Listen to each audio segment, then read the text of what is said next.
Papa, are you there? What? Dad? What's going on here? Dad? The door was wide open, chaos all over the place, and my father has vanished without a trace. I hope nothing has happened to him. I'd better start looking for him.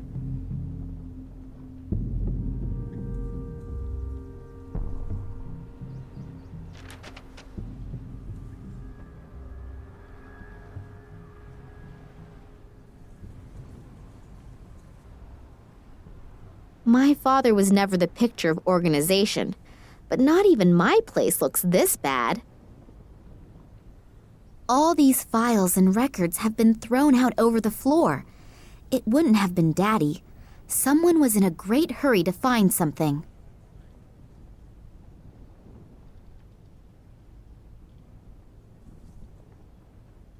Looks like something has been embedded in that stone. It has a red-violet glow.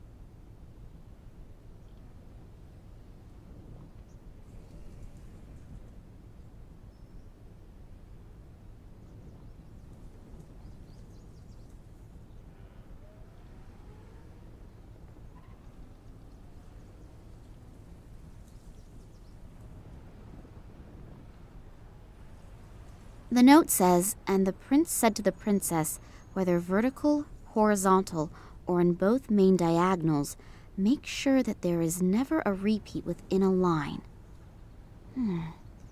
Does that have something to do with the coins? I don't want to take it along, and besides, I don't have the foggiest idea what I should do with it.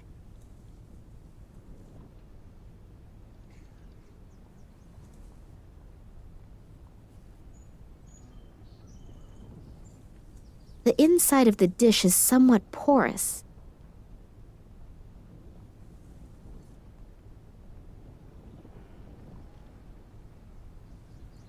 The frame and glass are totally shattered, and the photo has been torn in half. A photo of Daddy on one of his expeditions. Written on the back is 1958, Vladimir Kolenkov, and I've seen the photo before. But who was the other guy in the photo? And why was the photo torn up? I'll glue it into my diary. It might be important somehow.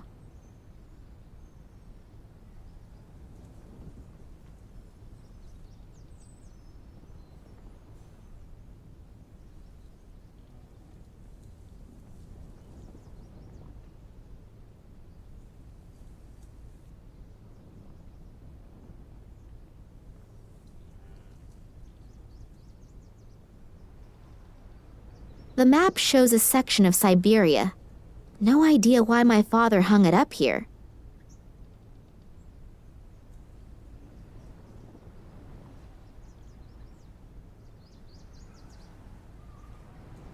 A glass flask.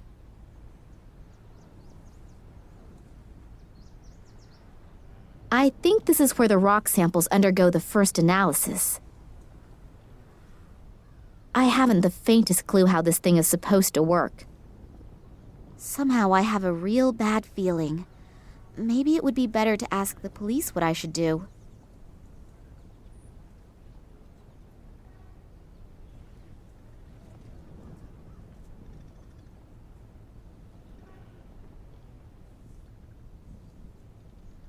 The phone in the office. Private conversations are strictly prohibited.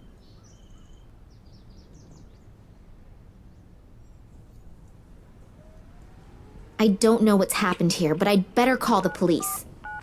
Berlin Police Department. Hello? Nina Kalinkov here. You've got to send someone here right away. My father has disappeared without a trace. Since when? No idea. I wanted to see him at work, but he wasn't there. Instead, the place looks like it's been ransacked. Is your father suicidal or mentally unstable? What? No, of course not. Sorry, we can't do anything then. Adults can only be reported missing if their lives are in danger or if there are extraordinary circumstances. But this is an extraordinary circumstance. Keep calm. I'm sure your father had something important to take care of and will get in touch soon. Don't worry. Something important to take care of? Hello? Did you listen to anything I said? It looks like there was an earthquake here. Do you think he created this chaos himself and is looking for a cleaning lady right now? Like I said, I can't do anything for you. Sorry. Great. Thanks for nothing. You are a big help. What do I have to do? Send them 2 fingers first for them to get their butts in gear?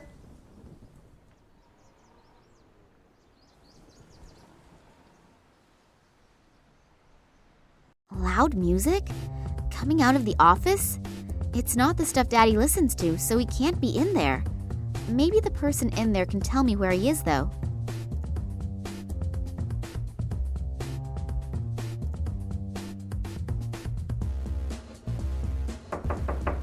The door seems to be blocked from the inside, and the music coming from the room is so loud, my knocking probably can't be heard.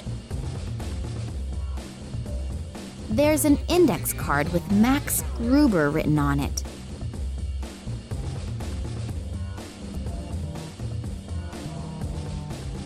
A list of local pizza delivery services, information about the upcoming construction of an antenna tower in the neighborhood, a guy by the name of Schamberger whose dog Whiskey is missing. As far as I can tell, nothing interesting.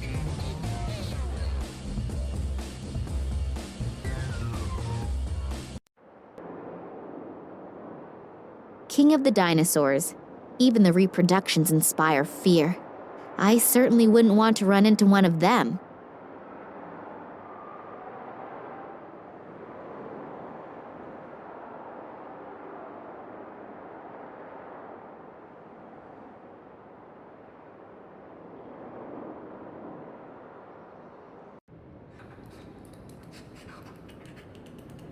I hear noises coming from the statue. It looks like someone's in there. There's a hidden door.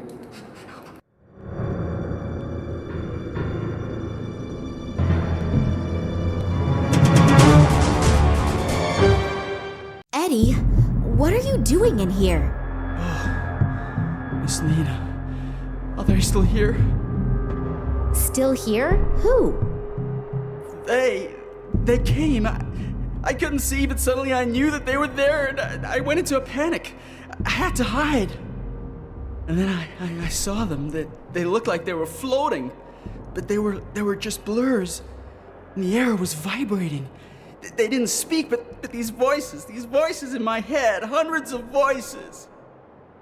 Eddie, have you been drinking again?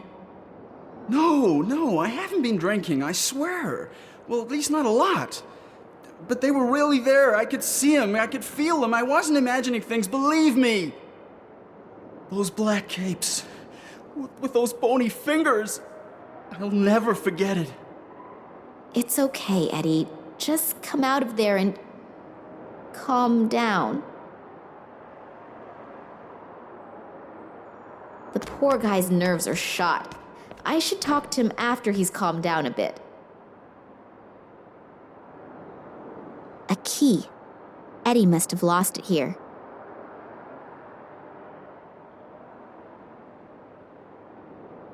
Hard to believe that a dino with horns like that was strictly a vegetarian. Maybe it's not such a good idea to count on it.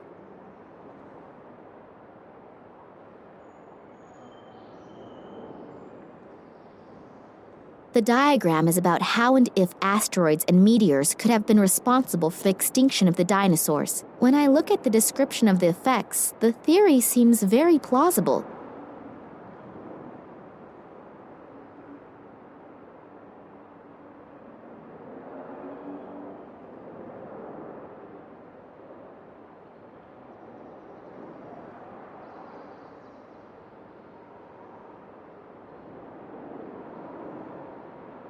On this list are the names of the employees of the museum. Scientific Director, Vladimir Kalenko. Office 5. In Office 4, there is this Max Gruber.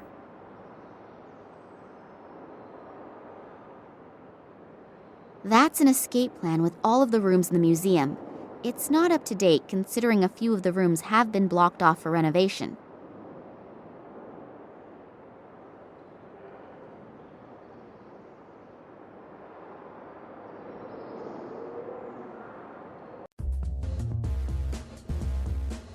I take it the fuses are in here. This one's locked. What luck! The key fits. I'll just turn Max Gruber's blaring music down to a bearable level. And I didn't save! What a mess. Redoing all of that work is gonna take hours. Mr. Gruber, please, let me in. I need to talk to you. What? Hold on just a sec. Hello, you're Nina Kolenkov, right? Yeah, how did you know that? Your father told me about you. I'm so happy to finally meet you. Were you wanting to have a look over your father's shoulder while he's working? I wanted to see him, but when I got here, the door to the museum was standing wide open, and his office was in total chaos. Oh yeah, Eddie was crouching, completely terrified inside the reproduction of the Tyrannosaurus Rex, and was stammering something about floating creatures. Doesn't exactly sound like a strict observation of the work rules. But I'm not at fault. I haven't come out of my office for hours. What does your father have to say about it? That's exactly it. He's gone. Gone? What do you mean gone? He couldn't have just disappeared into thin air. I have a sneaking suspicion that something terrible has happened here. You really didn't see anything? No, unfortunately not. My father's room looks like it's been rummaged through. Do you know what my father was working on last? Not exactly. Actually, he was supposed to have been taking inventory. We're renovating. Yeah, I know, but But he mentioned recently that the inventory wasn't top priority right now. Something came up that he wanted to tend to first. you don't happen to know what that was, do you? No, like I said, I was stressed out too. Did you notice anything out of the ordinary recently?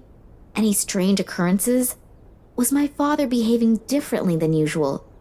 No, not really. We haven't seen much of each other in the last couple of days. I was under a lot of stress and he seemed like he had a lot to do too. Darn. Maybe you should get the police involved. The whole thing sounds a bit unsettling. Yeah, I already tried, but they don't seem to be interested in my father's disappearance. The caretaker was totally out of his mind, stammering something about men in black robes and strange voices. Eddie? Well, you know, he's a really great guy, but... But he likes to hit the bottle, I know. But I've never seen him like that before. He seemed like something had really scared him. Well, if someone really was here, then Eddie might have seen something, and combine his lively imagination with a bottle of whiskey. Yeah, but I think I'll go ahead and talk to him as soon as he's gotten a hold of himself again anyway. He's the only one who might be able to help me. I'll just keep looking. I'm beginning to feel like Eddie does. I'm totally confused, and I'm really starting to feel scared. If you need help, I'll be here. Okay, thanks a lot.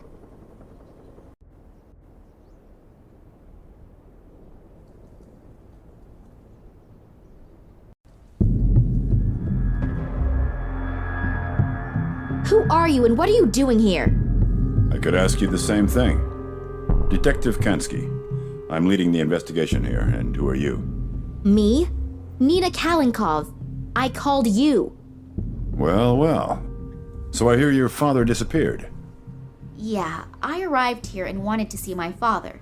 He said he'd still be at the museum, and when I got here, the door to the museum was ajar and it looked like a bomb had hit his office. I'm really worried. Thanks for coming.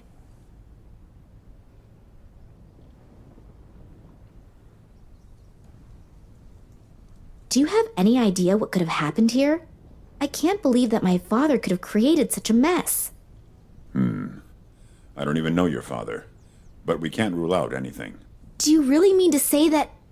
I'm not saying anything at all, dearie. I just take all possibilities into account as long as the facts aren't on the table.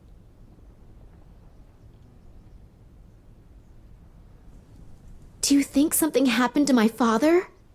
Hard to say. I thought the police wouldn't be able to help me as long as my father's life wasn't in danger. Listen, girlie. I've been in the business for almost 40 years. I know when something stinks. And this thing really stinks. And if you have something to do with this, then come out with it. I'll find out sooner or later. Hello? I called the police. Well, more like, I tried to get them to come here. Why would I do that if I had... Criminals always do the most illogical things. I'm not fooled by such things. Otherwise, I wouldn't have become a detective. Yeah, all right, I get it. You're a really clever guy. If you find something out, you'll let me know right away, right? Yeah, I need your phone number and address anyway. And don't leave the city. I might have some more questions. Now get out. You're just getting in the way and messing up the evidence.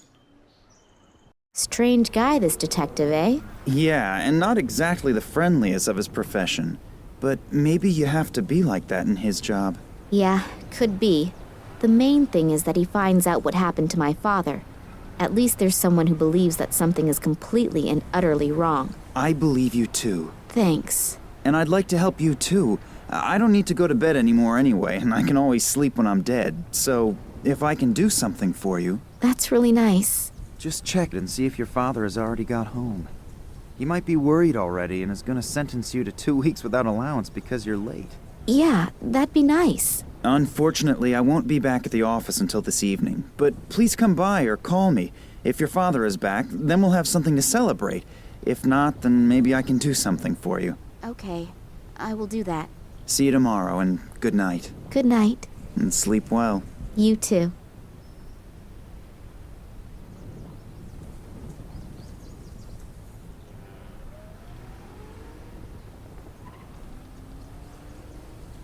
This must have broken off one of the lights at the construction site.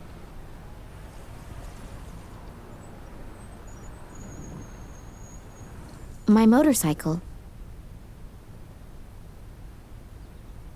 2 angry-looking saurian creatures. Both of them look as if they are watching over the museum's entrance.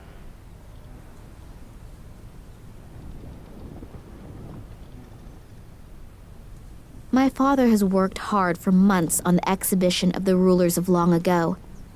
Hopefully I'll find him again soon.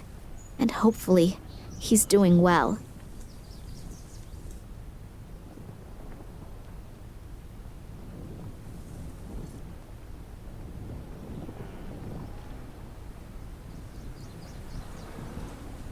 The storage compartment is open now.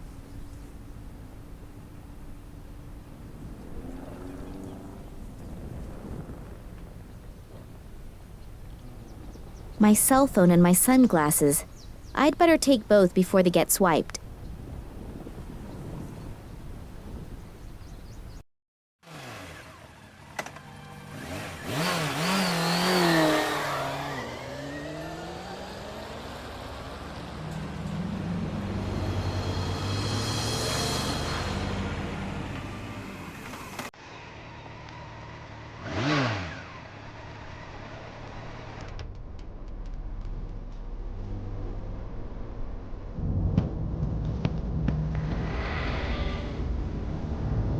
Hello?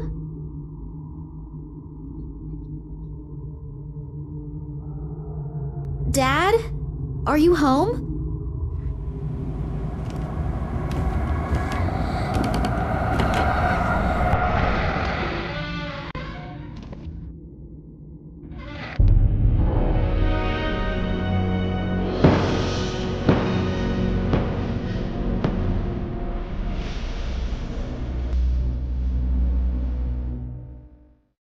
Oh God, my head's gonna explode. Oh hell. Someone's been at work here too. First his office and now his apartment? What has my father gotten himself into? I should be more careful in the future. The guys who did this seem like they're pretty darn serious.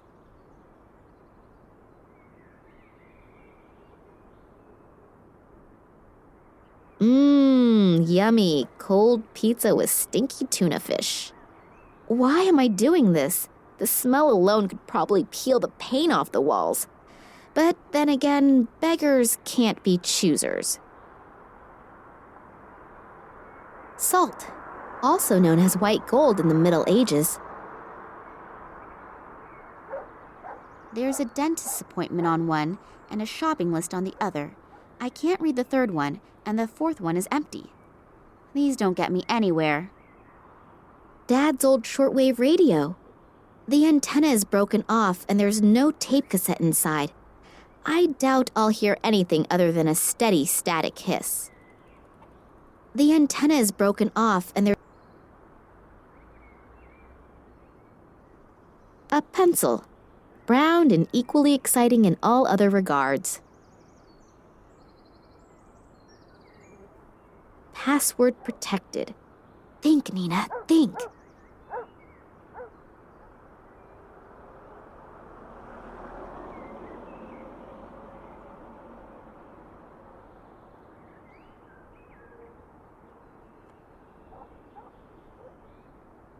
It's unbelievable how little clothing men need to get through life.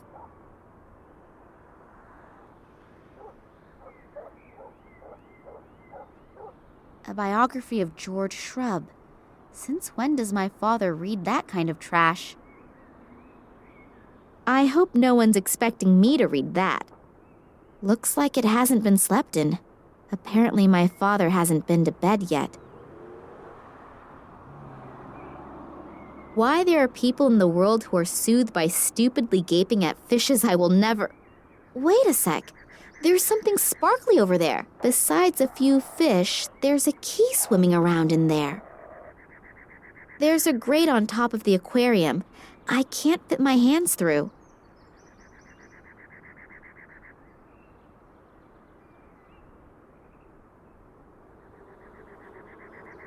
Documents about my father's expeditions and research results. Looks like the burglar was really interested in them. There are stacks of folders missing.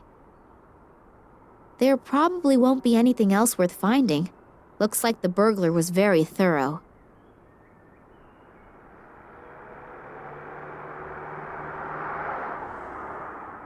The carpet is totally filthy here. I should really give my father a new one for Christmas. There's something in between the planks. Even with my slender fingers, I can't get in there.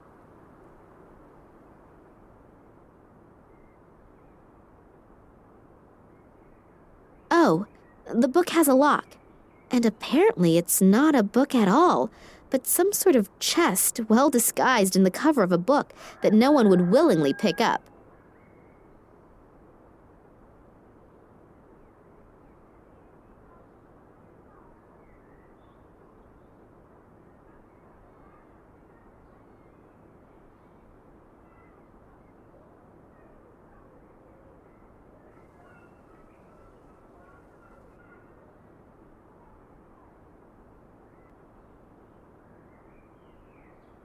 This thing is ready for the junkyard, and the headphones are missing too.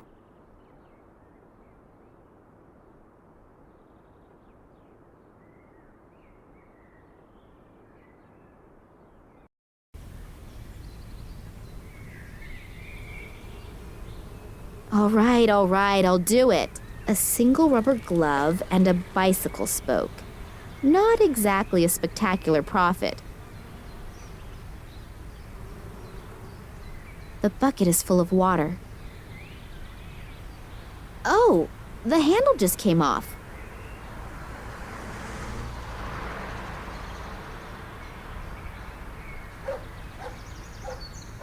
The thing will fall apart if I so much as look at it. Aside from that, I do have my motorcycle. I can move more quickly with it. The only thing that could still be of use is the air pump. That leads to the sewer system. The stench is coming out of every opening.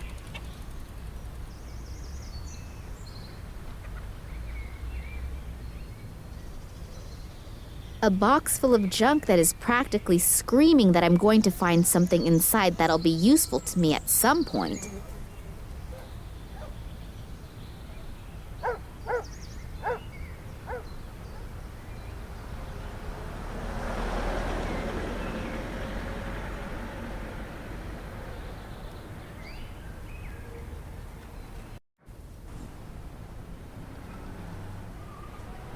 The little girl looks sad.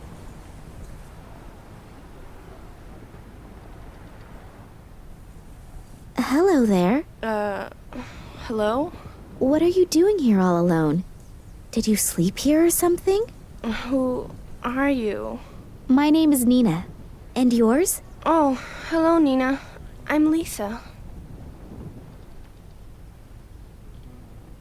So tell me, did you really spend the night here? Yes? Why? Don't you have a home? Yeah, but I was scared. To go home? Yeah, I'm gonna get in a whole lot of trouble for sure. My bike is broken, and Dad's camera, too. And that's why you spent the night out here in the cold?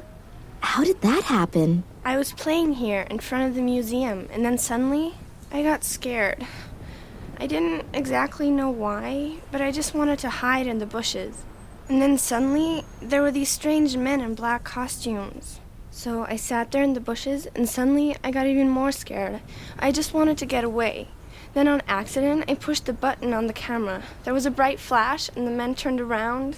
They looked at me, but But what? they didn't have faces. It was so awful, and then I just ran away. I ran and ran as fast as I could. And then I realized that I had lost my camera, and so I had to go back. Luckily, those creepy men weren't there anymore. And I found the camera again, but it didn't work anymore.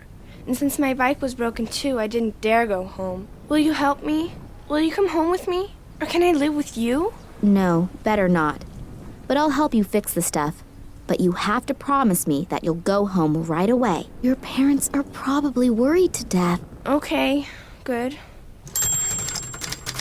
What's up with the bike? I think I ran over some stupid shard of glass at the construction site, and now I have a flat. And to top it off, the bike was brand new, and my mother made sure to tell me to take extra good care of it, because we don't have much money, you know, and we can't afford a new bike. Don't worry. You don't need to buy a new bike just because you have a flat. I can take a look at it. And your camera, too. Would you do that for me? You're so nice. But do you even know how? Of course, no problem. Give it to me. I don't know. What if you can't fix things so good? Fix the bike first. If you can do that, then I'll give you the camera. It was really expensive, and if you break it even more... Yeah, I understand. I gotta prove myself first.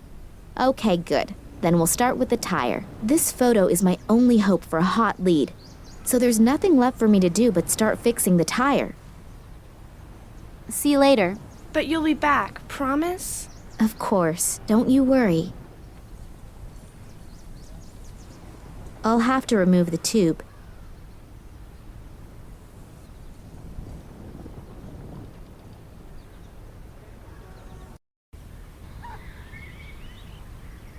There's no way I'll be able to find the hole in the tube like this.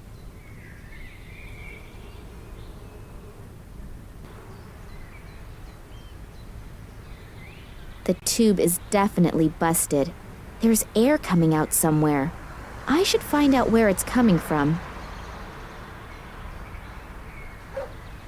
I'll hold the tube underwater and see where the bubbles come out. So I found the hole and marked the spot.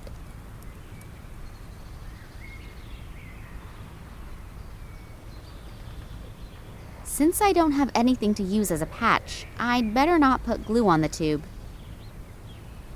So now I've smeared glue on the glove. Hopefully this stuff won't dry too quickly.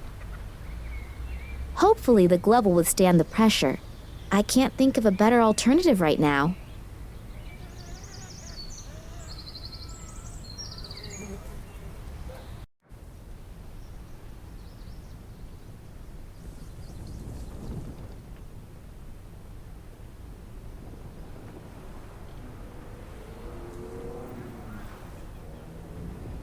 Hello, I'm back again. Oh, hello, Nina.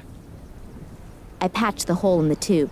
I never would have thought it. Excuse me? What's that supposed to mean? Well, you don't exactly look like you could do something like that. Yeah, thanks a lot. I'm a motorcycle mechanic. Yeah, so?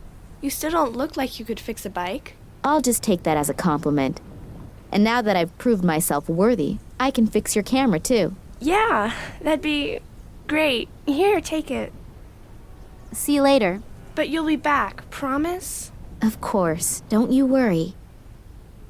This digital camera doesn't work. I have no idea how I'm supposed to fix it.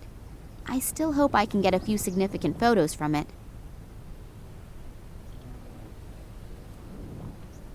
There are batteries in here. Maybe they still work. I'll leave the portable cassette player here, though. I don't want to schlep around any unnecessary junk. What do you know? It works after all. The batteries were just dead. Now I'm curious to see what the pictures show. They're all pictures of Lisa. But here, 2 little figures in black robes. Too bad you can't see the faces. But then Eddie could have been right. Maybe I should go talk to him again.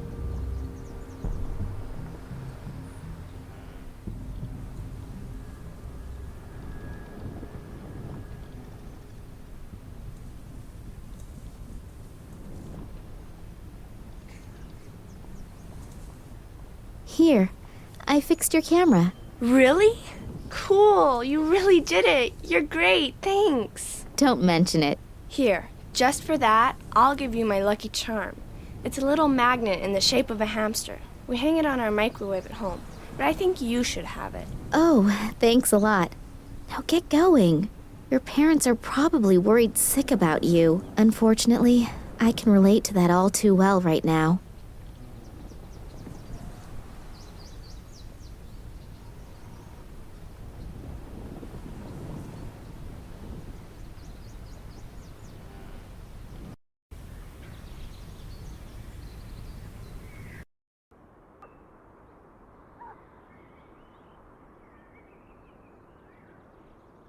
I'll try to draw the key up the side of the glass using the magnet. Got it.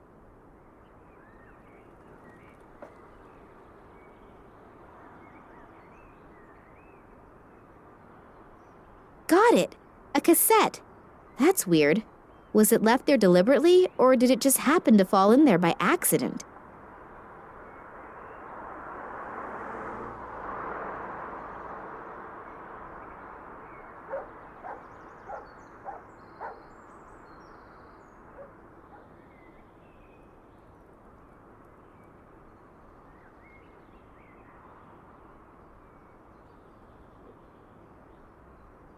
The chest is secured with a lock. The key should be fairly flat, so the old hairpin trick probably won't work. My father's address book. That could help me out, and a little note attached to a ribbon. There's a number on this note. LA60AK19AL. Under that, there's a description of the diadem that was probably robbed from an Oriental princess about 200 years ago. Originally, the 3 largest gemstones in the world had been incorporated into this diadem. On the left, an emerald. On the right, a ruby.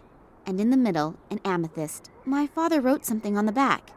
The diadem will illuminate the real princess, and she will realize that money is not the greatest treasure.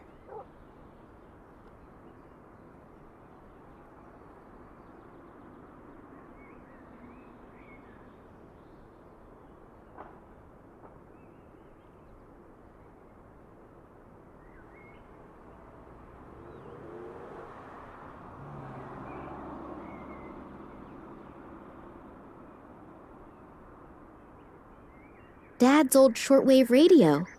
The first and last on the car. A fourth of the openings in the entrance to the underworld. And finally, the guardians of my work. What? What's that? Some kind of code? Dad, sometimes you are just off your rocker.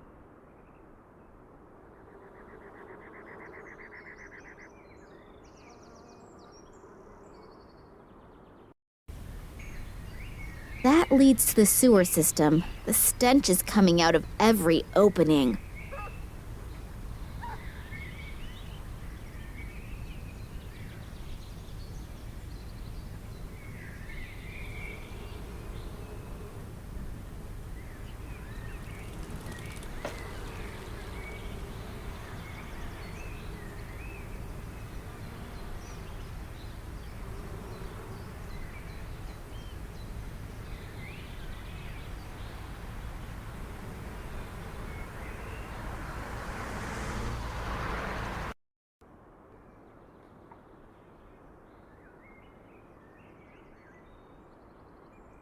Password protected. Think, Nina, think. 2, 3, 4, 2. No wonder Dad tape recorded the code. No one would be able to find the password very quickly. You're not supposed to read other people's email. Then again, extraordinary circumstances call for extraordinary measures. So let's start snooping around. There are only 2 emails in the inbox. One about boosting performance and the other about women over 80. Neither of them interest me that much. The trash file is empty. But there's an email to ok@nms.de in the sent file. Subject, Tunguska. Could be interesting. I'll just go ahead and open it. Hello, Oleg. Haven't heard from you in a long time. I'm doing well again. It took me quite some time to come to terms with the whole thing. To answer your question, it's been a long time since I've thought about that. And honestly, I'm rather happy about it. I underestimated those guys once already, and my wife paid with her life. I swore back then to drop the subject for once and for all. Please don't take offense, but I'm just going to leave it at that. But now that you're living nearby again, we can meet in person. I would like to see you again. Get in touch and let me know when and where would be convenient. Vladimir Kalenkov. Dad underestimated these guys and my mother paid with her life? What did he mean by that? She died in a car accident. I really need to contact this Oleg. Maybe he knows something that can help me out.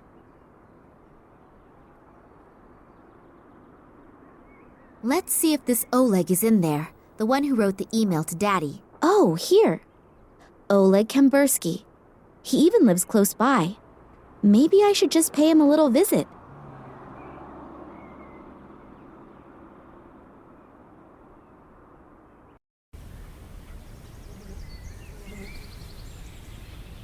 So here we are. Hopefully that's the Oleg that my father wrote the email to. And hopefully he knows something that can be helpful. I haven't really been able to find out much yet.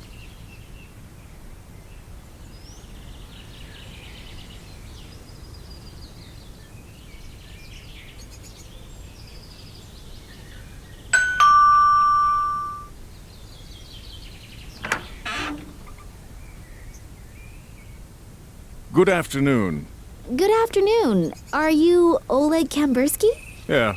Why? I'm Nina Kalenkov. Yeah? And? Yeah, okay. You know my father, Vladimir Kalenkov, and I thought you... I don't know any Vladimir Kalenkov, and now, if you'll excuse me, please. Phooey. That wasn't very successful. I hope for the biggest break in the search for my father, and that guy doesn't even let me speak. Did I say something wrong? Or exactly the right thing?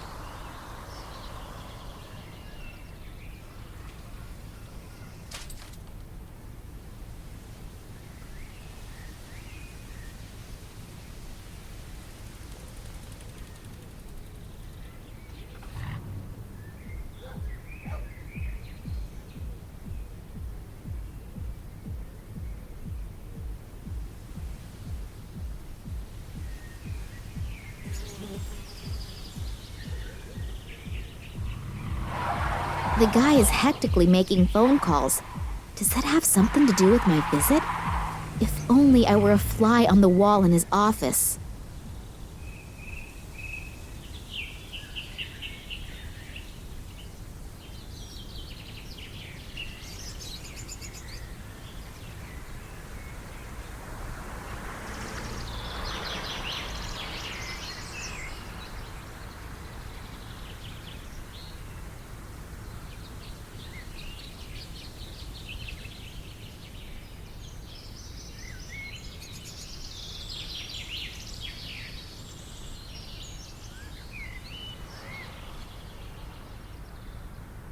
Cats. Little hairy beasts that just sleep and eat.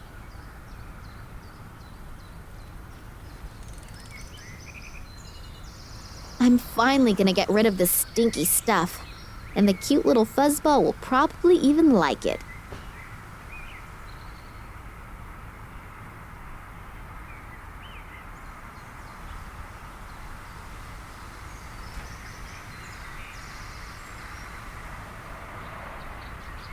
Now I can tape my cell phone almost everywhere. The cell phone's camera function is on, a rare example of the European roaming dictaphone. Now I just need to somehow lure the cat into the kitchen.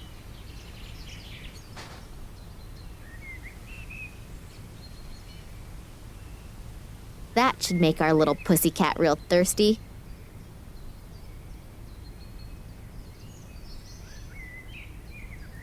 Wonderful, it worked! Oleg is still on the phone, and the cat will be drinking for a while, and hopefully recording the conversation. I love it when a plan comes together.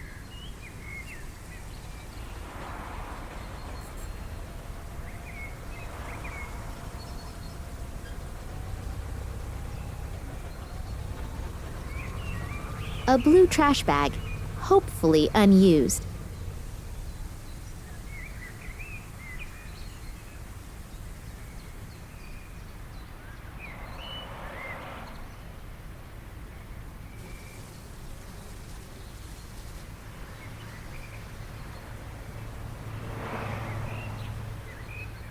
A relic from long ago, before everyone had cell phones.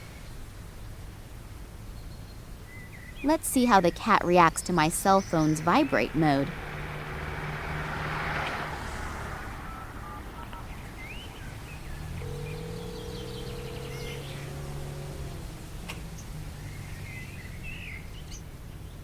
Oh, great. The cat is up in the tree and my cell phone is stuck up there in a crotch of the tree. How am I supposed to get to it? I've reinforced the opening of the bag with the bucket's handle. Just a little more tape around it. Yeah, that should do it.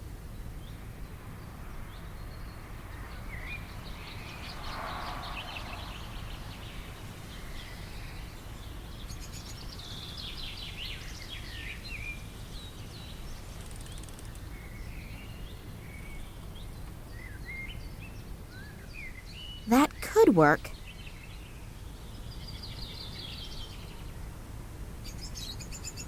Wonderful! Let's see if the recording of Oleg's phone conversation gets me anywhere. Kalenkov isn't here anymore. No, Tunguska wasn't mentioned, but there wasn't any opportunity to either. Yeah, I just think someone urgently needs to take care of the matter. All right, so you'll call back then. Bye. Well, that wasn't very productive. Okay, so this is what we have. Someone should be tending to some kind of matter. I hope the matter isn't me. Besides that, something about Tunguska. There was also something in the mail for Oleg. Maybe I should ask Max about that later.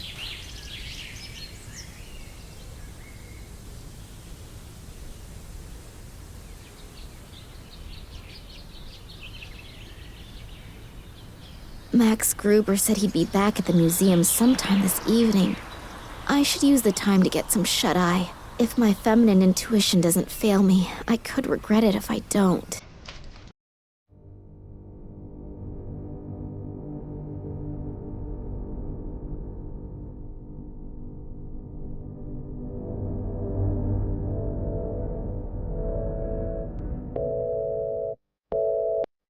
Did you get what I wanted? Not yet. We've searched through everything but haven't found anything. And Kalenkov? Still nothing here either.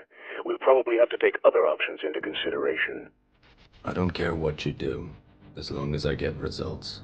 Don't disappoint me. Strange. I feel like I'm always being followed.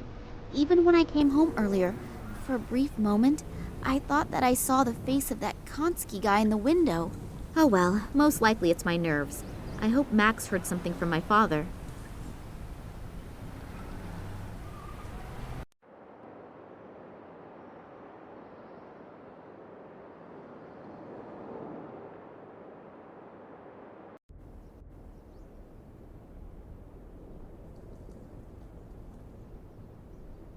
Hello? Can I interrupt for a moment? You're not interrupting. On the contrary. Have you heard from your father? No, unfortunately not. And last night I was attacked. Attacked? Are you hurt? No, nothing to worry about, but it must be because of something important. Do you really have no idea what it could be? No, He's been under a lot of stress in the last few days, but that's happened before. Looking back, there are plenty of ways to interpret it, but especially conspicuous? No, not really. That's a shame. Yesterday evening you offered me your help. Does the offer still stand? But of course. My name is Max, by the way. Nina. But you know that, don't you? So, ask away.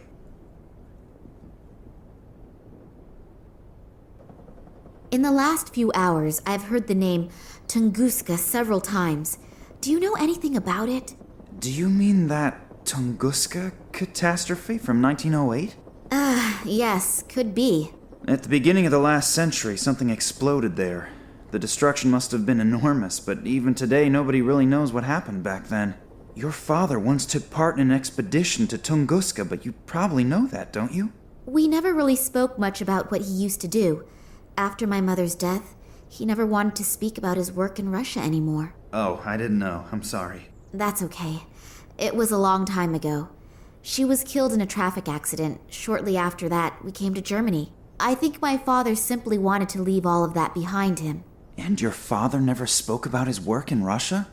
Didn't you ever ask him? No. He asked me never to ask him again, and I kept my word, despite being very interested at times. Well, I know a little more about it. In 1908, an unidentified object went down over the Siberian taiga. A huge area was completely destroyed by the shockwave and a wall of fire. The shepherds who lived there, the so-called evenk, were either hurled through the air or burnt. There were hardly any survivors to witness anything. Several expeditions were started to find out the cause of this catastrophe, but despite all their efforts, no clues or any evidence was found that was at all helpful. And in time, several fantastic theories arose, from a meteorite colliding with Earth, to the appearance of an unknown type of energy, to the explosion of a spaceship. And off the top of my head, that is about everything that I can tell you on the subject. But somewhere in the archive, I still have a few articles over the Tunguska phenomenon lying around. Shall I go and get them? Yes, that would be sweet of you. Oleg spoke about it, and I read one of my father's mails to him. There was also something about it in there. Maybe it will bring me a little further. Okay, I just have to get a few small things done here, and then I'll have a look around the archive. Thank you very much.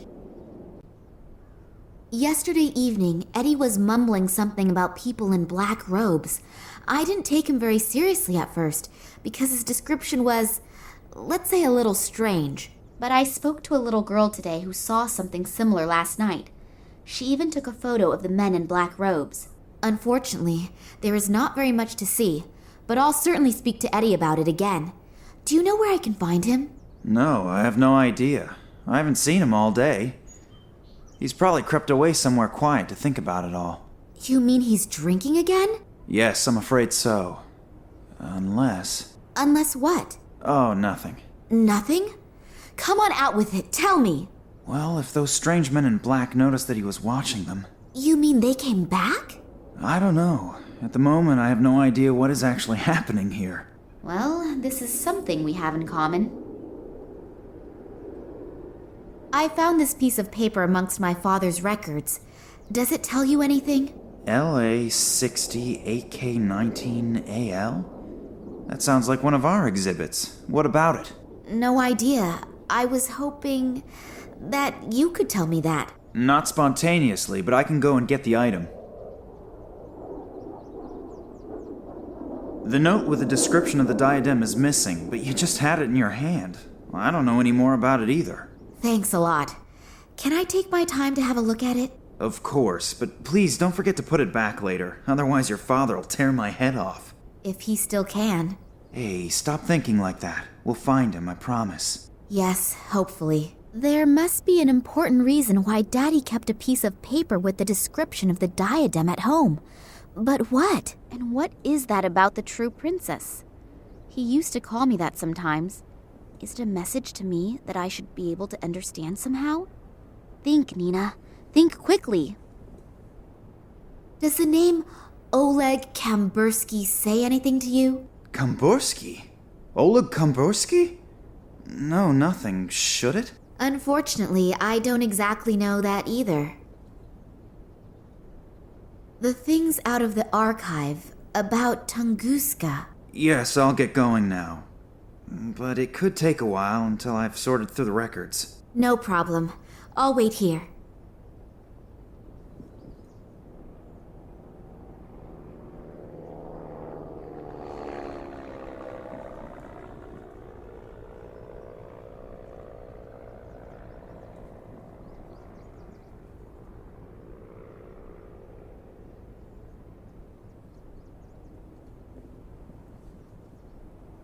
Looks kind of threatening.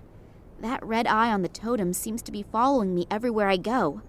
I don't even believe in magic and all that stuff, but I find it creepy anyway. So the spoke has now broken off, but that eye now can no longer look at me in that evil way. I can only hope that Max doesn't notice.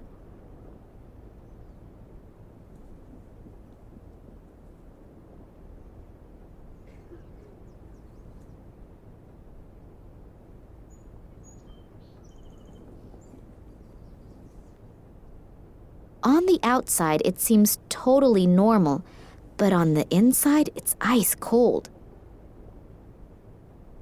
Let's see what we find here. I'll carefully pour the acid over the stone. The acid is doing its work admirably. The stone is beginning to corrode. I'll have to take it out of the acid at the right moment, otherwise the inclusion will go the same way as the rest of the stone.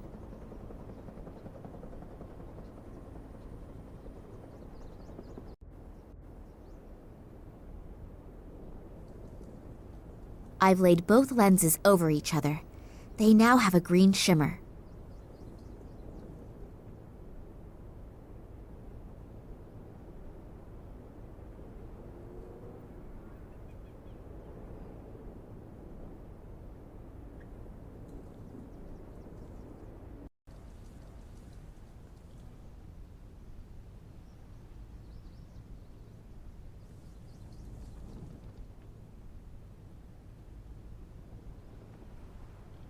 The radiator is lukewarm.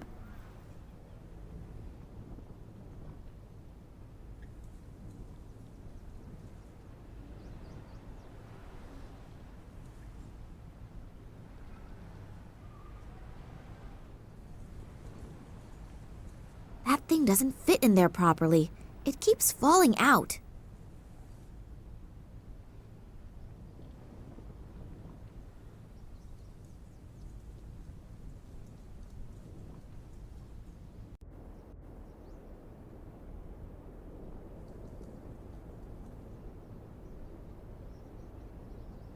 An aloe vera plant for skin after 40.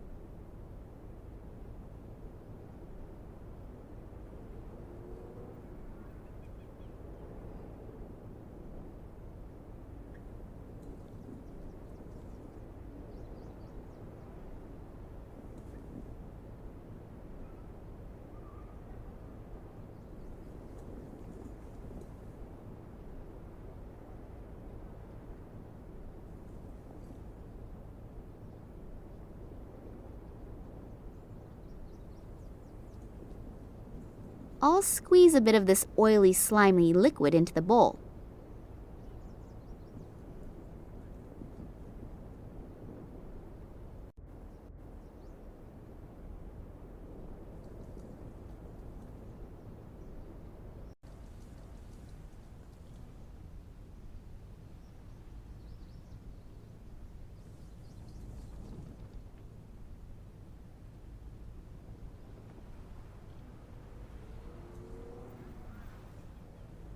The radiator is lukewarm.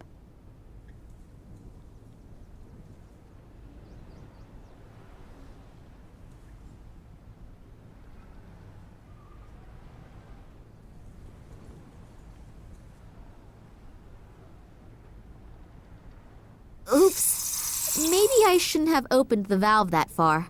A load of water has come out. I hope I know what I'm doing. That diadem has now been robbed of any beauty it once had. Great! It fits! Yes, that should hold. I hope that thing is in the right position.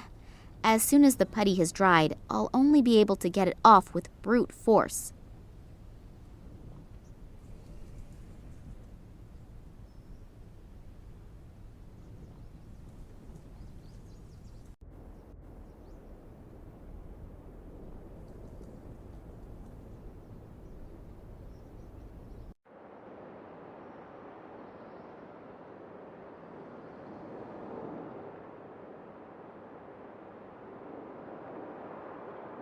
Whether I'll get any brighter?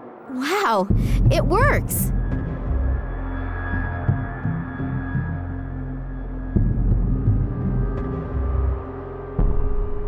Somebody seems to have marked one of the rooms with invisible ink, and it has just been revealed by the colored light beam. I have no idea where this room 8 is located exactly because there's no map key. Although it seems to be one of the rooms that are being renovated.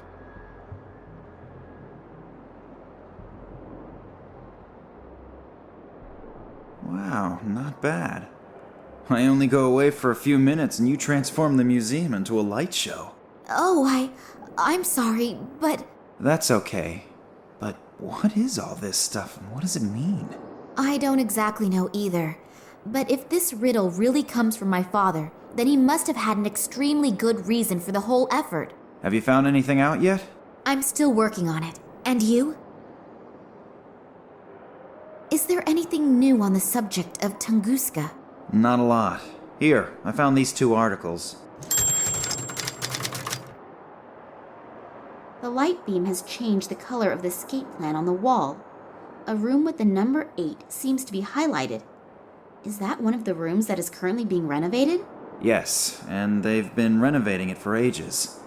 The complete substance of this house is unfortunately no longer the best, and the workers are having a lot of problems completing the job. Was there anything special in that room? Well, no, not really. All of the exhibits from that room are currently stored in my office. Are you looking for something specific? If only I knew. We can go straight to my office. Maybe you'll find something there to help you out. Come on into my office and we'll have a look at the exhibits from room 8. Have a look around. All these things are out of the room that's being renovated.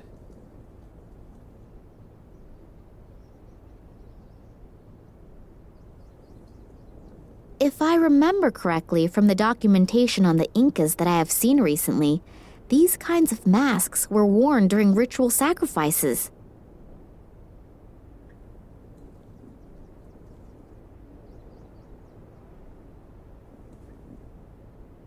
That thing has obviously just been set in there.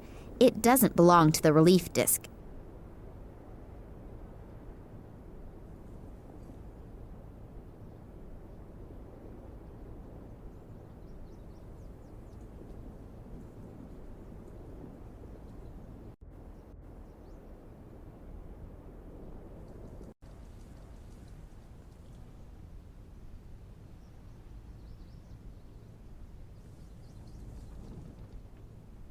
The coin seems to complete the set.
Oops!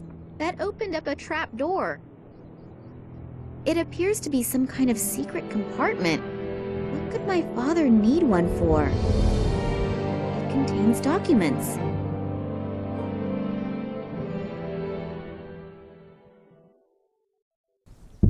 to do with my father's research expeditions. It's written here that in 1958, he was the leader of a secret expedition into the Tunguska region. Apparently, after the 1958 expedition, someone in the highest position tried to keep the results secret. It has to do with some strange plant growth. Daddy wanted to continue his research, but all further investigations were prohibited. Then apparently he did travel to the region again himself, only in the company of a certain Manuel Perez and a local guide. That was in 1977. If I understand this correctly, a lot went wrong on this expedition. Something awful happened to Perez, and both of them were arrested. My father has not been able to find out what exactly happened to him that night, and Perez disappeared without a trace from that time forward. Daddy writes later that here at the latest, he should have realized that human life is always more important than research. What does he mean? Maybe I should ask Max. He'd be able to help me with all the formulae and explain the scientific expressions. And this is a letter from some society in Ireland. But these are just empty pages? I definitely need help.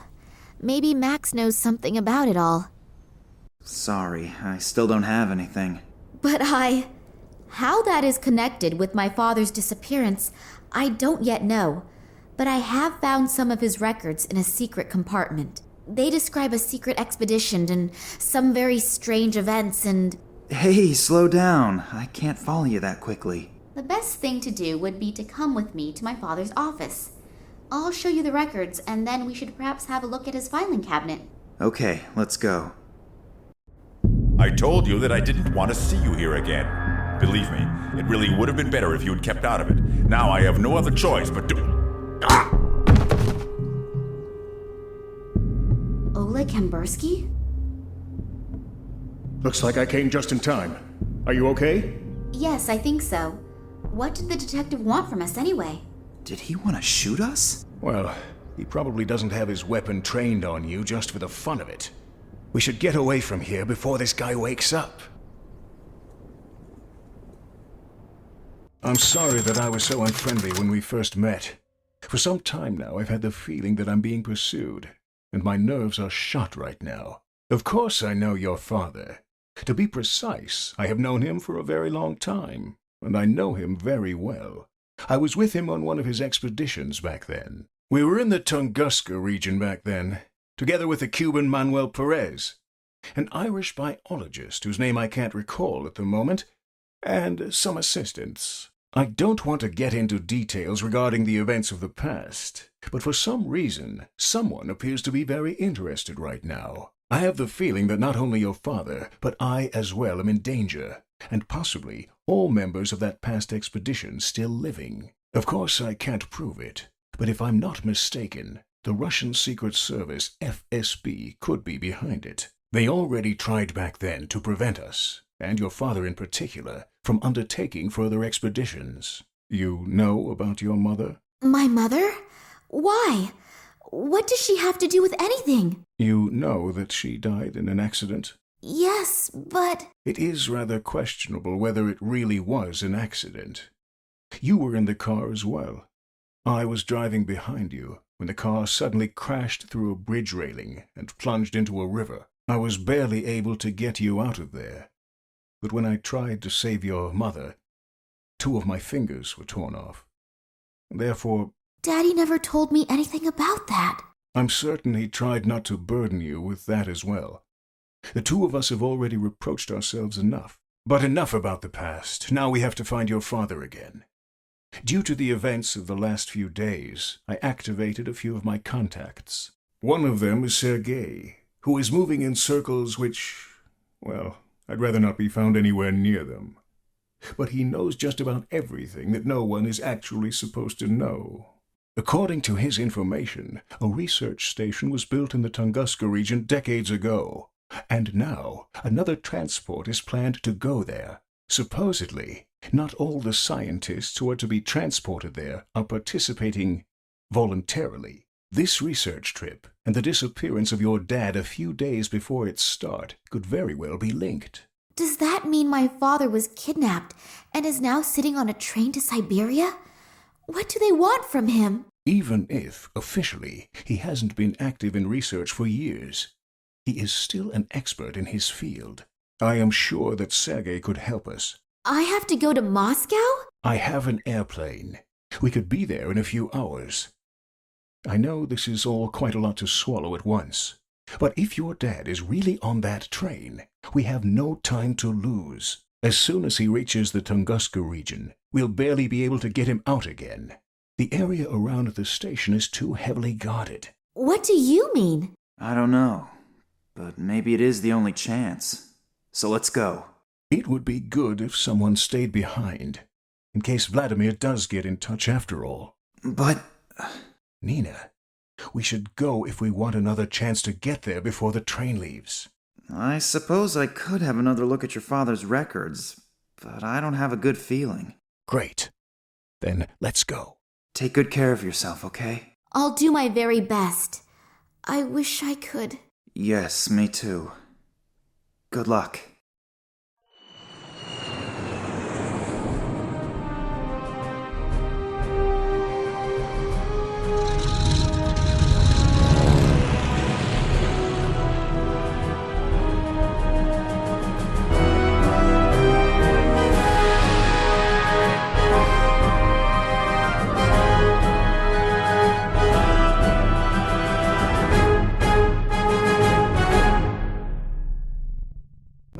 Oleg didn't tell me you were such a beauty.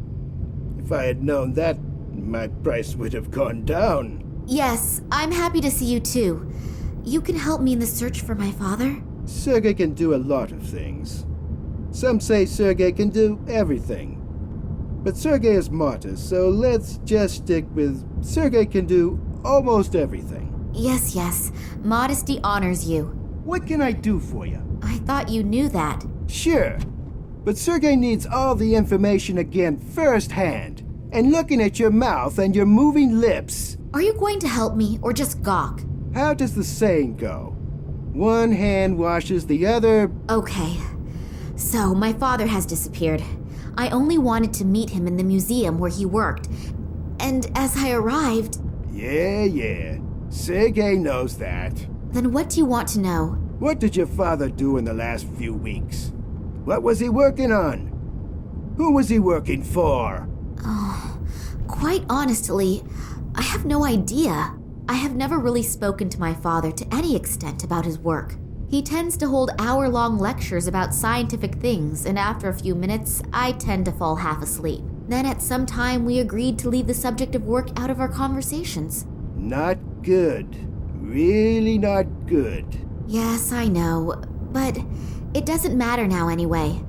But again, I really don't know what it was, or for who he has been working for recently. Besides his work for the museum, he still held lectures and prepared reports, but I can't be any more exact than that. All I know is that in the last few days, he seemed a bit unconcentrated, as if he was especially concerned with something. But what that was? That gets us nowhere. A couple of birdies told me in the last few days that another train is leaving for the Tunguska region today. It has to do with some kind of scientific experiments. What kind exactly, I don't know. But it's not important now. In any case, a few old friends have been reactivated. Old friends? Reactivated? Scientists and people who know the area who were in the Tunguska region in the past, they were, well, asked to cooperate. Some came voluntarily. Others had to be persuaded. Oh, I understand. Good. Be that as it may, your father may be with them. Is he in danger? If he doesn't do anything stupid, he won't have any problems normally. But how are we going to get him out? We aren't going to get him out at all. But as I've already said, Sergei can do almost everything. An old acquaintance is standing at the side entrance of the train station. He'll take you in and give you a pass and a uniform. As soon as you're on board the train, you should be able to find enough time to look around. The guards on board are usually busy drinking and playing cards during the trip. Oh, and by the way, you're traveling under the name Nina Perkova. Your last name could give you away if your father is actually on board. So I get in the train, eliminate all the guards, and free my father. Alone? Great plan. Just great. When you find him, then we'll see how you'll get your father out. Not to worry. Sergei would never leave such a sweet ass hanging. Okay, that's a relief then. I'm sorry. I'm a little bit nervous about my father. I really am happy that you could help me. Thank you. That's okay, little one. They don't call Sergei the good soul of Moscow for nothing. And don't forget, even if you get information that you don't know what to do with, Sergei can certainly figure it out. Okay, I'll see what I can find out. Nice weather we're having, isn't it? Yeah. It's much too nice to sit around out here. Comrade Yushin is taking your shift now. Isn't that nice of him? What? Why? Come with me. Let's chat a bit. It doesn't seem to be my lucky day today. Was that a coincidence, or did they find out that Sergei bribed one of the guards? In any case, I now have a huge problem. Sergei has gone. My cell phone has no signal here, and I have to get onto the train fast. Nina, it's time for a stroke of genius. I need an idea.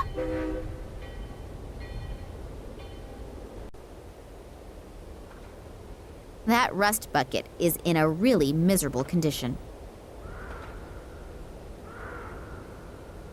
Dirt and refuse, known among experts as junk. Well, let's rummage around in the garbage, shall we? Great! A rusted nut and an unidentifiable iron something. It's the small things in life that bring happiness.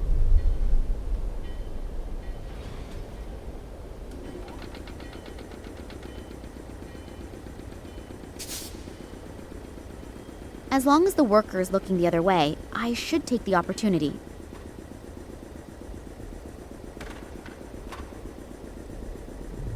Let's see what Russian construction workers have for breakfast.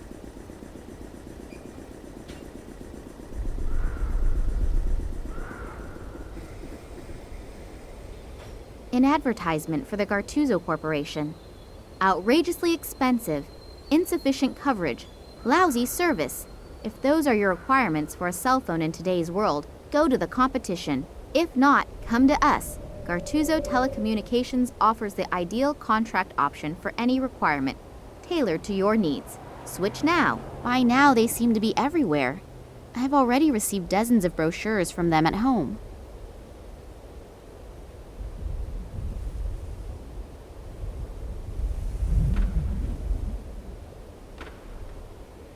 That thing is rather rusty and immovable. It has some similarities with men of its age.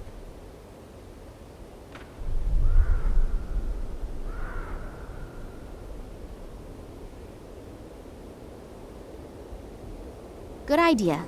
I can use the butter for lubrication.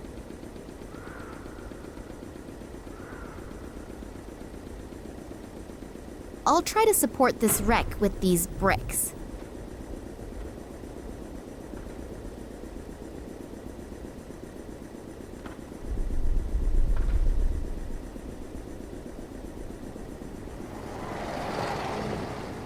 Hello. So late and you're still working? Yeah, real funny, huh? You probably think it's hilarious that a poor guy like me has to work so late, and then has to muck around in other people's shit. Real funny, huh? Ha ha. Wow, you're in a good mood. I wasn't having a laugh at your cost, honestly. Oh, sorry. I guess I'm a little irritable. Today's actually supposed to be my day off, and now I have to work overtime just because this bunch of soldiers doesn't know how to flush the toilet. You hopefully aren't one of them, are you? No way, don't worry. Good. When I catch the person who dumped this shit on my lap, he's going to be sick just thinking of the word toilet. Yeah, look, could we change the subject, please? My graphic imagination is very well developed, and my stomach is remembering what it had for lunch. Having to work on your day off is, of course, really bitter. That would piss me off too. Excuse me, a slip of the tongue. Did you already have some plans? Cinema, a few bars or anything? Yeah, I wanted to go fishing. Couple of beers, rod in hand. Yeah, I had a boyfriend like that once. Huh? Nothing. Tell me more. Well, just a really relaxing day. But maybe I can do it tomorrow instead. If only they'd finally pick the right lottery numbers.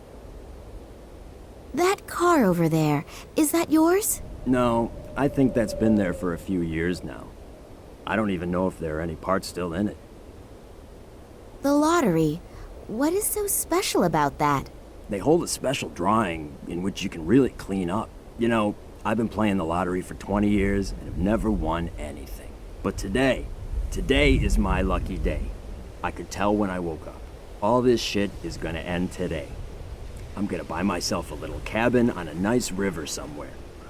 Maybe I'll even buy the river too. And then... Yeah, and then spend the whole day with your rod in the water, I know. Exactly. The stupid thing is, you have to have every number in exactly the right order. If the first 3 numbers match, you can win something too. But to really clean up, all the numbers must be correct. That means, in the worst scenario, if you have one wrong number, you can lose completely. Yep, but I'm gonna win. 856549. I'm gonna have a new life with these numbers.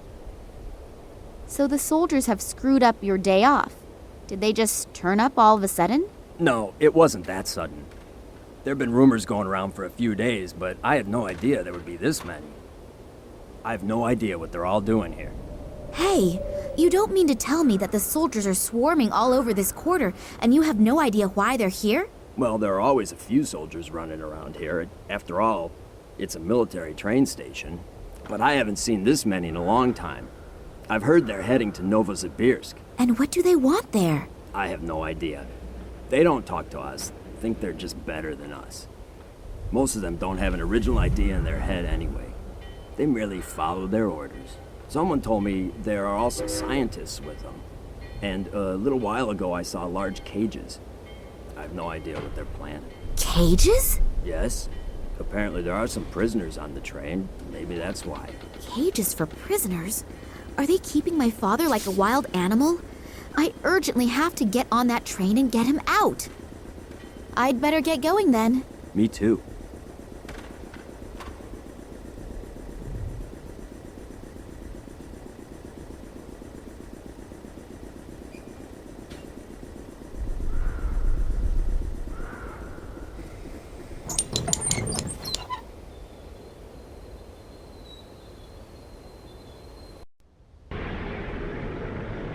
The guy who took over the job of Sergei's contact man looks extremely well trained.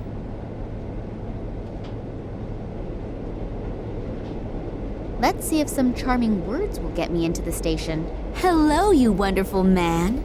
Oh, hello. All alone are you out here? Can I enjoy your company for a while? I don't care. Uh-oh, that'll be a hard one to crack.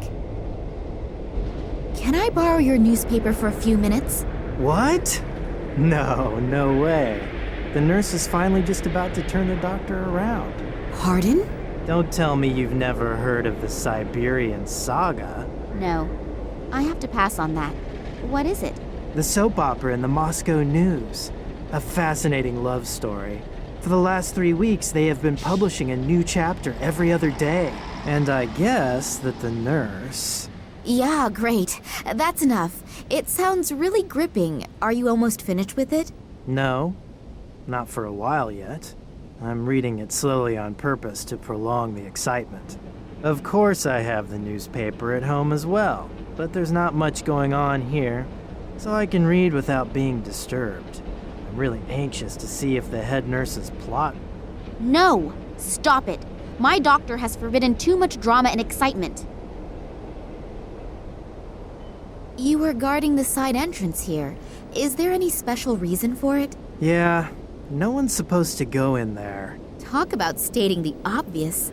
I'm flirting with you, stupid.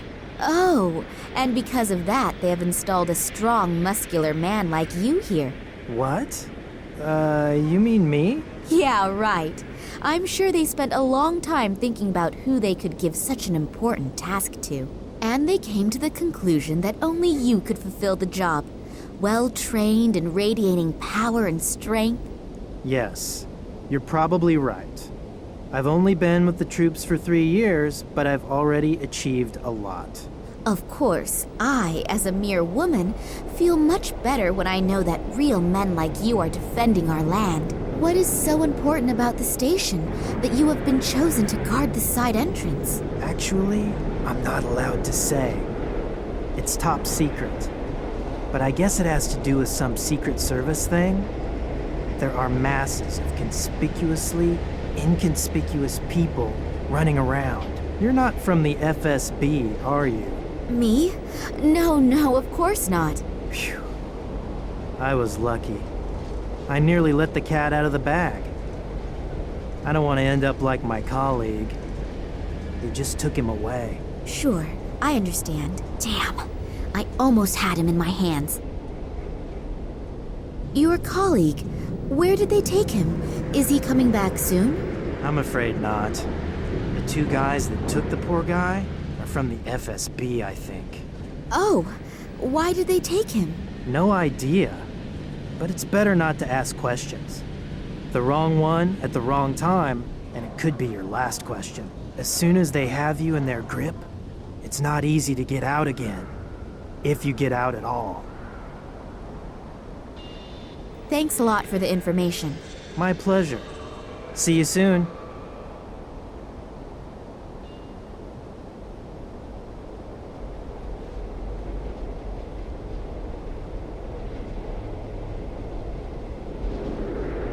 Hey, a catapult! We used to shoot at tin cans with these when we were children.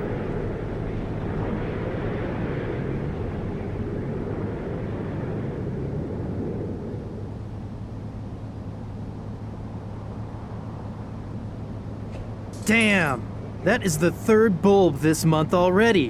What idiot keeps ordering this cheap junk? The story was just about to get interesting.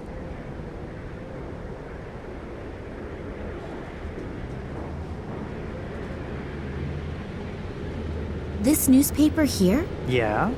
Can I have it? I guess so. The light bulb just exploded on me. It was really old anyway, and it'll be weeks for sure before anyone replaces it. You have to fill out a form that is signed by the officer on duty and then faxed to the ministry. From there, it goes through 3 committees, and with some luck, I'll see another one before I retire. Yes, the wonders of bureaucracy are international. What about the newspaper? Fine, just take it. Here are the numbers of the special draw. 356549. One single wrong number. The sewage worker will be kicking himself in the ass all day long. One small manipulation of the lottery results and the big win is perfect. Only short term, but isn't short-term happiness better than none at all?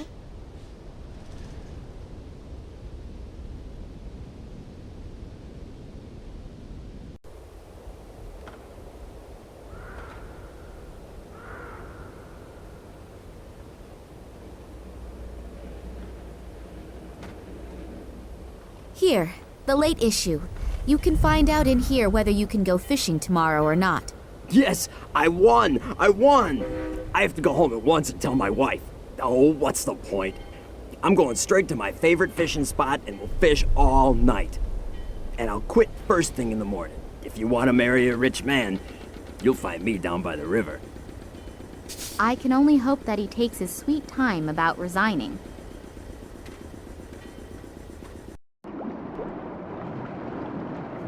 Some of the soldiers have been using that hole in the floor as a rubbish bin. They could at least have let a couple of gold rings drop into it.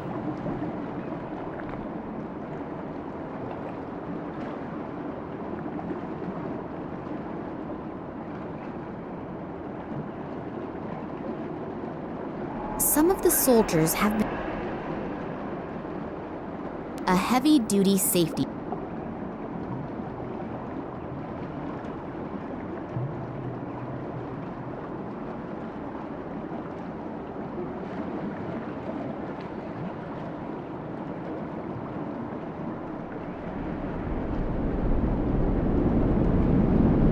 does open a bit, but it seems to have wedged itself against something.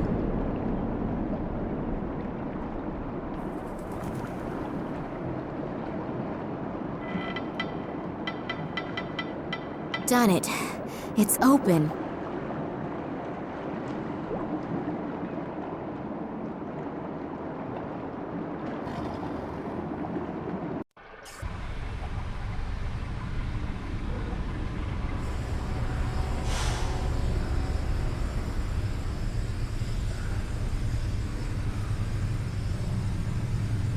This one's been sprayed red.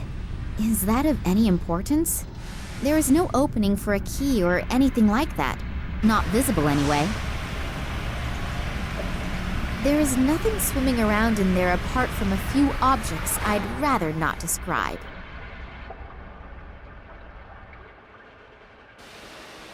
All of the rungs are missing. No one is supposed to get up there. Either the ladder is in an awful condition, or surprise visitors out of the sewage system are unwanted visitors. No, I can't get up there that way.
You look unbelievably strong. Are you really powerful as you look, or is it more fat than muscle? Well, I do work out a little. After all, I want to make sure my body is still easy on the eyes in 10 years. Of course, optically, it is really very impressive. Problem with most bodybuilders is that they can pump huge weights and then not manage to open a jam jar. Hey, wait. Show me the jam jar first. Oh, have I insulted somebody's honor? I don't have a jam jar with me, but I do have these iron bars. Give it to me. That's one of my easiest exercises.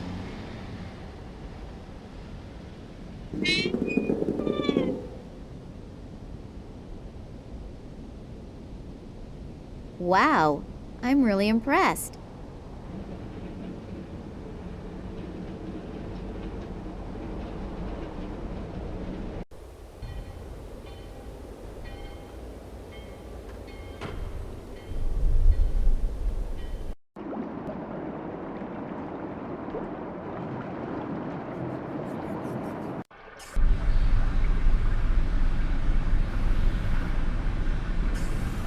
If I stand on the very edge of the rungs, they should hold my weight.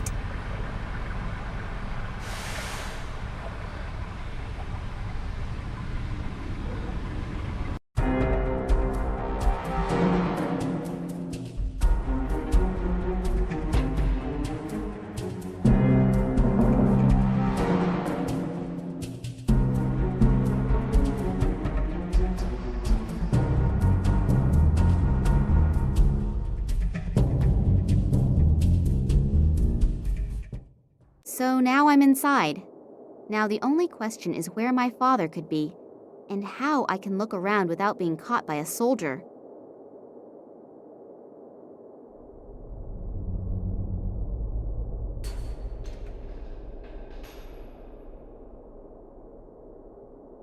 No smoking.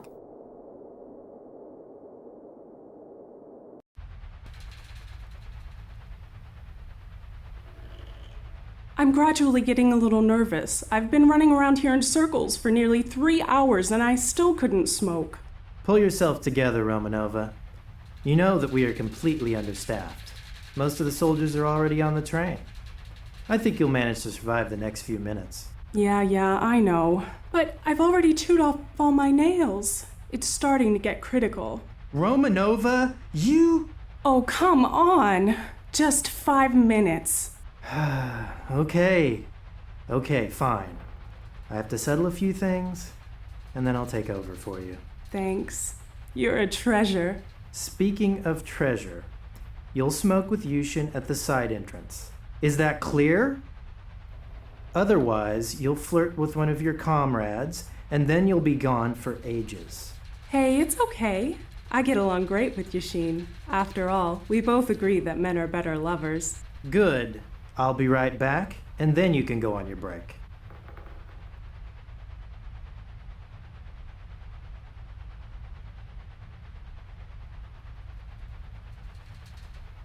A small empty plate with a few coins on it.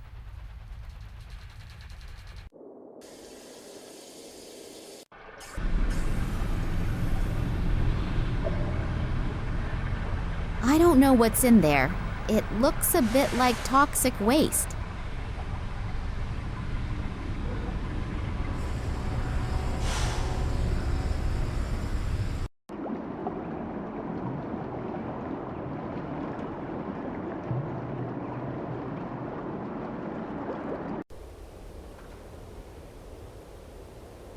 Even with wheels,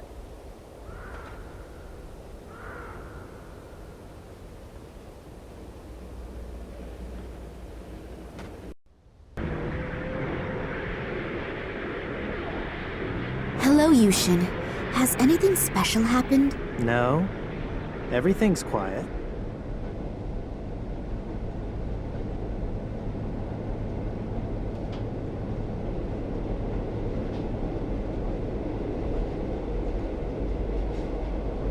If all of these cigarette butts are from today and all from the same watchman, then he should apply to one of those record-breaking shows on TV.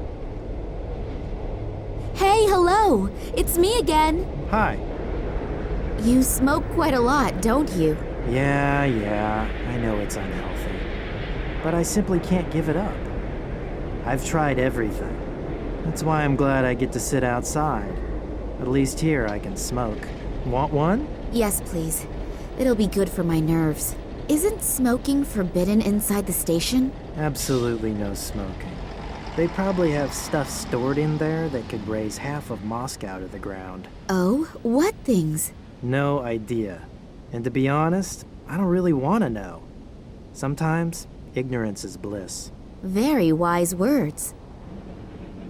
Thanks a lot for the information. My pleasure. See you soon.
Are you out of your mind? I work my ass off for you so that I can set aside 5 minutes and relieve you so you can take your break? And this is the thanks I get? But Oh, this will have consequences, I swear to you. You know why there's absolutely no smoking here, but this has consequences. There will definitely be consequences. Hopefully she won't get into too much trouble. I think it's broken. Considering the contents, that is not a disadvantage. You make tea in that thing, I think. I'd rather have a vodka.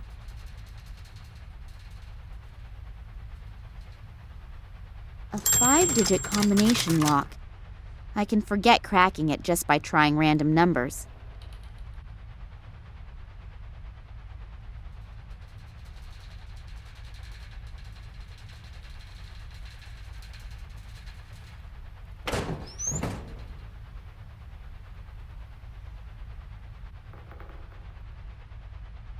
A hunky guy.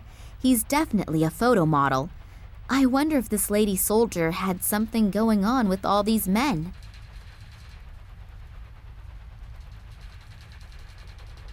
I should try it on. If it fits, I may not be recognized as a civilian straight away. The way he looks, he surely is no longer available, and married for about 20 years. That doesn't seem to bother the owner of this locker, though. The photo is a bit small, but he looks really cute, and he is in the military, too. Like does attract like.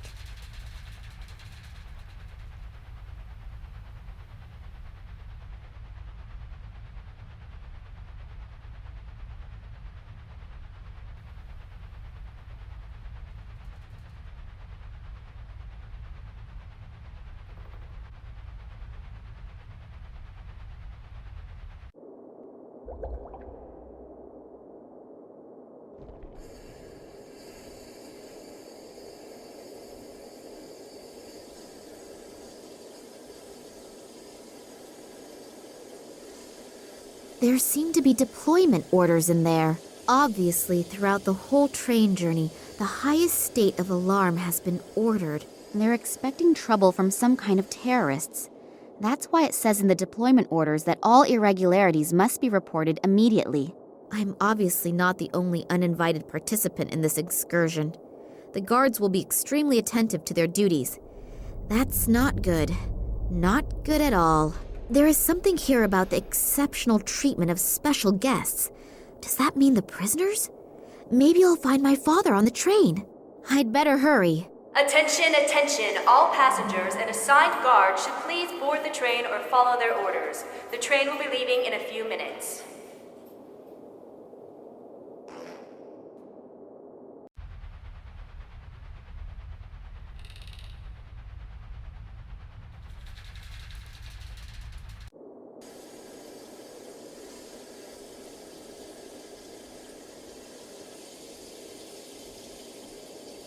Hello? Are you all right in there? What? Yeah. You always do that? What? You know, peep on strangers in the bathroom. I'm not peeping. What then? You were making some really strange noises. I just wanted to see if everything was all right. It sounded somehow sick. Are you from the FSB? Is that how I look? No idea. I can't see you. Well, no, I'm not. Why does everyone here ask me if I'm from the FSB? Well, they're running around all over here, and I don't want any trouble. Who does? Why? Do you have anything to fear? I will if the train's supposed to leave but doesn't. You see, I dropped the key in the toilet. Unpleasant. I wish you successful fishing. Very funny. My problem is also your problem. How come? Because I'm the train driver, and it's the key to the train. Oh, don't you have a spare key? No, that's why I'm afraid to come out of here. I can't tell anyone that the train can't go anywhere because the train driver lost his own key in the toilet. No, better not. Please don't give me up. Regarding the Secret Service people. What about them? What are they doing here? No idea. I didn't ask, and I hope they won't ask me. That sounds like a very wise strategy. Where exactly is the train going? You should know that. Yes. But we got no such exact explanation. Well, I'm sure I don't know more than you. And if so, there has to be a good reason for it. How long have you been sitting here? About 3 hours. Isn't that really exhausting? Yeah. There's a horn you could toot. Shall we start a choir? Very funny. Now I just have to make sure I get a handle on my stomach again. What's coming out just isn't normal. It's true. Sitting on the toilet is like real life. You have to be able to let go. But now is really the time to change the subject. Will you be all right without me? Sure, I have to.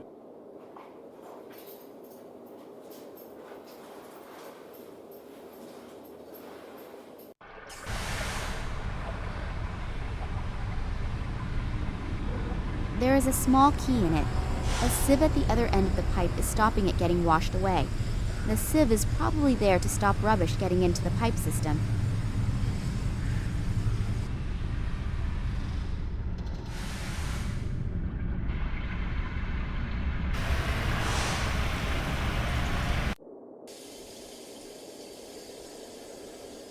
And this holy place is where a man can still be a man and pee, standing up.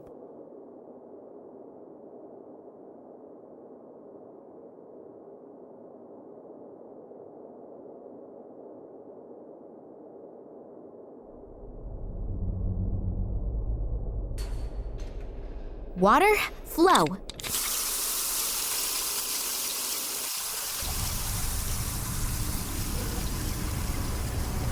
There is a small key in it. A sieve at the other end of the pipe is stopping it getting washed away. The sieve is probably there to stop rubbish getting into the pipe system.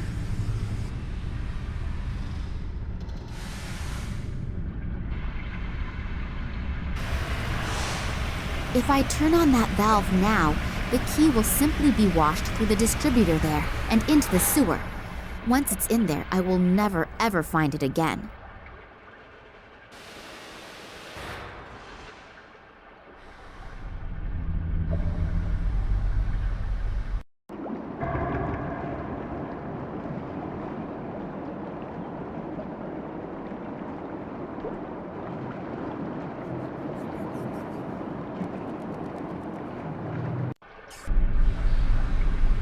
Hopefully the stocking is of a known brand, otherwise the whole effort will have been for nothing. So, that should do the trick.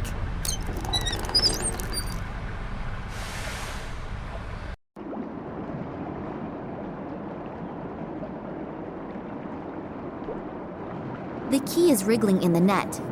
The rest inside, I'll just try to ignore.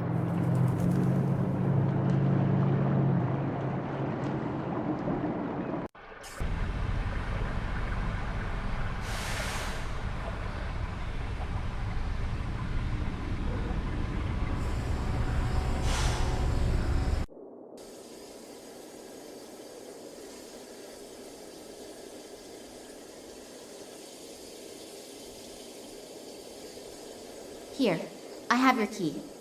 There are also several other things inside the stocking. You'll have to get the key out yourself, though. You're a dear. No, really. You really saved my ass. Give me another 2 minutes, then I'm finished here and we can finally go. And my reward? Reward? You saved my ass. Isn't the feeling of having done something good enough for you? Yes, yes, of course.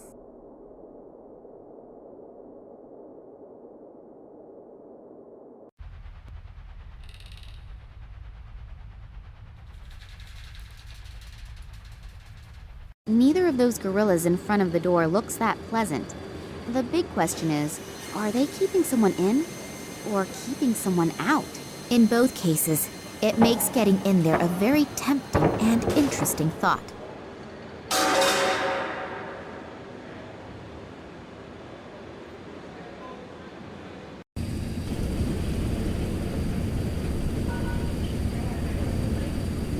They are taking tanks along on a research trip? Just what did I get involved in here?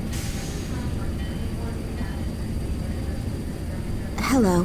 So, comrade, are you coming with us to Tunguska? Yeah. Well, it's amazing what a person will do for a couple extra rubles at the end of the month. I also need the permit. Damn.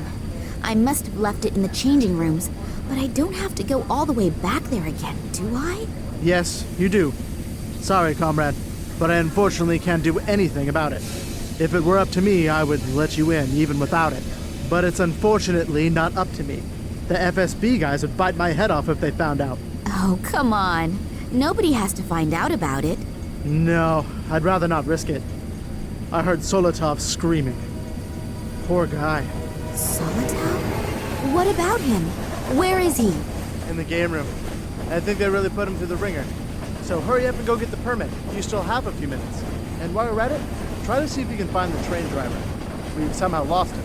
I had him paged a few times already, but he simply isn't responding. I would look for him myself, but I can't leave my station. And hurry, we're already running late. Isn't the train driver here yet? No. Maybe you should have him paged again. Okay, but I don't think it'll do much good. 17 calling 48. Come in, please. 48 here. What do you need? Could you page our friend, the train driver, again? He still isn't here yet. Again? Yeah, I know. I can't do anything about it either. Okay. Would the train driver please get his fat ass to his workstation and pronto? Let's hope that it works. Do you know what the agents are doing here? Working, I suppose? No. Really? We're all just doing our job here, and most of them are also really nice. They're people just like you and me. I suppose you're right. I think I can save myself the question about the FSB people. No one dares to say a word that is in any way interesting. Is everybody already on board? Yes, almost. We're still missing a couple guys from the FSB, but otherwise everyone should be here. And all the scientists, too? Of course. They were all brought on board as soon as we started boarding. Weren't you here yet? No, obviously not. Were there any problems? No, not really. But some of them were bound so tightly that they didn't have much of a chance to resist. Oh, yeah? Good thing, too. Have they all been put into one compartment? I don't think so, but I don't exactly know for sure. What do you care? You're only responsible for your section and not for the entire group? Yes, I'm really happy about that. If they so much as touch Daddy. Hopefully, I'll get into the right compartment. And if I don't, how do I find out where Daddy is? And how do I get there? Well, I'll have to think about that as soon as I get on board. Tell me, do you know why the train is so heavily guarded? You already know that, don't you? They explained it to us several times, even if I don't really believe everything. For example? For example, that the captive scientists were all spies for the enemy. But whatever, that's not my concern. What do you suspect? No idea. I just think it's strange that they're being brought to a research station now. But maybe they aren't supposed to do any research there. What then? Tell me. Who knows what they'll do with them there. But let's change the subject, because I'd rather not think about it. No, neither do I. Then I'll begin the search. Good luck.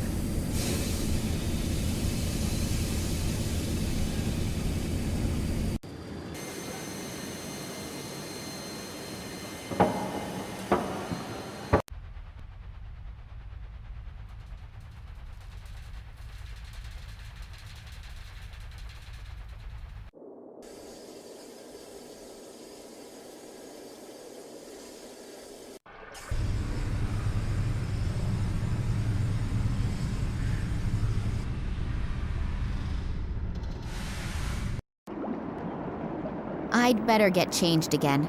The guard on the side entrance would start asking all sorts of questions if he suddenly saw me in uniform.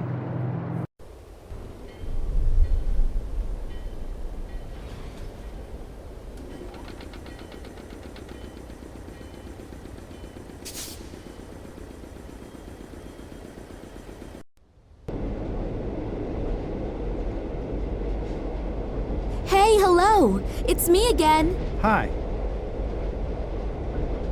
Can I ask you something else? Sure, anytime.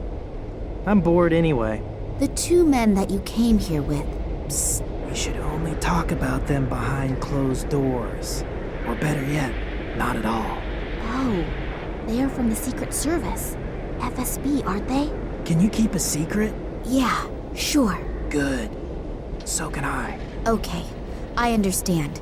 But you could at least tell me their names, couldn't you? If you'll leave me alone about it after I do. I promise. Good. Vitizov and Radenkov. And who is who? I kept my promise. Now stop asking me questions. Just because you don't care about your health doesn't mean that I don't care about mine. Thanks a lot for the information. My pleasure. See you soon.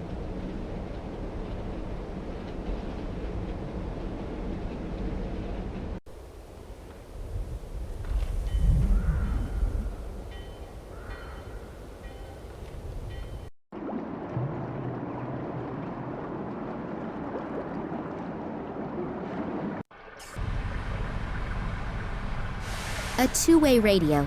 There is a sticker on the back with the number 15 on it. Okay, action. This is number 15. Calling number 48. Come in, please. Central here, what is it? Headquarters. Please page both agents Fedosov and Radinkov. They should report immediately to the guard on duty in the freight compartment at the rear end of the train. Okay. Next time, I should think beforehand about what to say. It seems it worked out anyway. I better put the uniform on again.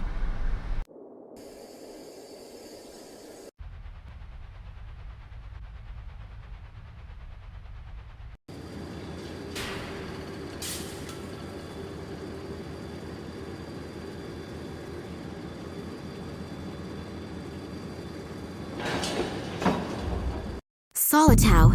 The poor guy looks really badly beaten up. Smoking allowed? So there's one rule for the ladies and gents of the Secret Service and another for the rest of the population.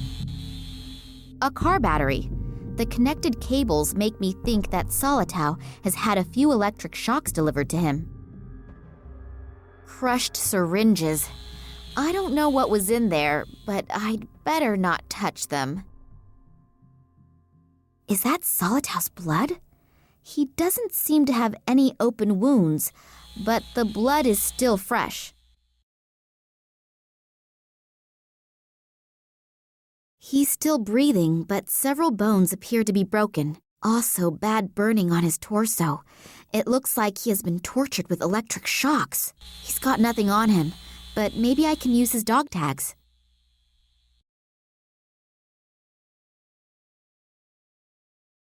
I can only hope that he survives these terrible injuries.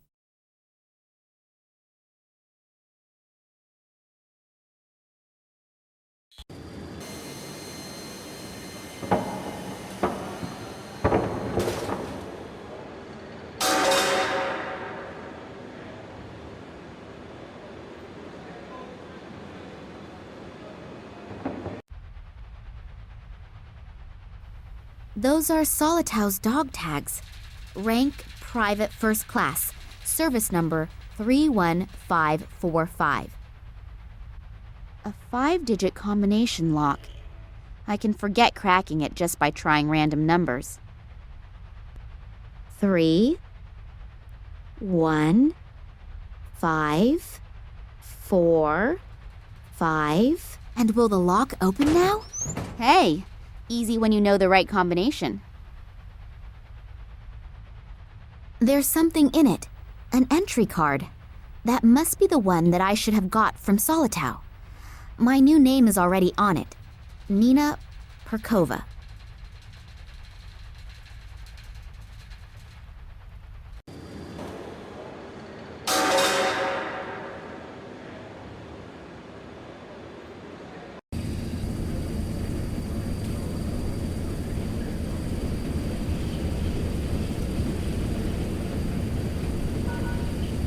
Well then, up you go, and welcome aboard the MS Boredom, on its way to the end of the world.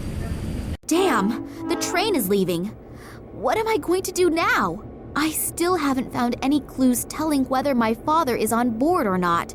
On the other hand, if I don't continue the search, I'll never find out.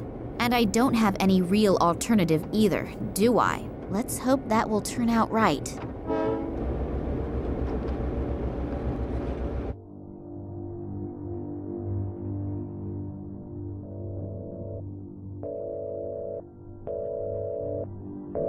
Have you found him? Not yet, but we're following some concrete clues. That is unsatisfactory. We are running out of time. The project must begin as planned. A few problems have surfaced in the little Kalenkov. Don't bore me with details. You don't mean to tell me that you can't handle a couple of amateurs, do you? No, I... Good. Then you know what you have to do.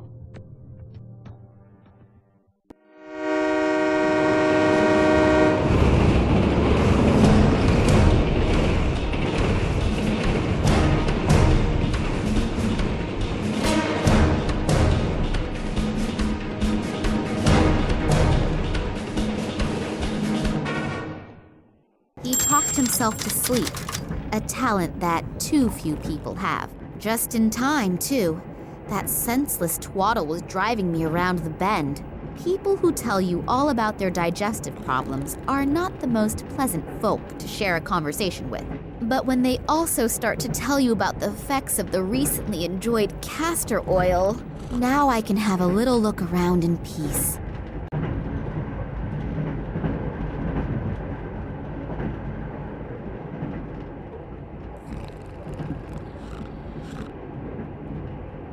Two machine guns.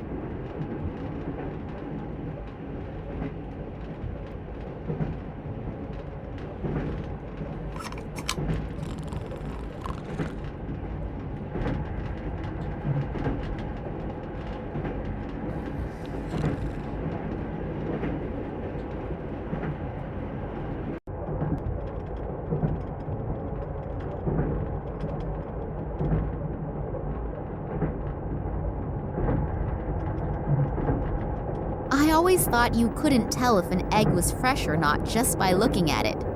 I have just changed my mind. A large pot. A water tap.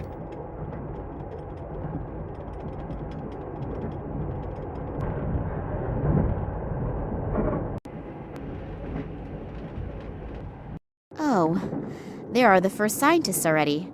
Maybe I can get some information here. However, I should not ask too directly about my father, so that no one becomes suspicious. Scientific assistant. That was an insult at university, but he really looks quite nice.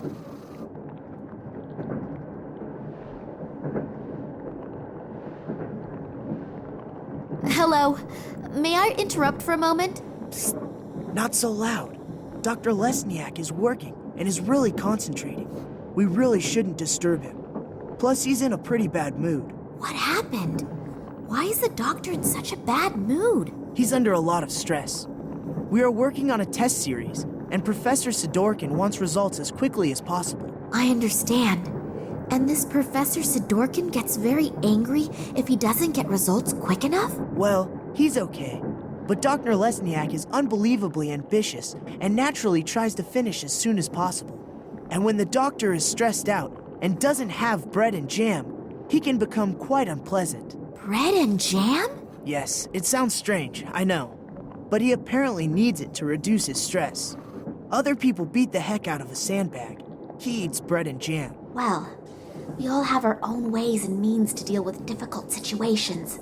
And if he gets bread and jam, he gets a bit more sociable? Yes, it helps.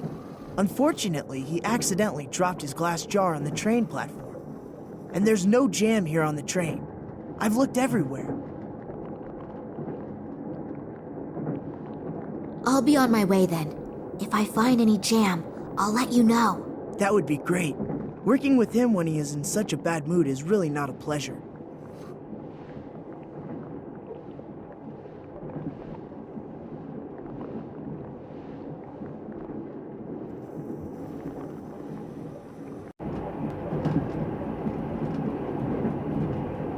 Locked.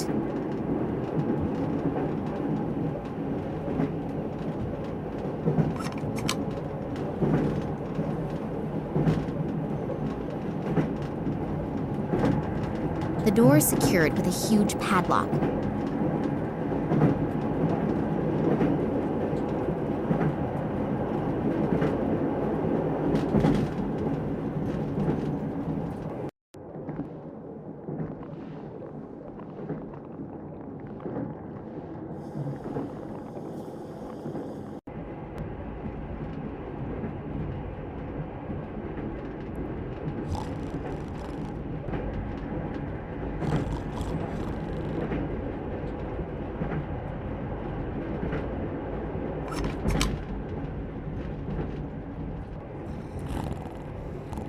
If I switch on the light, the nice gentleman there may wake up. I'd better be very careful of him.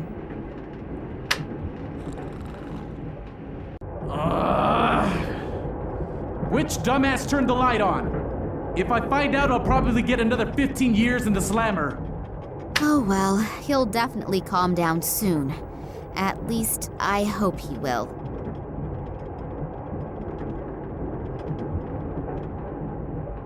A 3-month-old duty rota.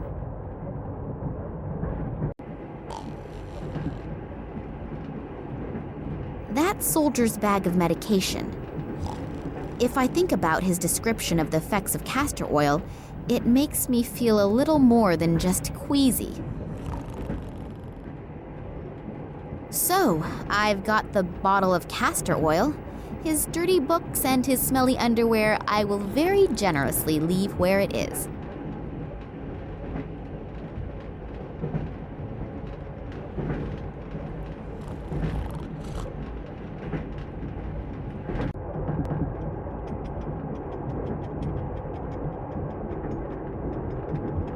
It's big and I don't need it.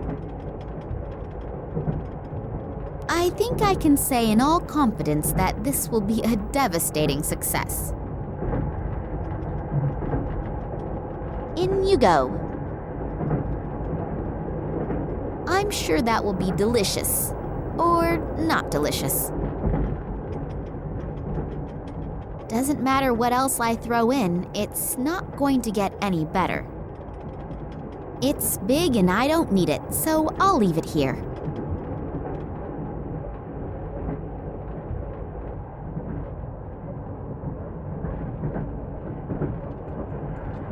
The catering list for the week. Today is potato soup. Delicious.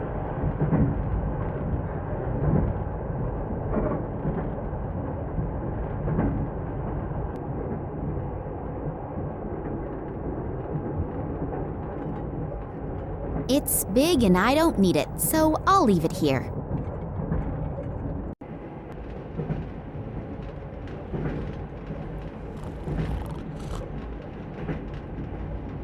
It seems to be a strategic map of the Tunguska region. The arrows look like the movement of troops, but I might also be wrong.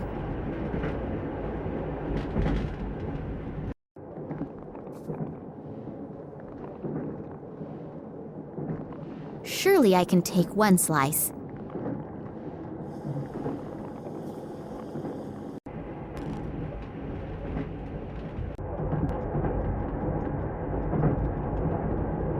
I have just realized that I haven't eaten for ages.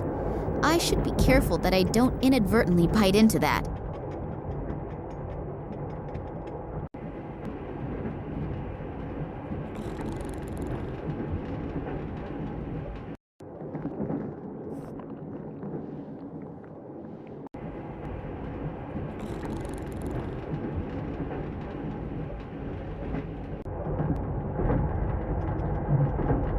Not much water goes into the bottle, but it's better than nothing.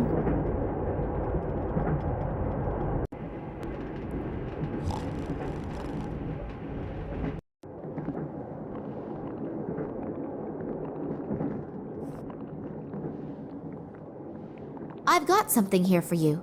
Perhaps it will help improve your mood. This is for me? Yes, you do like bread and jam, don't you? I made it myself, just for you. Thank you very, very much. Delicious. But I must have devoured the bread too greedily. My stomach definitely feels a little strange. Thank you anyway. It's delicious. I'm very happy that you enjoyed it. Has it helped your mood a little? Yes. I owe you one. If I can ever return the favor. Then I'll get back to you. Maybe sooner than you think. Anytime.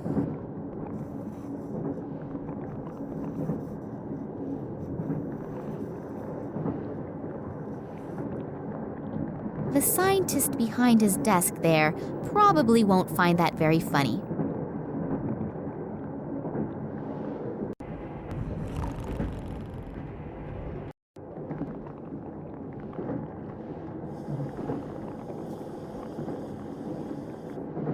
Hello. Are the good mood and the ability to concentrate back in gear? Yep, I'm doing much better. I know that this obsession with bread and jam doesn't exactly speak well for a reputable scientist. It's just one of my quirks. I simply need it now and then. Yeah, it's okay. We all have our weaknesses. Also, when some have a huge screw loose. What exactly do you do here? We are studying the regenerative capabilities of certain plants. Sounds very interesting. How does that work? The study? Yes. We'll both be old and gray by the time I've explained it. Please don't misunderstand me. I don't think you are stupid. But you can't explain it in 5 minutes. No, that's fine. You're probably right. Would it disturb you very much if I watched you working? I find all of that absolutely fascinating. I also promise not to ask too many stupid questions and not to interrupt. All right, but don't touch anything. And if you have any questions, I'm sure Alexei will be happy to explain it to you. Thank you. That's very nice of you. Are you the only scientists on board this train? No, not as far as I know. Apparently there are a few on board, but the compartments are separated from one another, and the doors are being guarded by soldiers. That's too bad. It would have been interesting to discuss research results among yourselves. Well, hopefully we'll have enough time for that later. You have no idea which of your other colleagues are on the train? No. The only person who has a complete list of the scientists and scientific researchers is Professor Sidorkin. I'll have to get my hands on this list. Then I'll know for sure if Dad is on the train or not, and exactly where I can find him. If I promise not to stand in the way and not to ask too many stupid questions, can I have a look around? Sure, but don't touch anything.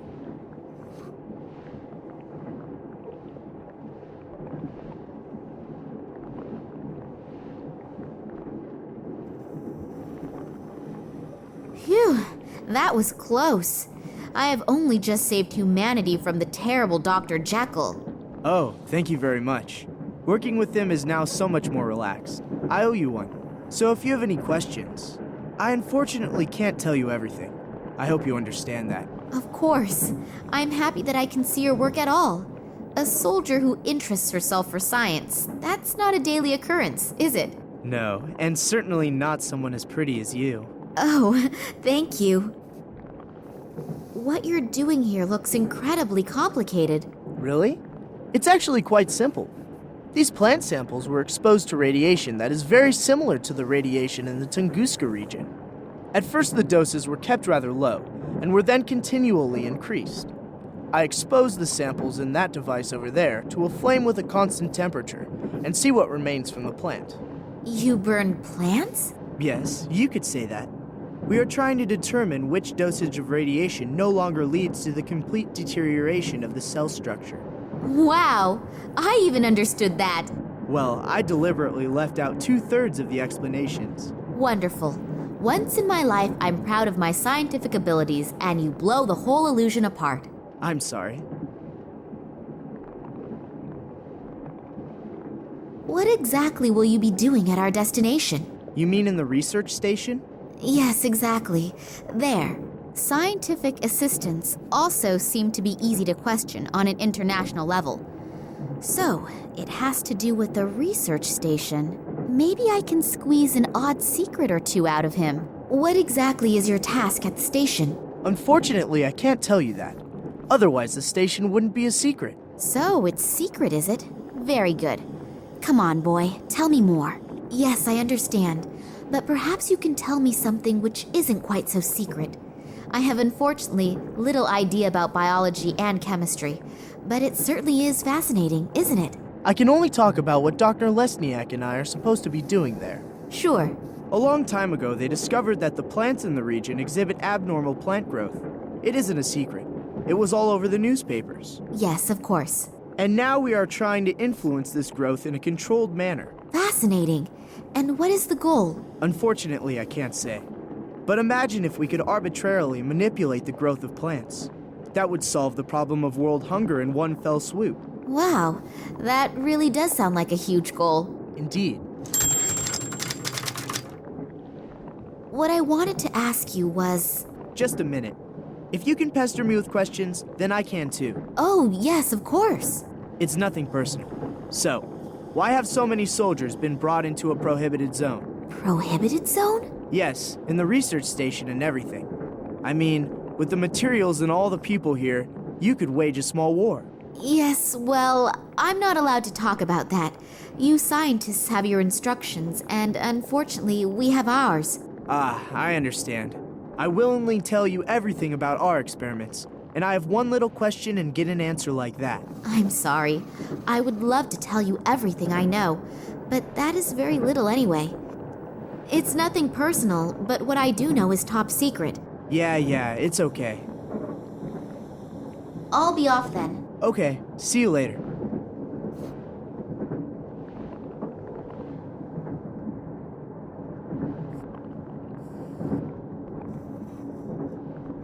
Hi, it's me again. Yes? Who is the Sidorkin? Professor Sidorkin? He is my direct superior and the scientific director of the biologists. You don't know him? He's an absolute genius in his field. There's hardly anyone who knows more than he does in the field of molecular biology. Oh, that must have passed me by. Do you think I could talk with him for a moment? He's right next door. But if I were you, I wouldn't bother him right now. He's under a lot of stress and is extremely irritable. And when I say extremely irritable, I mean even more irritable than me when I have to go 2 weeks without bread and jam. Wow, that bad. Then I'll be careful. Why is he so irritable? There are a few problems, but I'm not allowed to talk about it. I have to go back to work now. You'll excuse me. I'm not feeling so well. I must have swallowed the jam and bread a little too quickly. Alexei, please continue working here and tell Sidorkin as soon as you have the right result. I've got to go somewhere and fast. Very fast.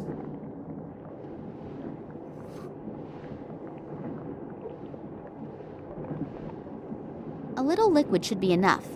It would look a little suspect if everything here were underwater.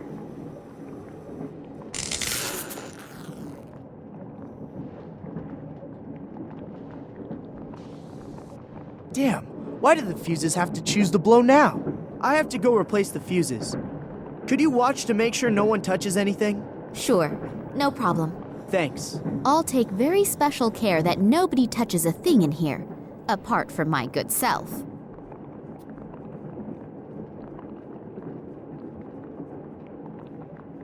The assistant's table.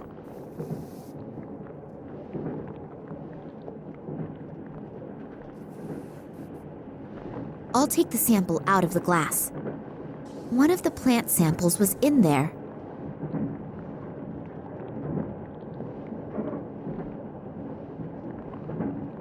I'll take the sample out of the glass.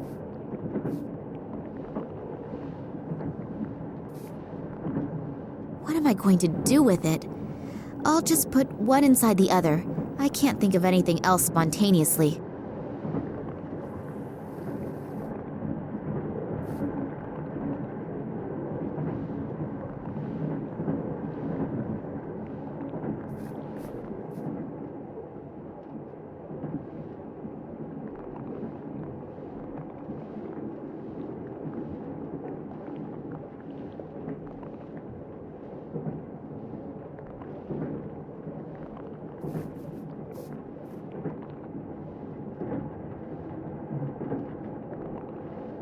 So hopefully the fuse doesn't blow on me again right away. And in the meantime, I really doubt if I will ever get any surprising results here. What? That can't be! Really? The sample didn't burn up completely? You can see that with the naked eye! I don't even need to do an analysis! I have to tell Dr. Lesniak! And maybe even Professor Sidorkin! This could actually be the big breakthrough! And I had almost stopped believing it would ever happen! And you are absolutely sure that all the test conditions were controlled and complied with? I always took random samples and rechecked everything. And I would put my hand into the fire to confirm Alexei's competence. I've worked with him for many years now. So you performed the experiments.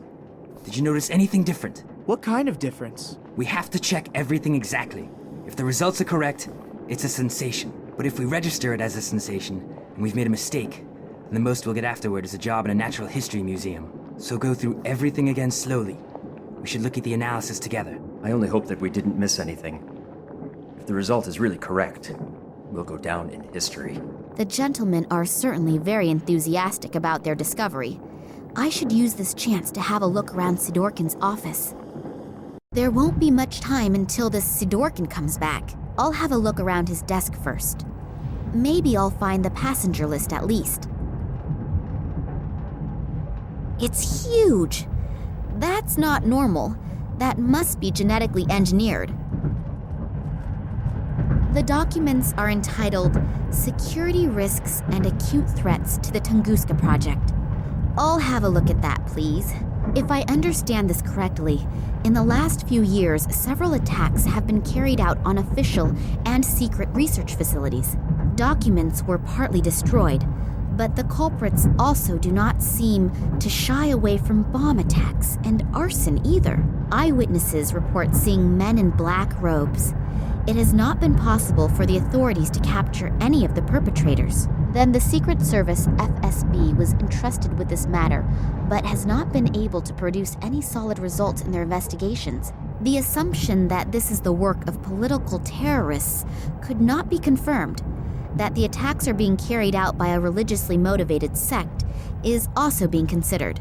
I wonder if they are the same men in black robes that Eddie apparently saw and was babbling about. If all that's true, then Daddy has got bigger problems than I feared.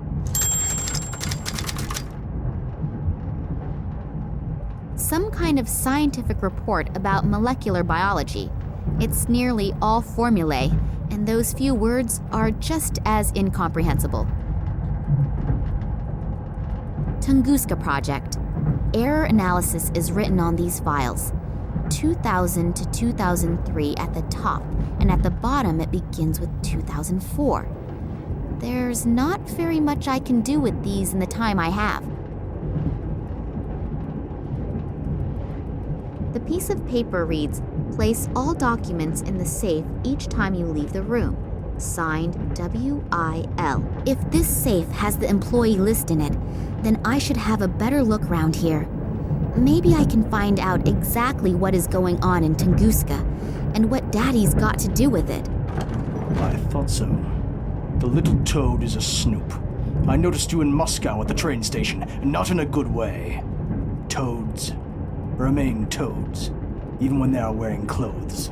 But don't worry, we're going to take care of you now.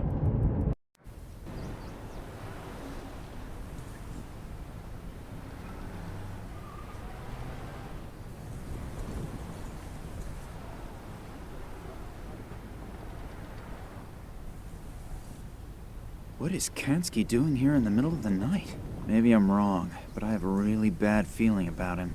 I should definitely make sure he doesn't catch me. He probably hasn't forgotten the big bump on the back of his head yet. Finally, an answer to my question. I'm curious to see what my Irish colleague has found out. Hi, Max. It took a little while, but the information you wanted wasn't so easy to get. It was a good thing you sent me the original letter. But I'll tell you more later. For starters, let's talk about the Irish company and the letterhead. This company used to belong to a man named Ken Morangi, and had something to do with plant fertilizer. The company was suddenly closed down, even though business was going pretty good. I unfortunately couldn't find out anything more about it either. Since then, Morangi lives like a hermit on a small island on the coast of Ireland. I've attached a map along with the mail. But now to an even more interesting story. I took a closer look at the letter you sent me. It isn't as empty as it looks at first glance. It apparently uses some kind of invisible ink. Not very imaginative, but it's apparently sufficient enough for people like you. Here are the contents of the letter. I hope you can understand it. Hello, Vladimir. Receive the documents. Copy is underway. We still have to settle the question of the handover. Ken, P.S. The whiskey is still waiting. Wow, that sure does sound mysterious. Maybe this Morangi knows something that could help us. I'd better tell Nina. I wonder what she's doing right now. Hopefully she's doing okay. I'm really worried about her. Damn. It is not my day today. First I sit with a bowel-sick psychopath in a train compartment, and now with a rabid dog. I've got to get out of here again quickly. As soon as we reach the next bigger village, they want to hand me over to the authorities. That would be the end of my search, and probably the end of me.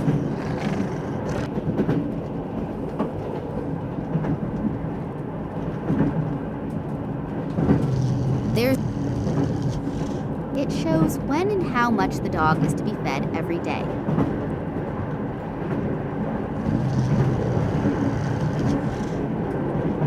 There are a lot of pieces of meat in the box. I'll take myself a piece.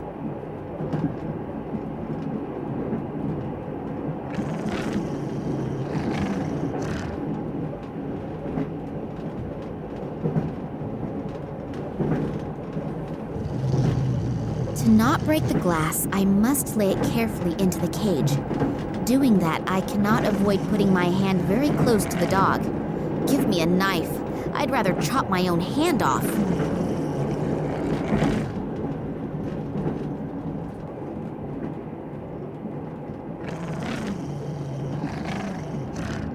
So, he should be busy for a while.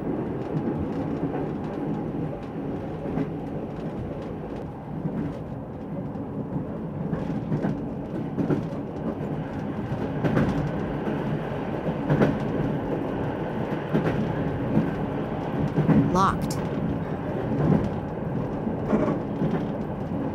A metal pipe.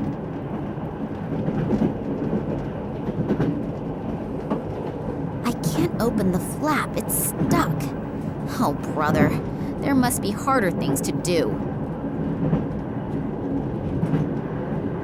If I stick the flat side in the flap and then lever it open. There is a vacuum cleaner bag in there. I'll take it out. Do I have to rummage around in that? Yes, I suppose I probably do.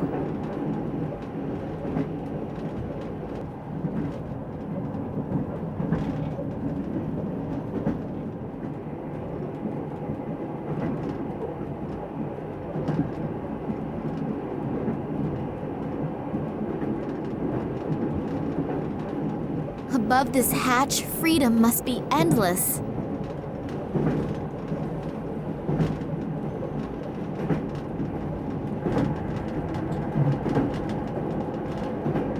A leather dog leash.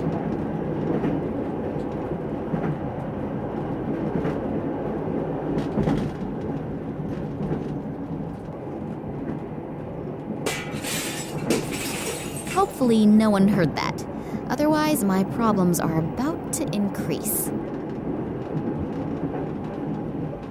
I could get onto the roof that way, as long as I don't slash an artery on those broken bits of glass.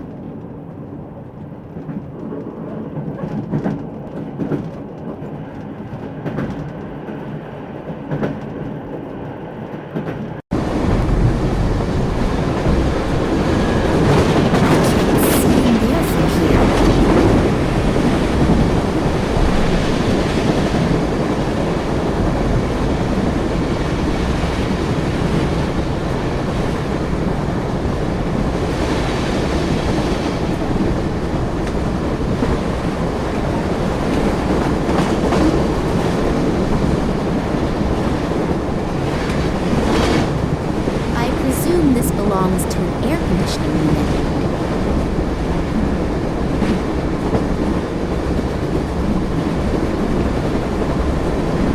Let's see if this helps a bit.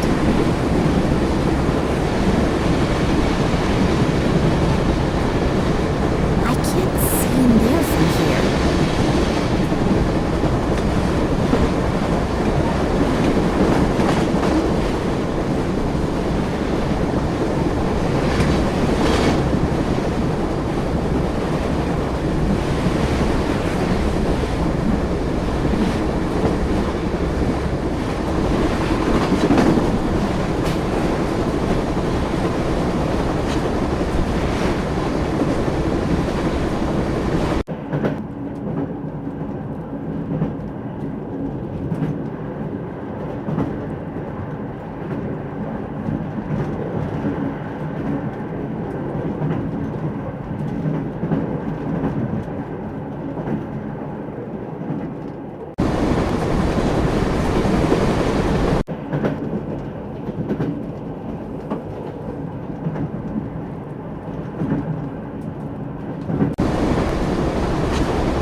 That was close.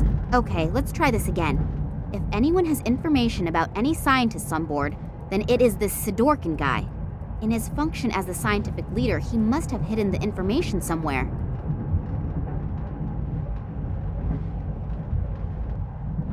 I thought Comrade Lenin went out of fashion years ago.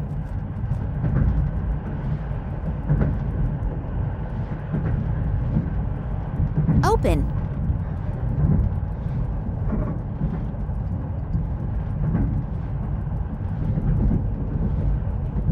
A statue.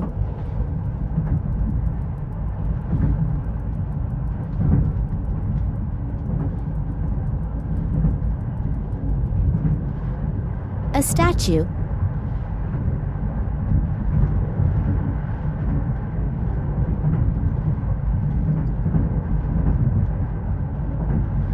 It looks neither attractive nor very valuable.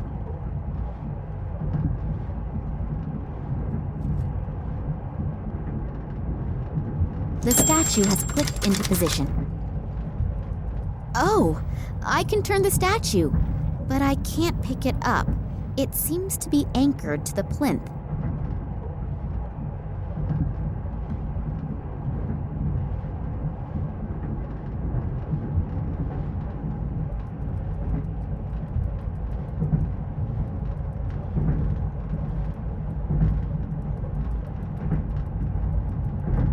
Apparently, the right orientation of the statues triggered a secret mechanism. Soundproofed walls, and then this chair. Are they torturing people in here? A book about the notorious pirate Bale Schmidt, who initially made life very difficult for the patricians and later for the colonists near Port Royal.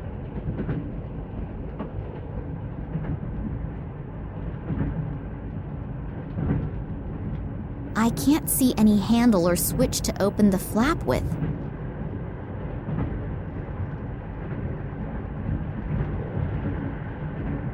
Pretty.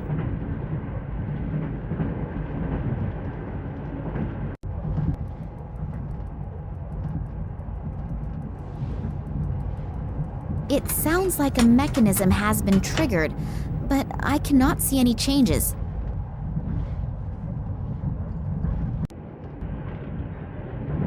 The mechanism in the bookshelf has opened the flap, but there is nothing in there. Strange. Very, very strange.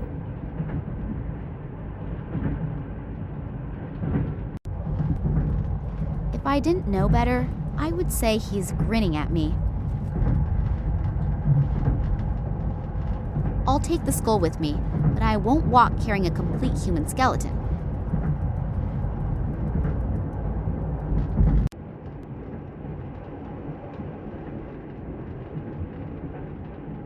Wow, that was close. I managed to survive an assassination attempt in my father's apartment and the guys from the Secret Service, only to be almost killed by a picture. Life can be strange, can't it? What sort of strange lock is that? If I understand this correctly, I should try turning all the lights off.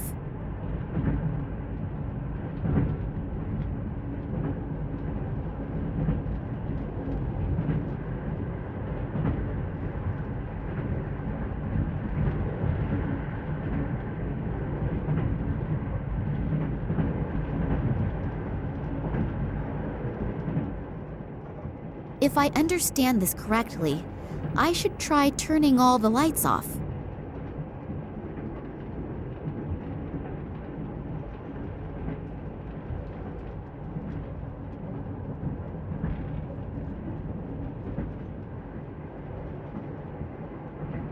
Done.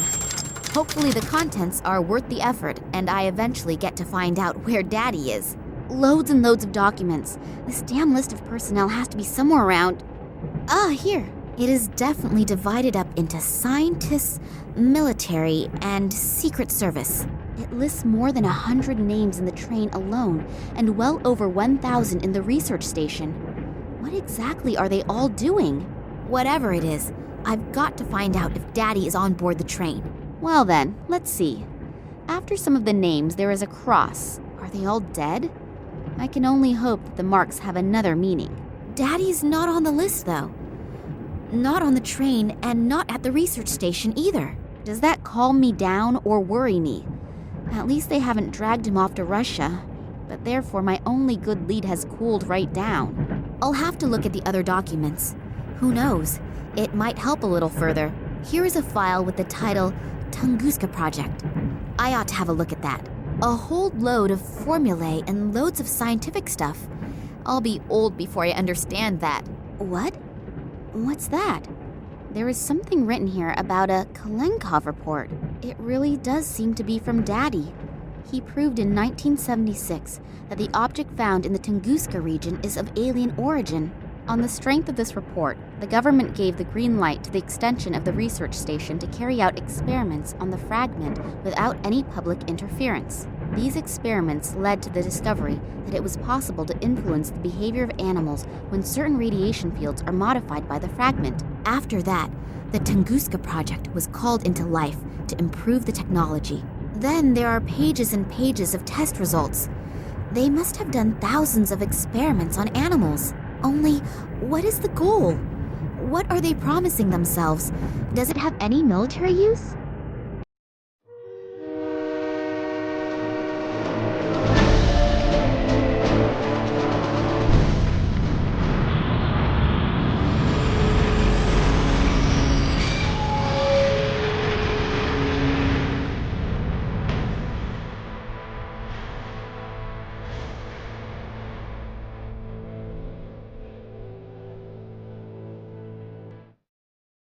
Oh, hello, Oleg.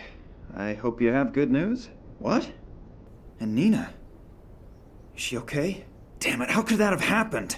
I thought you were gonna keep an eye on her. No, I don't want to calm down. I made that mistake once already, and the result... Yeah, okay. Where exactly? Okay, I'm on my way. So, if Sergei's information is correct, then this would have to be the military hospital where they brought Nina. I hope Nina is all right. How could a complete train derail? They think it was an attack. But for now, we should not care about that. You have to get Nina out of there. Who, me? Yes.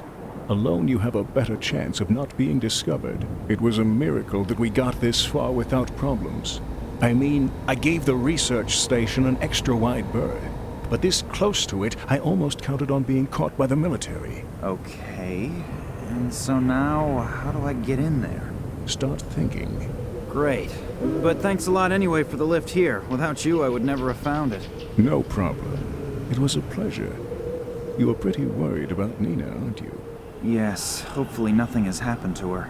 You really like her, don't you? Yes.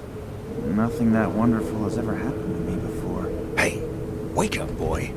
You can dream after you get Nina out of there. Yes, you're right. So, let's move. We don't have a lot of time. I'll wait here in case you need help somehow. Oh, don't forget, Nina has been traveling under the name of Pagova and probably has been admitted under that name. And now, good luck. Thanks. I will probably need it too.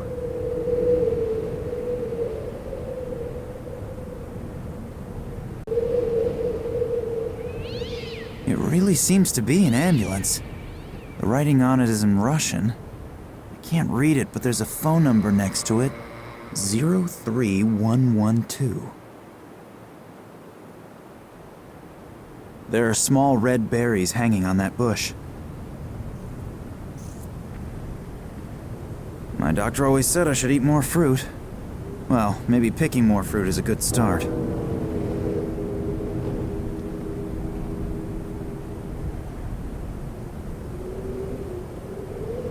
Now I've got a carrier bag full of holes and horrible red stains. Here, tie this around the hand with the missing fingers. Maybe we can fool the medic into thinking you've only just lost them, if he doesn't look too closely.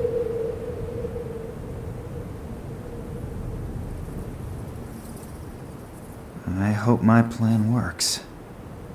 Hello. My friend is badly hurt. I think he's lost a couple of fingers. Yes, I'm standing here at the bus stop in front of the hospital. Please, send someone out quickly. I think he's bleeding to death. Yes, but please, hurry. I now only hope that Oleg's acting qualities are sufficient enough to convince the ambulance driver of his story.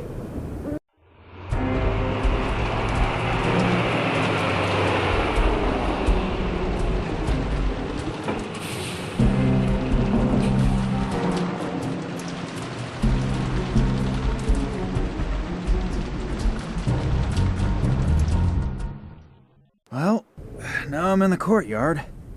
Now I just have to find Nina.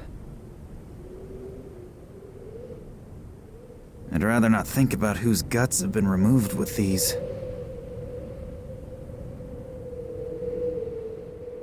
It seems to be a sewage pipe. It runs into the top floor.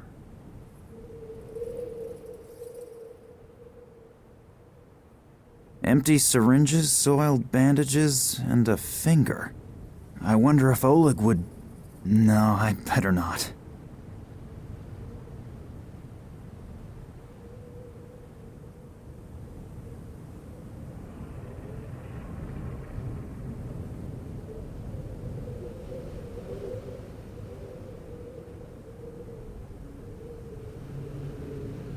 Locked.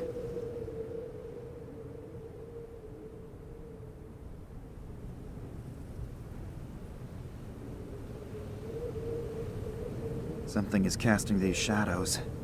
Something very, very close. There's a key in the lamp. It's a strange hiding place, but better than putting it under the doormat. It should work with that.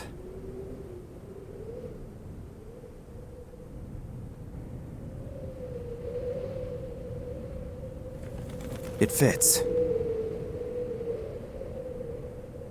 And into the lion's den. Hopefully no one's in the cellar.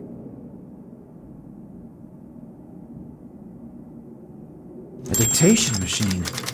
Maybe there's a recording of Nina on it. Patient 1835, severe psychological and neural problems, currently in a coma. During the observation period, the patient exhibited symptoms such as optical and acoustic hallucinations, reflexive muscle contractions, and incontinence. Patient also exhibited psychogenic reactions, temporary amnesia, partial facial paralysis, and spots in front of the eyes. Damage to the temporal lobe caused by external influences, fracture of the right wrist, various contusions, and hematomas in the area of the head and arms. Apart from some of the external injuries, the patient exhibits similar symptoms as the other patients. The report must be completed as soon as possible and faxed to Moscow. Damn, the batteries are running right down. That sounds terrible. What does "as with the other patients" mean? Does it mean that these behavioral and consciousness problems appear on a lot of people? If yes, why? What is the cause? I'll have to tell Nina about that, because something here is not right. I don't know what it is, but I definitely don't like it. Not at all.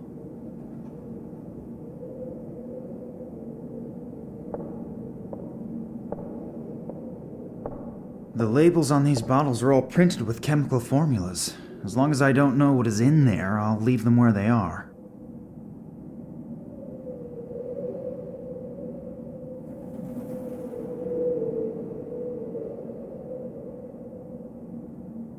There are medical records in here, all sorted alphabetically.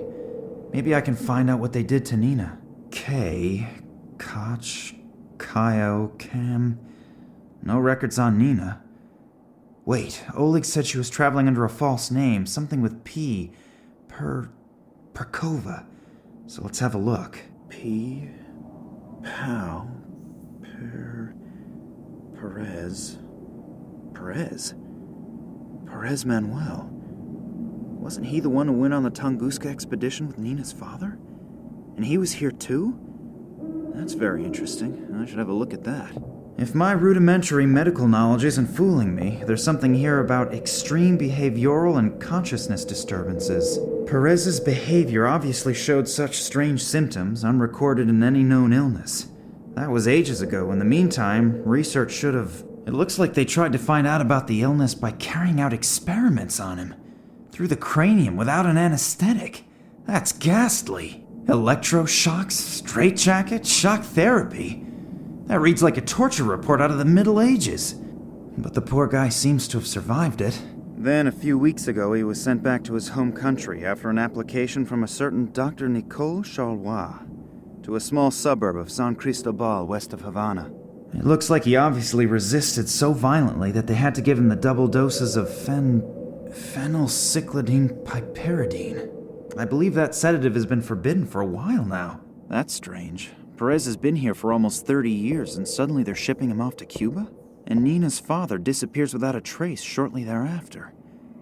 I would be astonished if there wasn't a connection. But what could it be? There's a whole load of medicines and chemical stuff in it.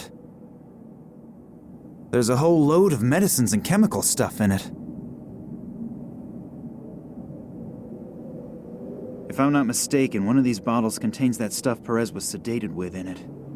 I still can't identify the rest.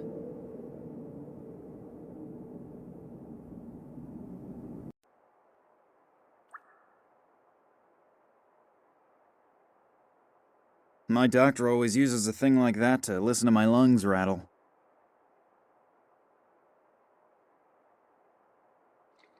I don't really want to find out who or what is lying underneath it and where all these stains come from. Luckily, it can't be Nina. The person or thing is far too small.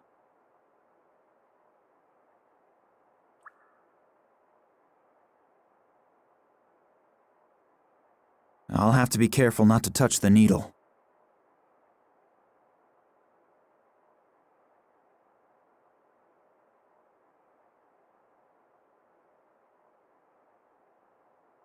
I cannot find anything in particular on the skull, but the lungs. I can't imagine that the person is still alive.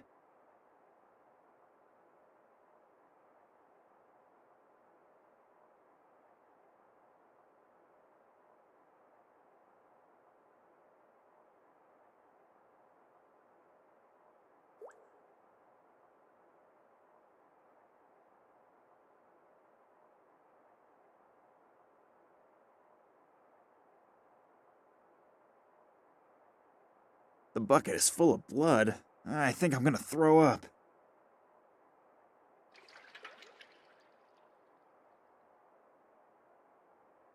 I can hear voices. As long as I don't know what to expect on the other side, I'm not touching this door.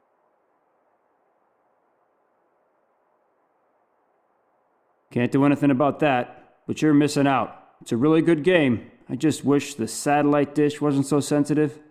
I have to keep adjusting it. Hopefully, it won't be as windy as yesterday. I couldn't really see anything properly. No, you can forget that. Just be happy that the broad is in a deep sleep at least and not constantly on a rampage. Yep, and 3 more days up in that damp room, then our doctors have more work to do. No, you better stay up there. There's hardly anyone here, but in case someone should surface, there'll be another uproar about people leaving posts and so on. Not to worry. The head physician won't even notice that I'm more occupied with the TV during my shift than with making rounds. I'm keeping an eye on the entrance. If he doesn't come crawling through the basement, I'll notice him in time no matter what. Yep, will do. Till then. And don't go hunting rats again. The doc is still sour about the bullet holes. A damp room somewhere on the upper floors. At least now I know where Nina is being held. But it's a little inconvenient that there are at least 2 guards there. I have got to get into contact with Nina somehow. Perhaps she's got an idea how to get rid of them.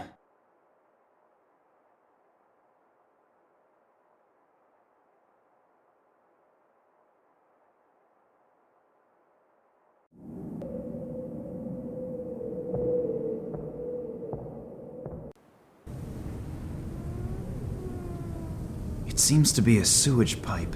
It runs into the top floor.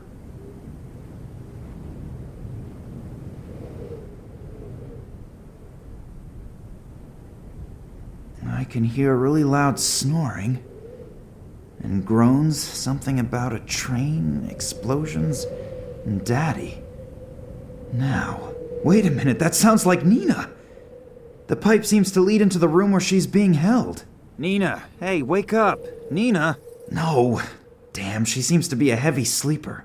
She can't hear me.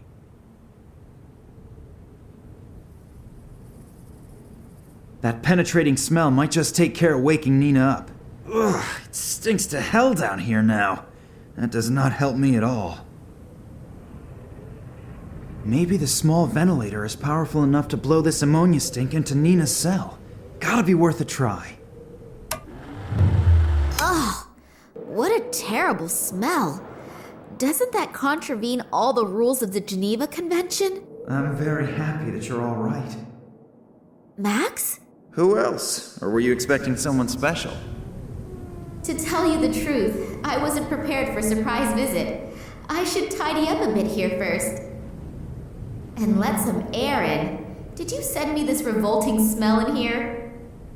Yes, there was no other way to wake you up. By the way, you snore and talk in your sleep. If you mention that to anyone at all, you are a dead man. Don't worry, but we have to get you out of there first. Good idea. Do you have a plan? Not really. Then now is the time to come up.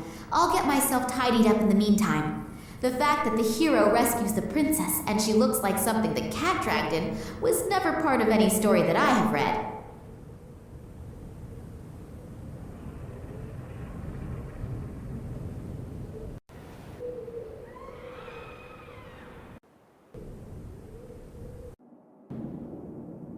That has seen better days. That one has had it. That's pretty. My grandmother used to earn a living crocheting placemats like that. I would probably break my fingers trying.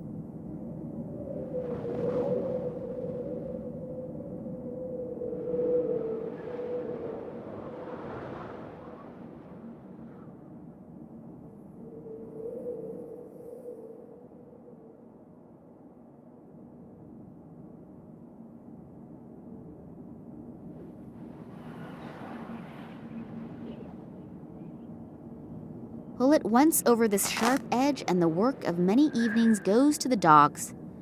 Ooh, if my grandmother would see that.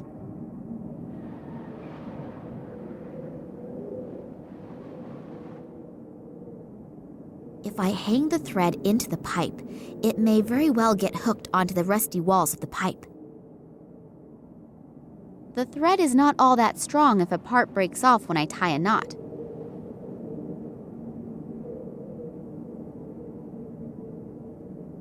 The stone seems to have hit the bottom. Now I can exchange a few smaller objects with Max.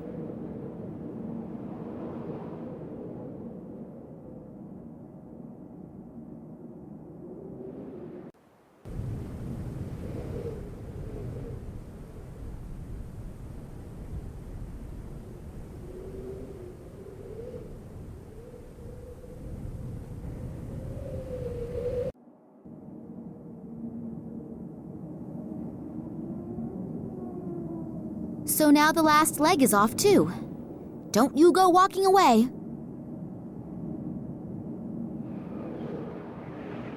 Take that, scourge of every health authority.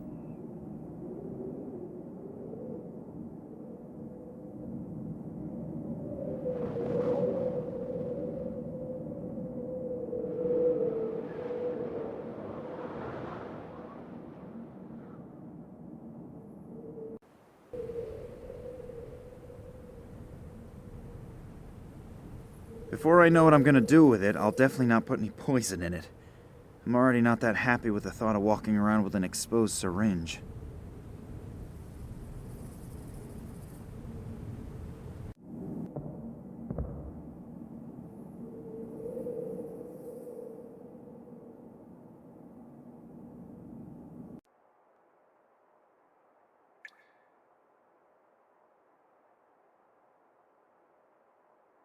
The guard is busy watching soccer on TV. Still, I'd better not go any further into the room, because if he turns around, I'm dead meat.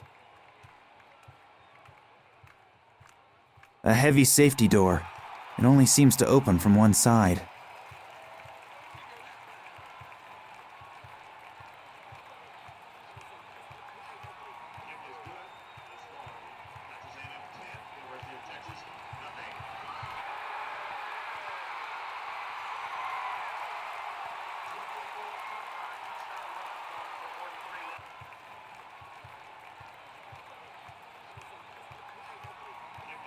I'd better not go there. As soon as the guard notices me, I'll have some huge problems.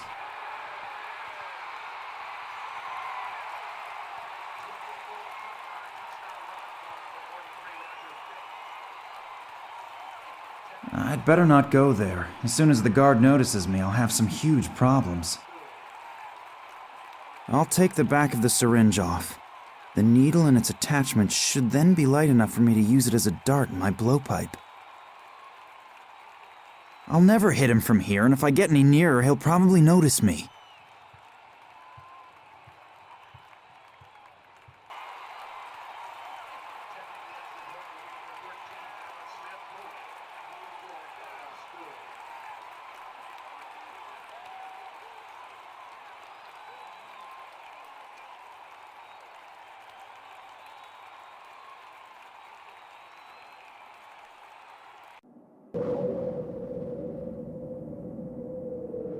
Locked. I suppose that had to be expected, but it's still worth a try.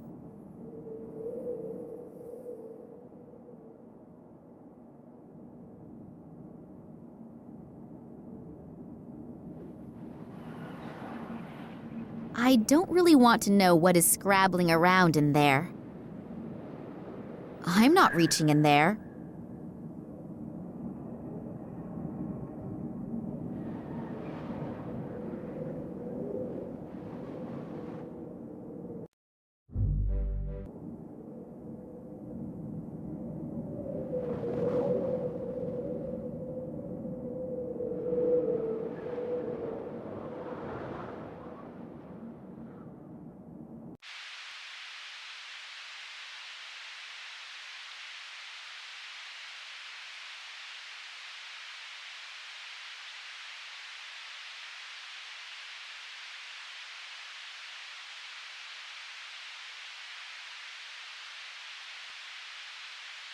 If I touch this needle now, our little adventure will come to a pretty fast end. I'll never hit him from here, and if I get any nearer, he'll probably notice me. I'd better not go there. As soon as the guard notices me, I'll have some huge problems.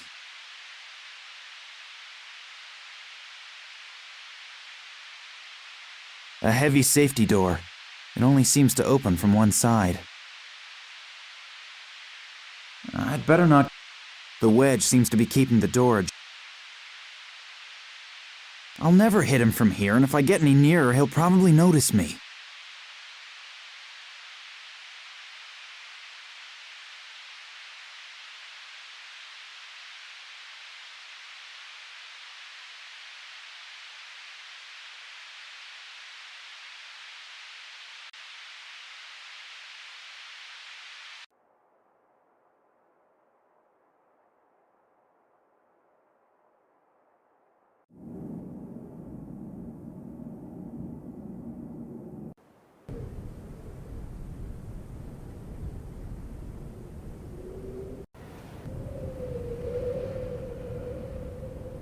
Hardly the newest model, but it fulfills its purpose.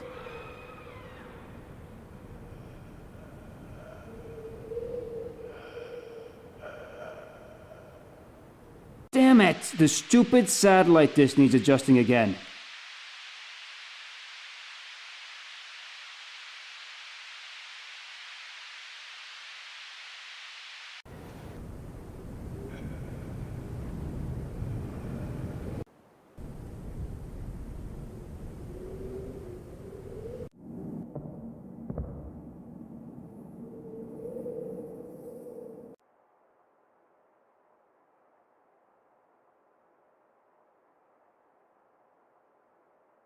Apparently the guy has already readjusted the satellite dish.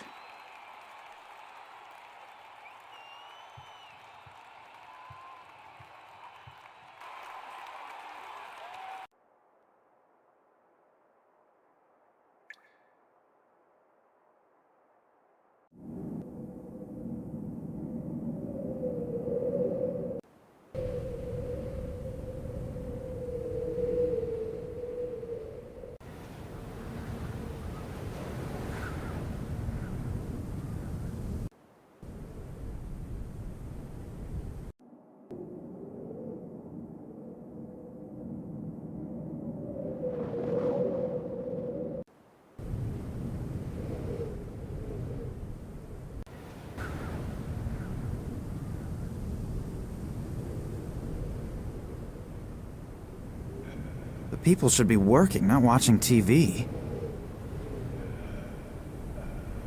Damn it! The stupid satellite dish needs adjusting again.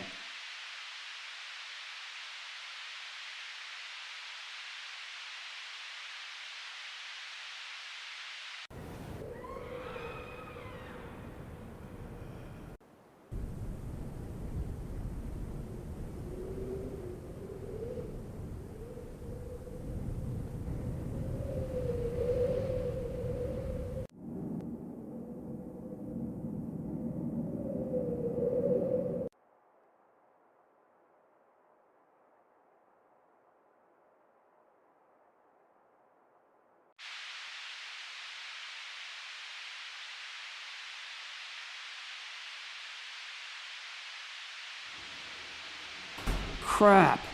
How did that happen? That guy is making a hell of a noise.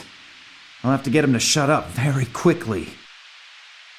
A heavy safety door.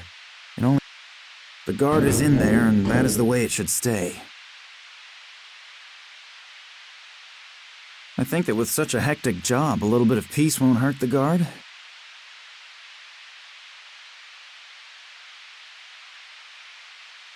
Ouch! What was that? So, I'm rid of him for now.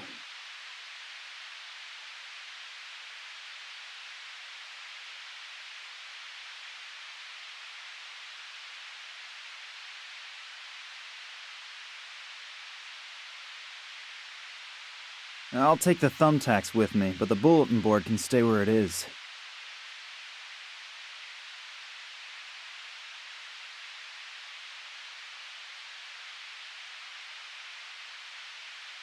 So, this is where the second guard is sitting. I almost landed in his lap. One more step and he'll notice me. I've got to think of something to distract him.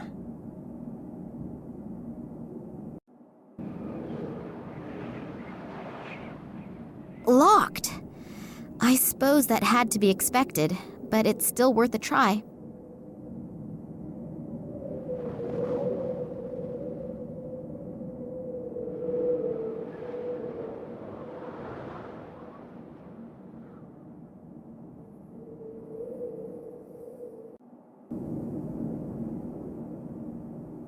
Nina's cell must be behind this door.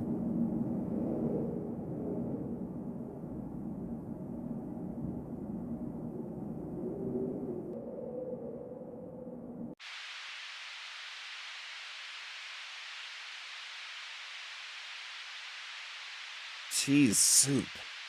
Theoretically very delicious, but theory and practical life are very often rather far apart. The soup is so watery that I'll lose most of it moving around, and then I'll stink of cheese for the rest of my life. The sponge sucks itself full of soup.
First of all, I need the bait before I construct any fiendish traps.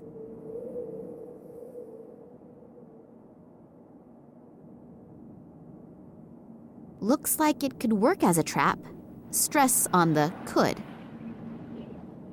If it is really true that mice and rats like cheese, then this aromatic piece of foam rubber must be the perfect bait. The big game hunt can begin.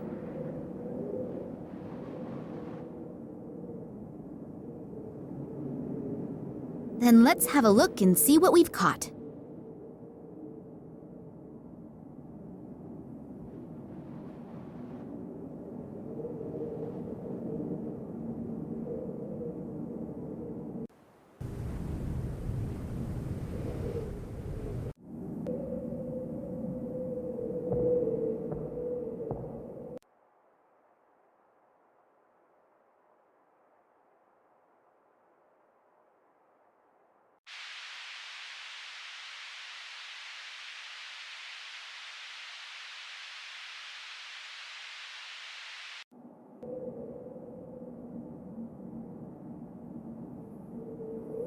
Run. Run as fast as you can and keep the guard busy for as long as you can. Good luck. Just you wait, you little beast! I'll get you!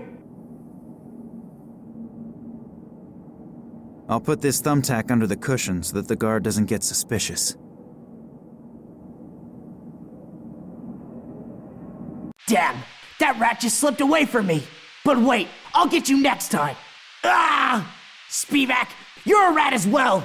But I'll get you too! All is quiet. I hope the dose was strong enough.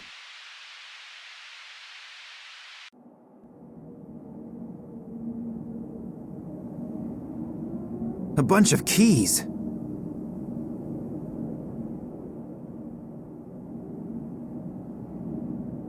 I'm really happy to see you, and thanks for... My pleasure, noble princess. Come on now, we have to go. I'll just get my things together. Hopefully those guys haven't grabbed everything. Thanks, you two. I would hate to think what would have happened if you hadn't come along. You don't have to, but we wouldn't let you rot anywhere in the sticks. I knew that I could rely on you. Anytime. If I had to, then I would even... Could you postpone the niceties until later? We should get going. The people in the hospital are bound to notice your absence soon. Yeah, I'm ready. Although... What? We must be really close to where my father used to set up camp on his earlier expeditions. Am I right? Yes, that's true. But we really don't have any time for that. The hospital belongs to the Russian military, and when they sound the alarm, it will get extremely uncomfortable around here. We should first get out of here, and think about how we want to proceed along the way. But... No buts. The risk of landing here in the first place was already big enough. We are going. Max, I need your help to get the airplane ready for liftoff. Oleg is right. We've got to get away from here first, and then we'll see what happens. Go on, get your things out of the Jeep and come.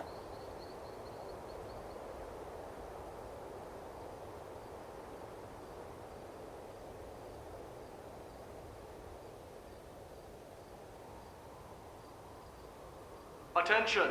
Attention! An alarm has gone off in the neighboring military hospital. A female patient who is considered extremely dangerous has escaped. The military has been notified and several soldiers are on their way here. Until they arrive, no one is allowed to leave the airfield. Everyone is ordered to be on high alert. No one will be permitted to take off or land. Damn, they're looking for me already. What now? We'll meet here in a few hours.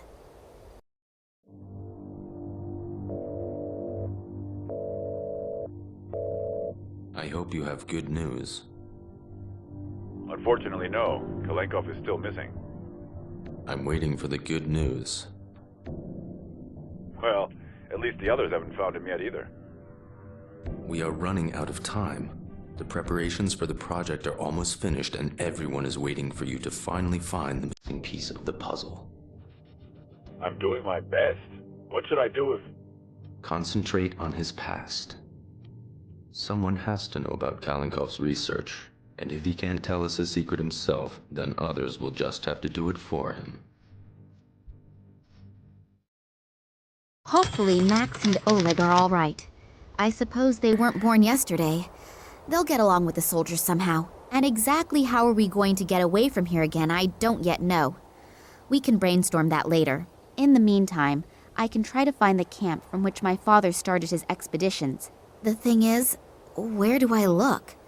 Apart from this tent, I have found no signs of human existence. Hopefully I can get some help here.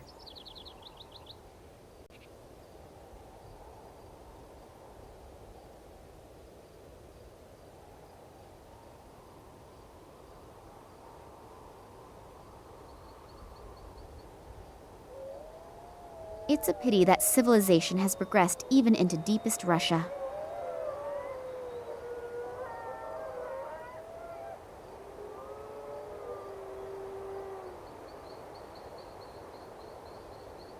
First aid? Only first aid for alcoholics. 1 bottle of vodka and nothing else. No bandages, no painkillers. Apart from the vodka, of course.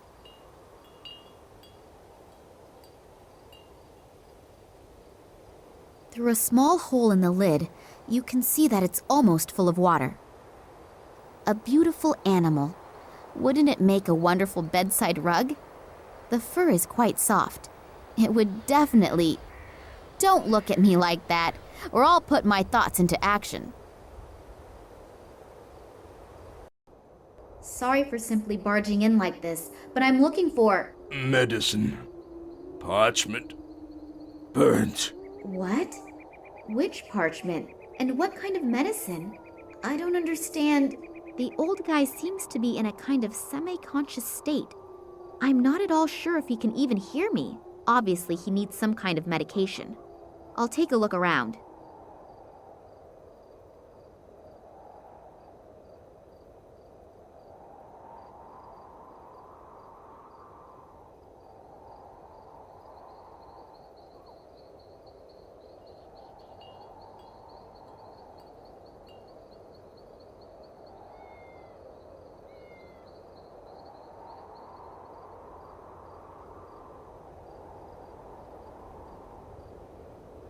They all look as if they're about to fall apart.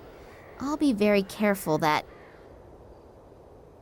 One of the threads has come loose. I don't need any more of them, so I'll leave the tassels where they are.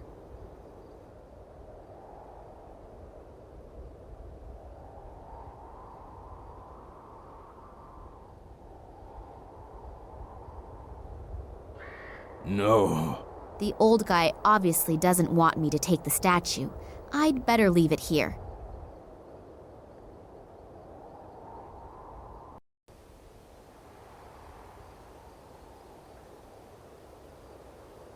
Too big. A large case, probably for provisions.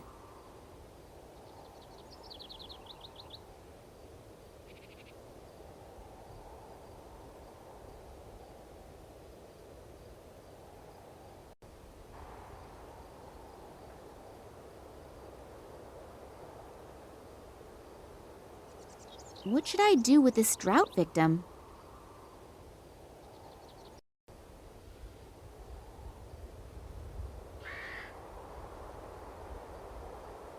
The barrel has a fitted lid, and therefore I can't get it off.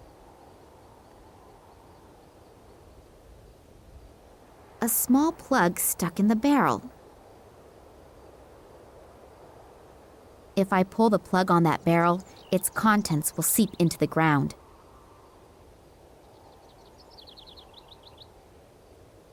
The trough is empty.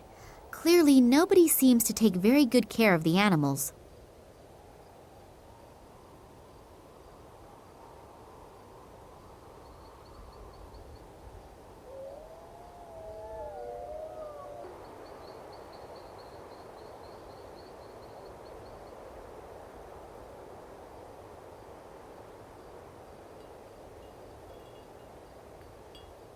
I definitely won't fell the tree with that. I'll limit myself to the bark.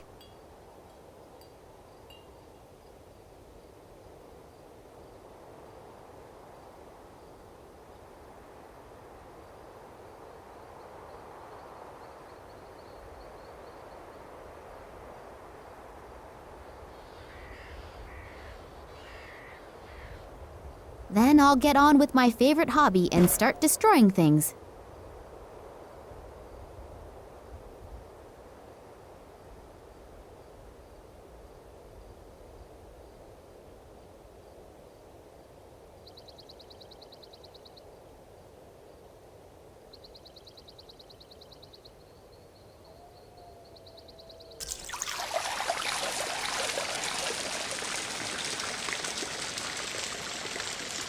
That poor animal is drinking as if there were no tomorrow.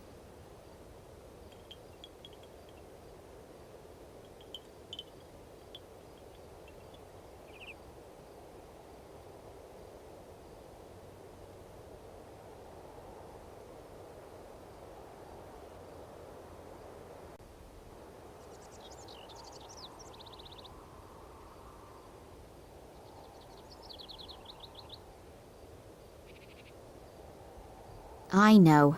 They're under the protection of nature conservation laws. I'll be very careful.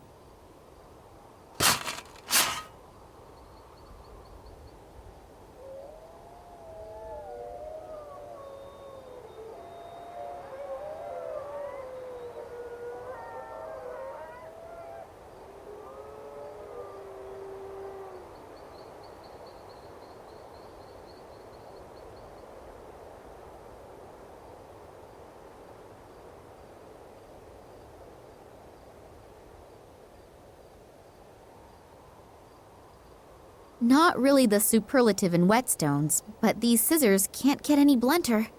And how's that? It now cuts more than butter.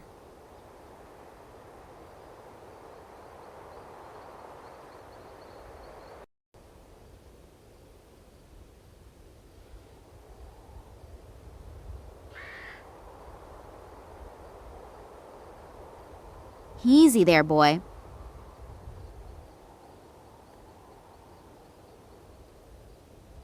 If I take the spoon, the hairs, and this thread, and Hey!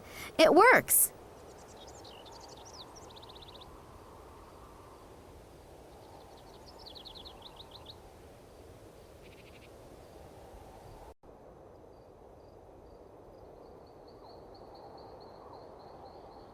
If I paint the resin very carefully over the parchment pieces...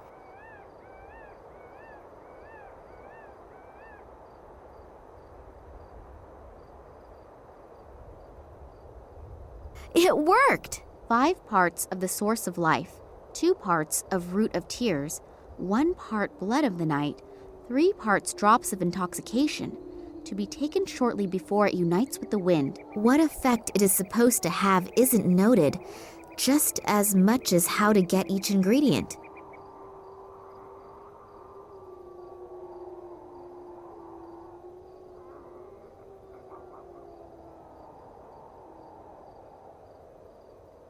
A strange creature with its mouth open. It seems to be some type of nutcracker.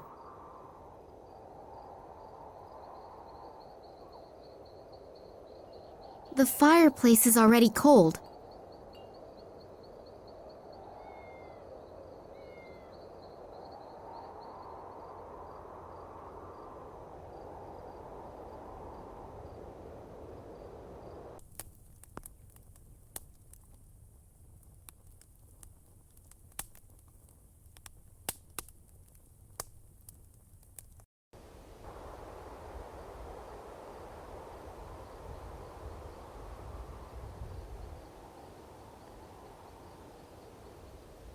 The barrel is now empty.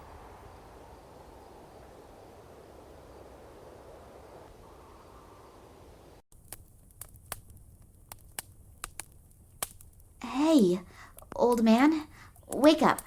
Is this the recipe for your medicine? It really does seem to be the recipe. The old guy wants me to prepare it in this vial. I'll have to hurry preparing his medicine. He's not going to hold out for much longer.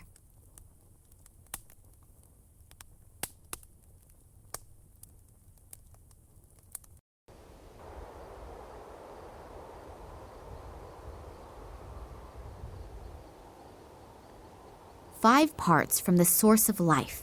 Got it. The plant will hardly fit in there.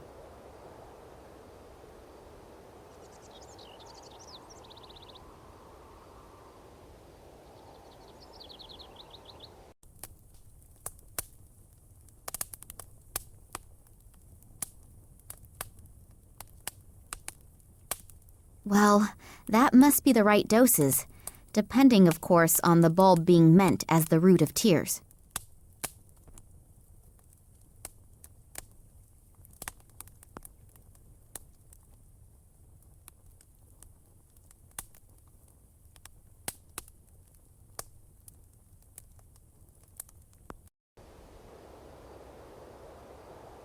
Ketchup is made of tomatoes. Tomatoes belong to the nightshade family. That could be the connection to the blood of the night reference. I'll try it.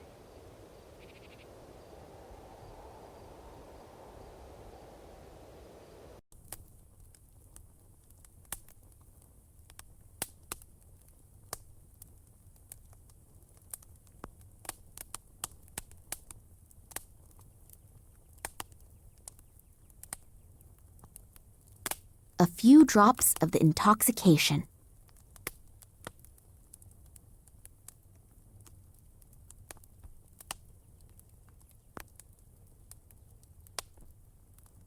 No. The old guy obviously doesn't want me to take the statue.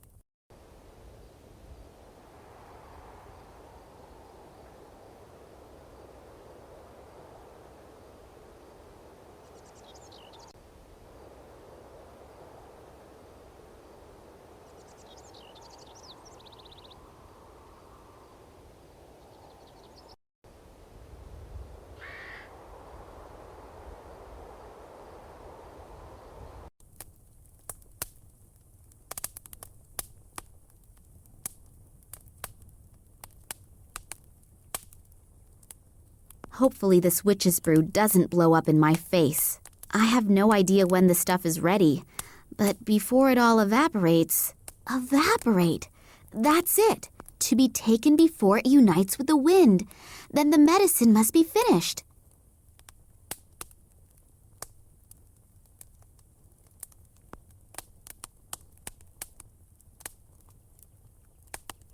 Drink, old man. I hope that helps. Thanks. My pleasure. What happened? A little difference of opinion with the guards. Guards? From the research station? Yes, Oh, it's not important. Not so important. You nearly died. But I'm alive. And you aren't just here to help me, are you? You have some questions. Yes. How did you know? Your eyes betray you. The eyes betray everyone. And your eyes, I know your eyes. They were here once a long time ago. Me? I was most certainly not. Yes, they were. But they weren't in the body of a young woman. You're the daughter of... What was his name again? Vladimir Kalenkow? You know my father? Yes, Vladimir was his name. He came to me back then like you are today. With the same eyes. I need your help. If you knew my father, then you can also tell me what happened here all those years ago. I'm only a shepherd. I've always been a shepherd, and I will remain a shepherd for the rest of my life. But... I know my place in life, and you should know yours too. Listen to the words of a simple man. My son didn't listen to me. What do you mean? You want to know what happened here almost 50 years ago, and what is happening here today. My son was also curious. He didn't want to listen to me. He found a strange piece of metal in the woods, and he asked questions. The wrong questions to the wrong people. I never saw him again. There are things that we are just not meant for. If we don't realize this... Old man, your words may be very wise, but my father is in danger and I need your help. I know. I can see it in your eyes. You really are just like your father. I also warned him, but he didn't want to listen to me either. He entered the cursed realm of the Ugdi, the evil thunderbirds that had been sent to cause endless sickness since the year of the great catastrophe. Your father ignored my warning, and his companion must have paid dearly for it. I know that I cannot stop you, so I will tell you where your father had his camp back then. Follow the northern path until you reach the swamps, and you will find what you are looking for. But always remember my words. Be careful in everything you do. Things happen here that no one can even begin to imagine. The Evank was right. The atmosphere here is real strange. So unreal. Even if perhaps a good portion of superstition is involved, I have a strange feeling here. And then the story with the thunderbirds and the endless sickness. Pull yourself together, Nina. You're just exhausted. There are no thunderbirds, and any phenomenon, no matter how mysterious, can be explained rationally. Hopefully.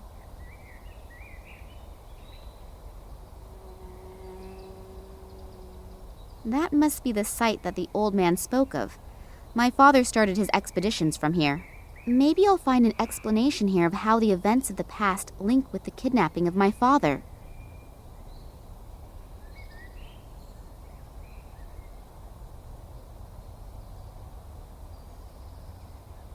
I should probably watch out where I'm stepping. One false step could be my last one.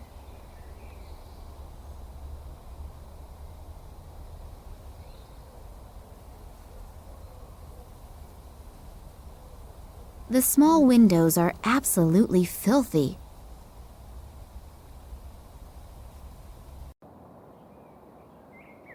An 8mm film projector. Considering its age and the fact that it's not professionally handled here, it is not in bad condition.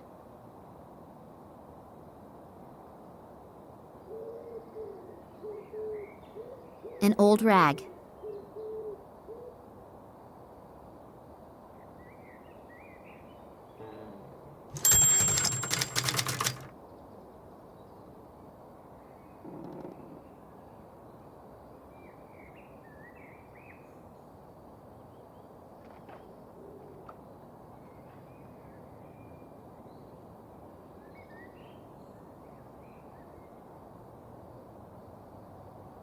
Are shards always broken, or are there whole shards? An interesting question. I'll have to ask my former philosophy professor.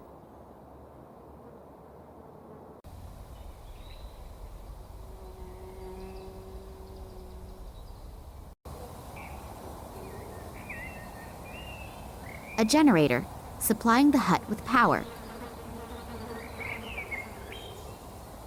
There is obviously no more fuel in it.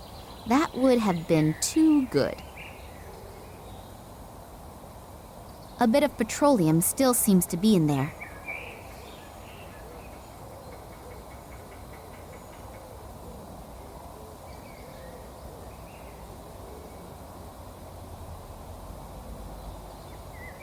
If I remember correctly, then that thing has something to do with magnetism and producing electricity.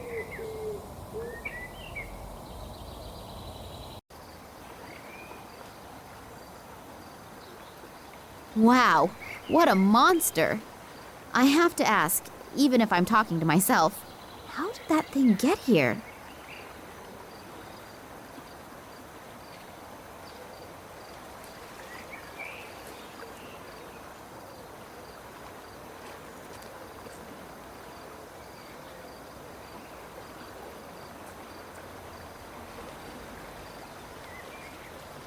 That must be the research station that the transit train was supposed to be going to. Has it even arrived there at all? The research station is certainly impressive. It even has its own runway, and probably just as impressively secured.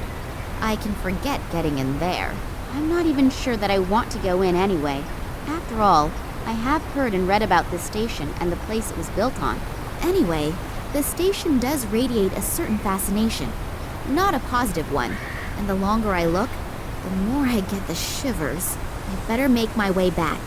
There's a lot to do, and I still don't know what secret out of Daddy's past is concealed here.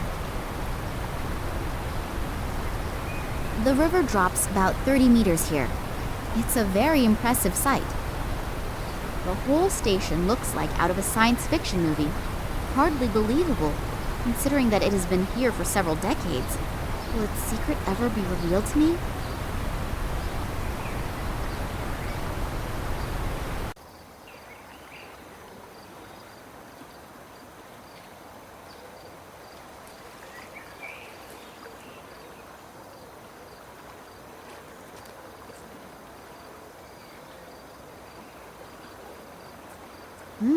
There's still plenty of vodka in there. If I want the one spirit, I think I will have to get rid of the other. Nastarovia! Oops, I think I'm a bit out of practice.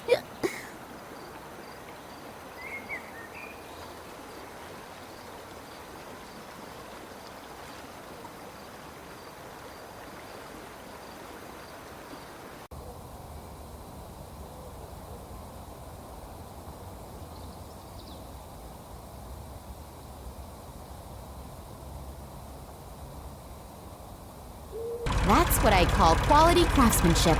Over 50 years old, and it still works like it did when it came out of the factory.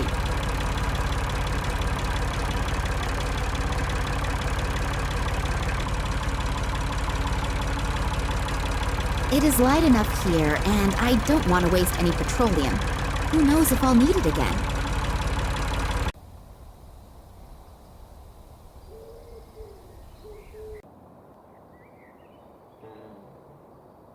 There is no roll of film in there.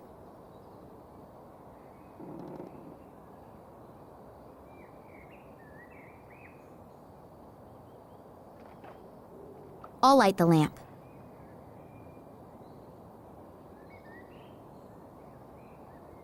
I can't see or find anything special.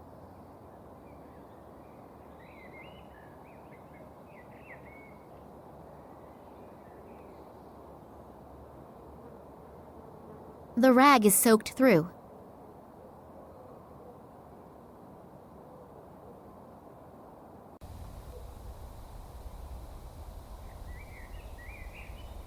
As an obedient little housewife, of course I know what my duties are. There, finished. Shall I make dinner now as well?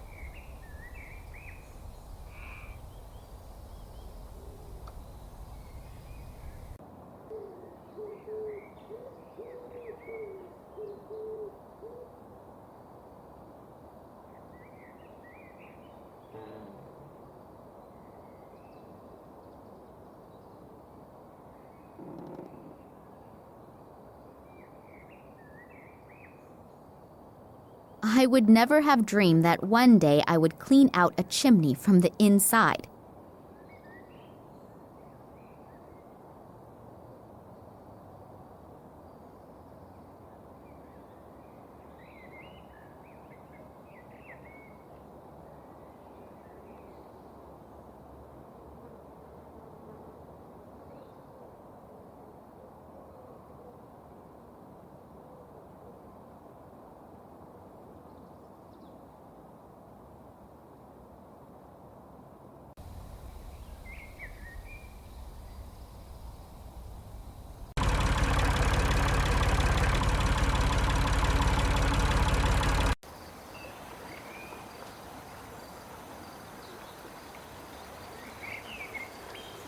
This has been plundered.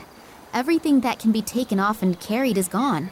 There are only 2 small nuts here, and I am having them.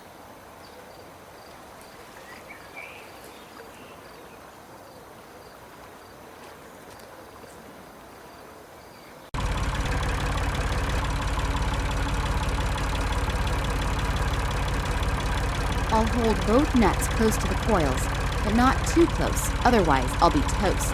As a result, they seem to have become magnetized.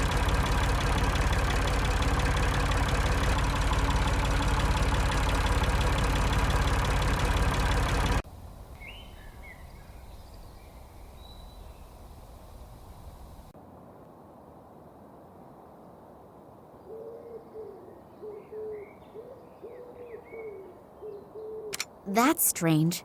Obviously, the compass needle only moves when I press the button. I seem to have triggered a mechanism, but nothing has happened yet.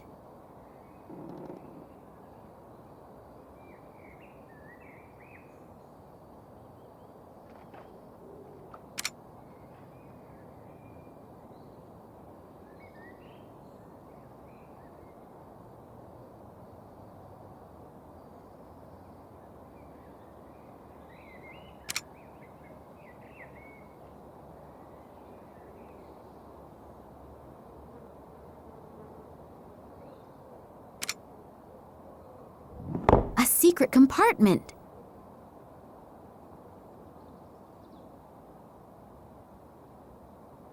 There are a few old documents and a roll of film in there. I'll have a look at the documents. Maybe my father left them there. Yes, indeed. He describes that the 1958 expedition apparently could not provide an explanation why the plant growth has changed so much here since the catastrophe of 1908. The discovery of a meteorite, hoped for by the government as a cause of the devastating explosion, also did not materialize. For this reason, neither my father in his function as the leader of the expedition, nor the biologist, Ken Morangi, could provide an unambiguous conclusion, which obviously was not regarded favorably by the authorities. Oh, and they are also briefly mentioning Oleg here, but apparently he was not that important. I guess I'd better not tell him that. Years later, in his function as a geologist at the Academy of Sciences in Moscow, my father examined a strange piece of metal that had been found in the Tunguska region. He then was able to prove its non-terrestrial origins, which breathed new life into the meteorite theory. However, upon further analysis, he and his colleague Manuel Perez discovered traces that indicated that the metal had been worked. When they wanted to publish their discovery in the Kalenkov Expert, it was completely, surprisingly, rejected, and they were forbidden any further examination of the rock. When my father continued to inquire about the happenings in the Tunguska region, he was dismissed from the Academy of Sciences. The last entries are from 1977. Obviously, he and Manuel Perez went to the Tunguska region on their own. They hoped to find additional fragments of that strange material so they could continue their studies. What the goal was and what happened isn't written down in here. In addition, I have this burning desire to know what is going on with this fragment.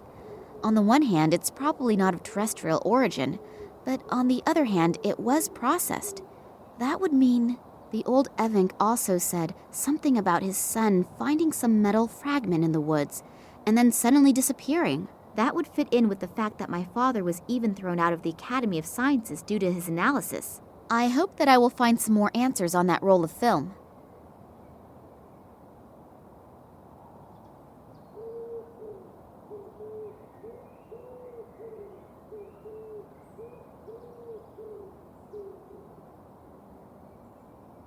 I've wrapped the tinfoil around the broken glass.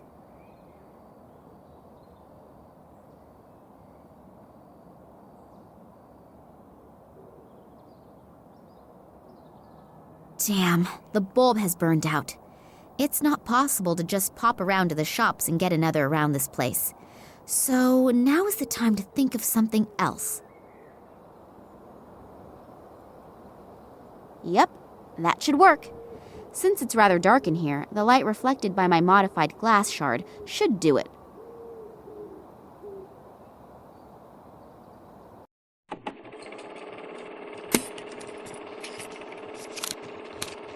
So, Manuel, the camera's rolling. Please excuse me for a moment. I'll be right back.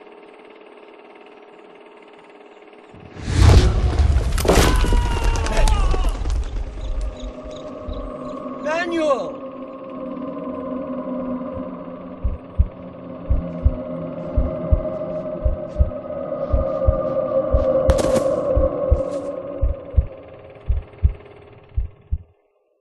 What was that?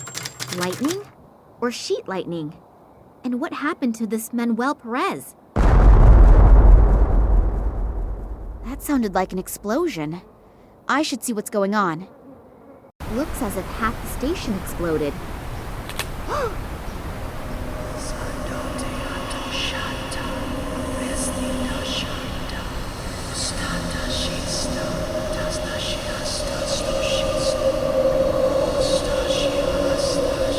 Come on, come on! Move your asses! The intruders have to be around here somewhere.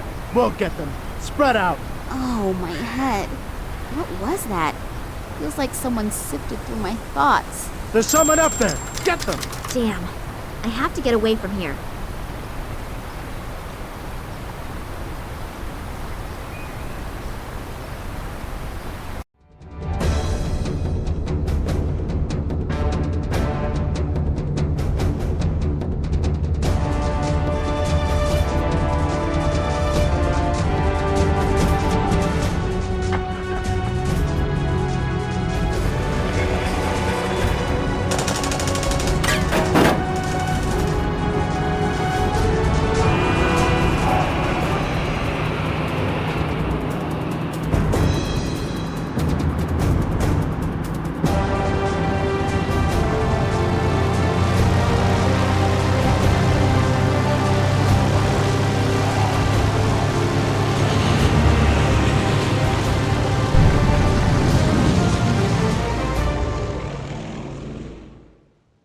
Thanks.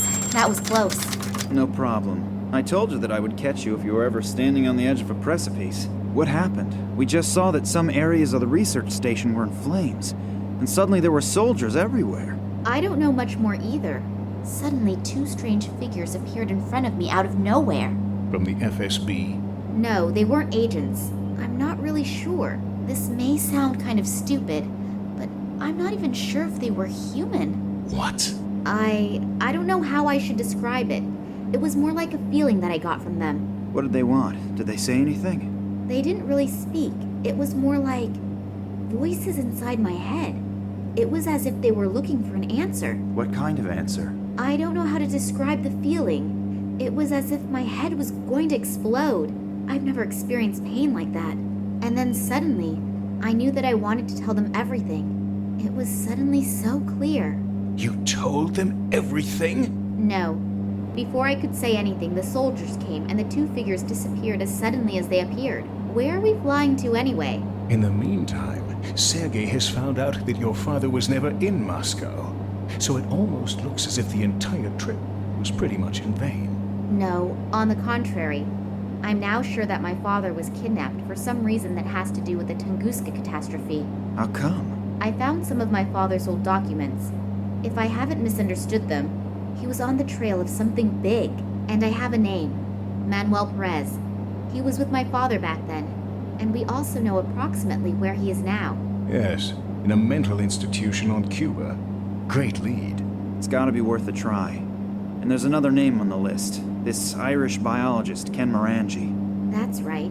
I know that I have already asked a lot from you two, and I'm deeply indebted to you, and I would understand... Stop rambling. What's your plan? You're heading to Cuba and I'm heading to Ireland?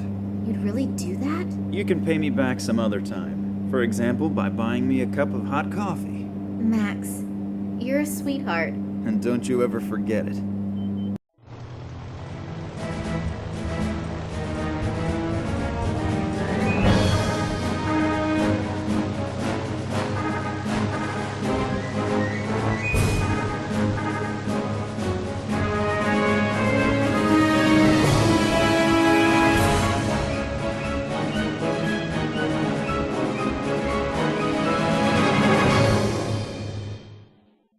Oleg, I'm not usually like that, but what should I do? Besides you two, I don't have anyone who could help me. And if my father... It's okay. We enjoy helping you, honestly. So don't worry about us. Concentrate on your dad. Yeah, okay. We already found the psychiatric hospital. I only hope that this Perez is still here. Why shouldn't he? But first I have to take care of some formalities. Will you be okay without me? Sure. I can manage the 20 yards to the reception desk by myself. Go on. I'll be all right. Okay. See you later.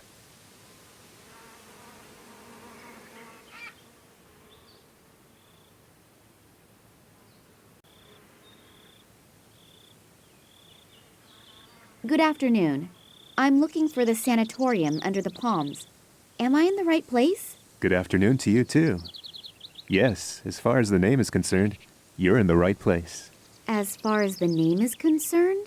Well, it's the same with institutions as it is with political parties. The name isn't always the main concern. How come? There are a bunch of palm trees here, aren't there? Sure, there are palm trees here. But let's leave it at that. I've already said too much. How can I help you? Oh, come on. What's going on here? What isn't right? Nothing. I mean everything. Oh, it doesn't matter. What do you want? That's a shame. I'm looking for a man named Manuel Perez. He's supposedly a patient here. Ah, yes, could be. I don't know the patients. Go to reception on the left side. I'm sure someone can help you there. And if I can offer you a word of advice, be careful. What? Why? Just because. You look like you could use the warning, but be that as it may, I have to go back to my painting.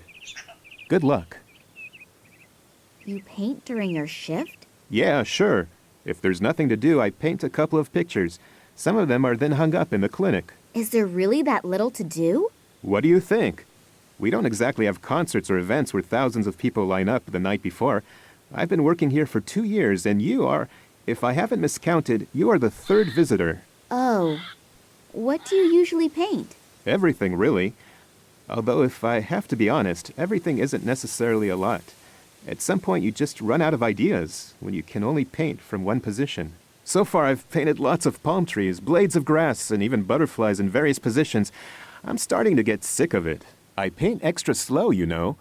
I used to paint a picture in 30 minutes. Now I take 30 hours, just to postpone the problem of choosing the next subject for the picture. Well, then I wish you...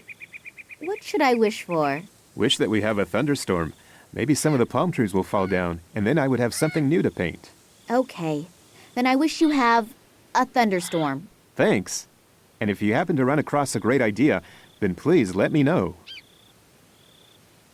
A little while ago, you said that something wasn't right with this institution. Me? No, I never said that. But... The weather is beautiful today, isn't it? Yes, it's gorgeous. I understand. I'll leave you alone with your muse now. Thanks. I'm still waiting for the kiss. From me or from the muse? Both.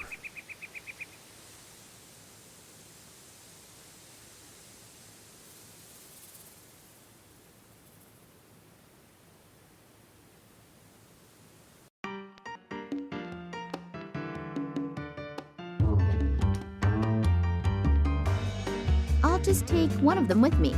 The selection is done according to the proven method of random chance. No wonder that many men harbor fantasies about nurses.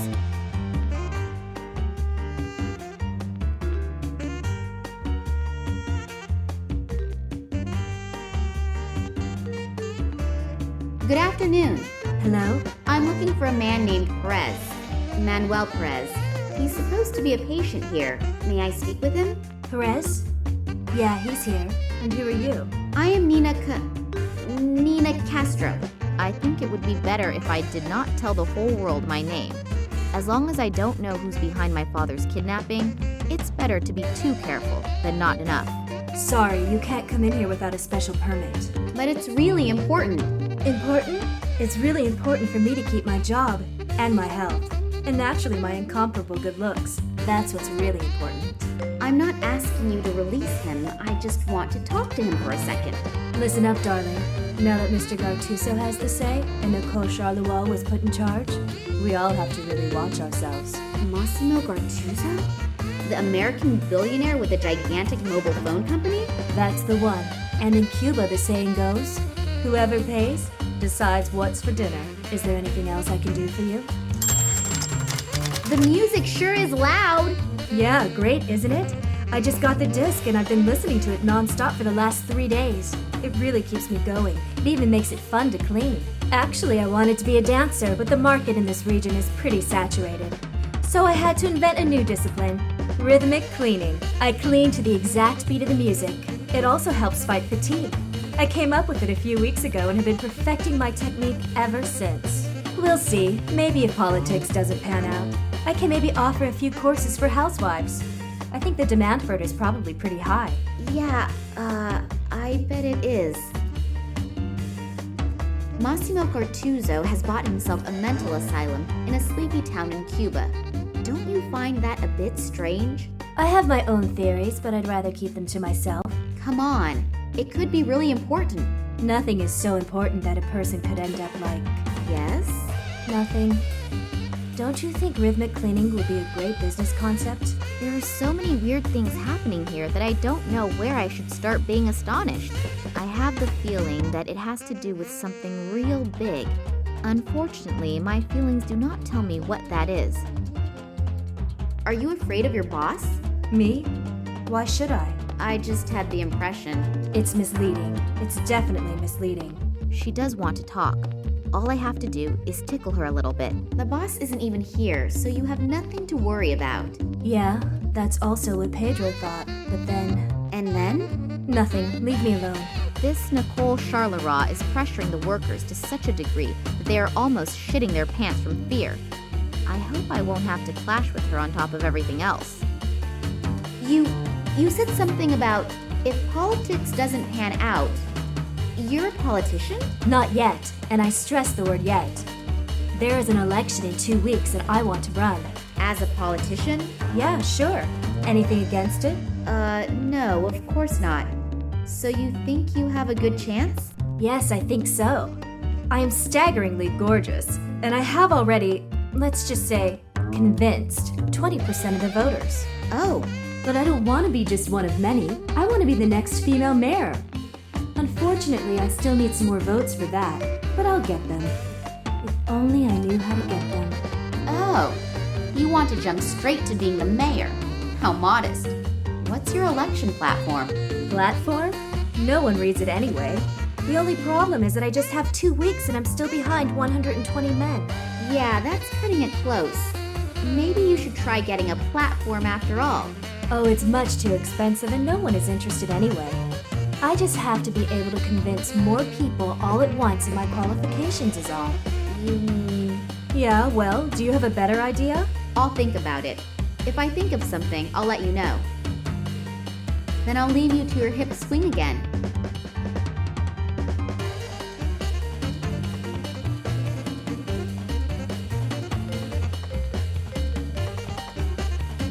Only the staff is allowed in here.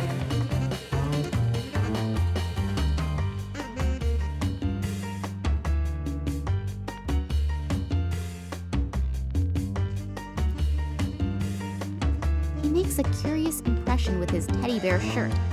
I don't know why, but he really scares me. Hello. That's a nice house of cards you're building there. Yeah. And now be quiet or the thing will fall again. This institution gives a somewhat, well, strange impression. Was it always like that? Could you tell me a bit about it? Maybe you've noted something in particular. Sure I can.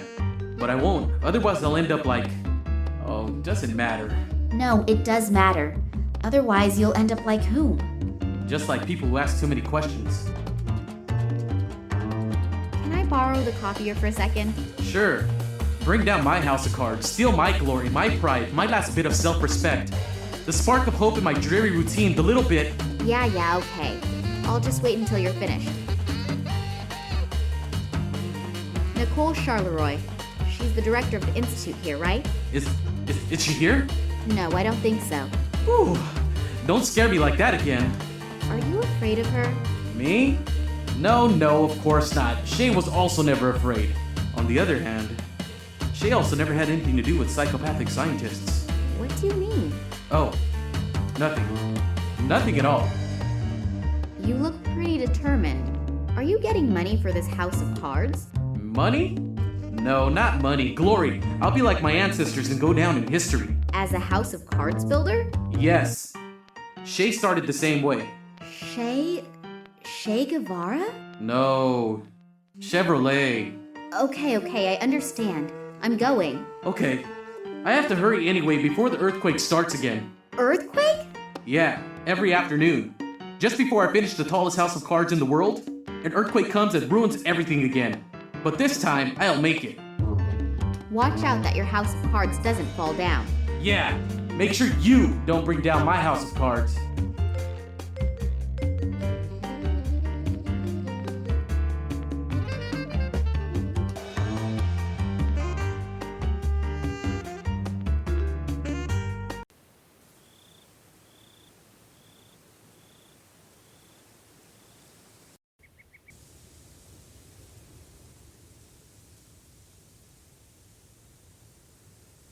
Hello? Are you a member of the staff? Me? No, heaven forbid.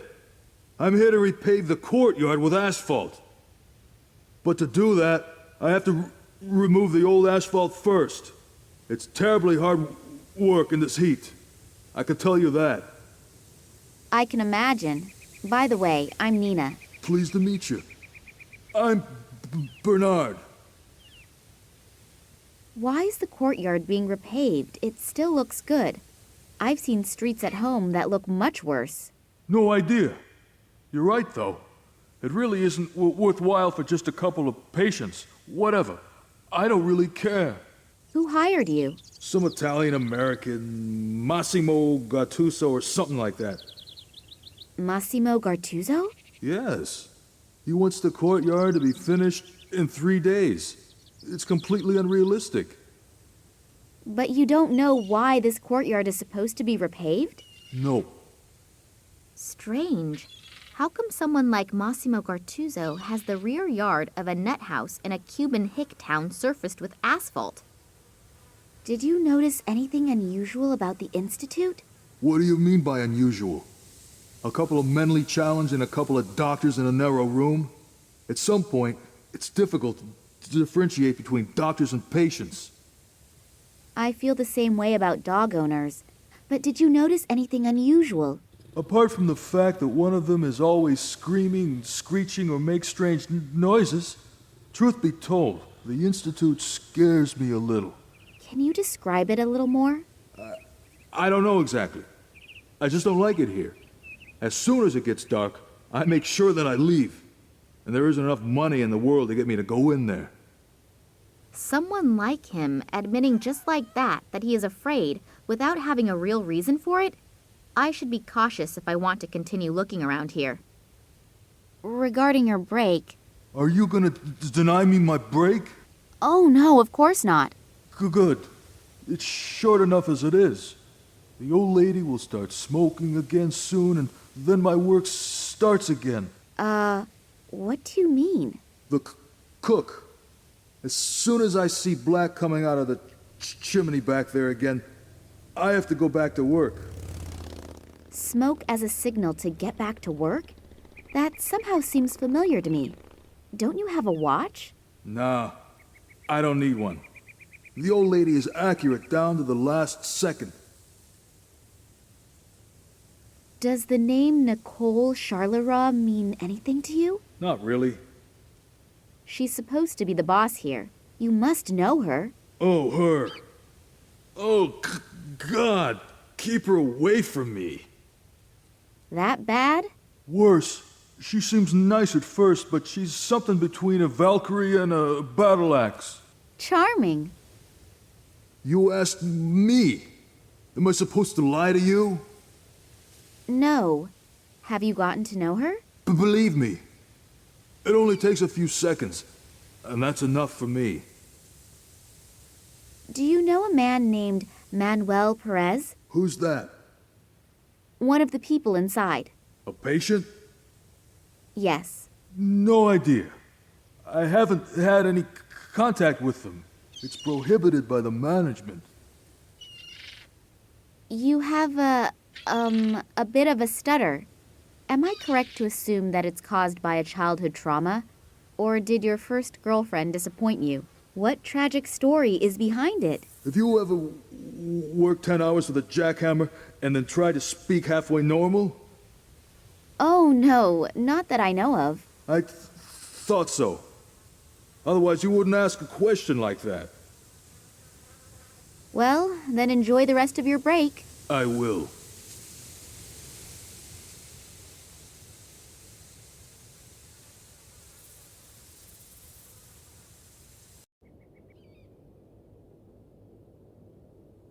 The food appears to have been tasty. The flies at least like it.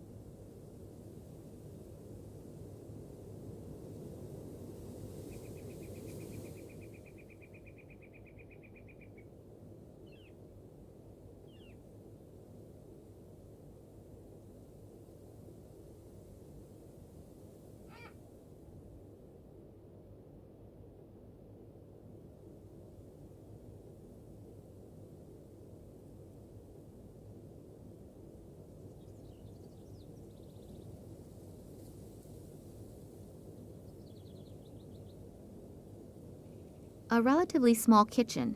It's obvious this hospital does not have all that many patients. Either that, or they are all on a diet.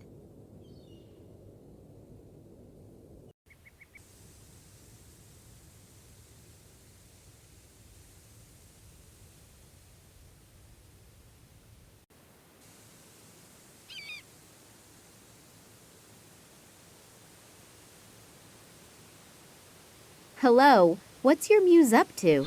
Something that all women do, taking her time. The woman in charge.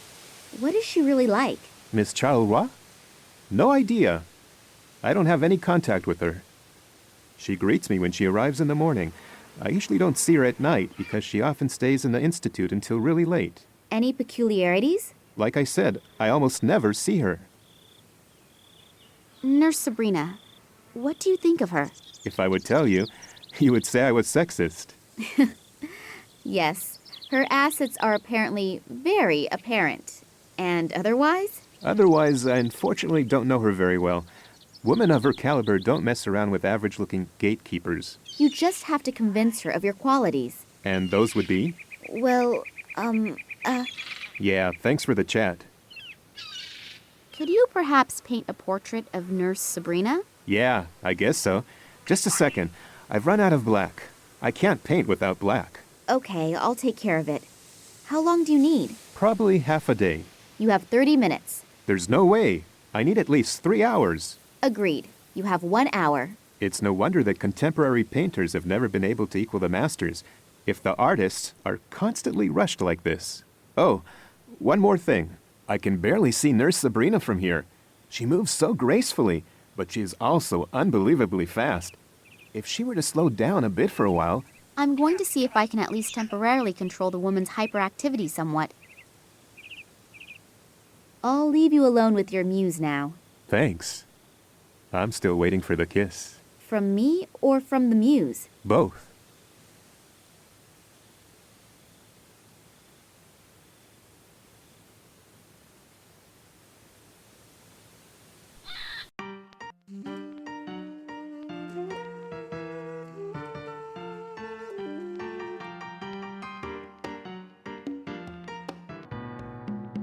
The record turns more slowly due to the weight.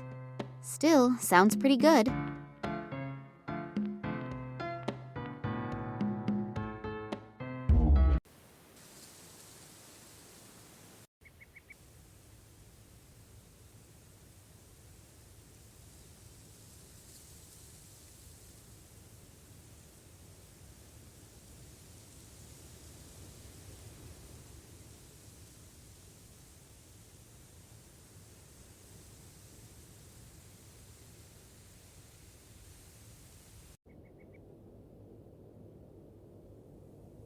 I'll pile the pieces of wood like I would have learned in the Girl Scouts, had I joined them. I knew that these kinds of pseudo-magazines could help in many situations. It is really astonishing how the old tricks continue to work again and again.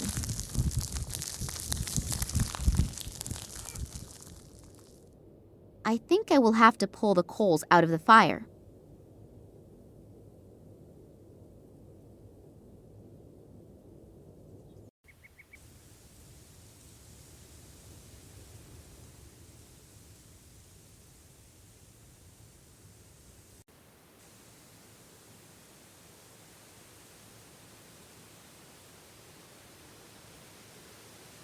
I didn't find any black paint. Do you think a piece of coal will work too? Yes. Coal should work too.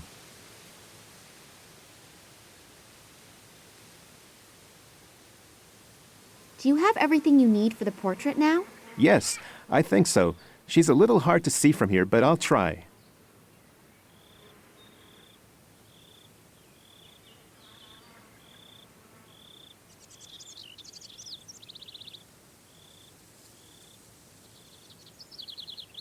It looks great, considering it was painted in 60 minutes. I think I've outdone myself again. Don't you think? Yes, it's really nice. And her best features are emphasized perfectly. Thanks a lot. You're welcome. I'll put the masterpiece in a bag for you so it doesn't get dirty. I'll leave you alone with your muse now. Thanks. I'm still waiting for the kiss. From me or from the muse? Both.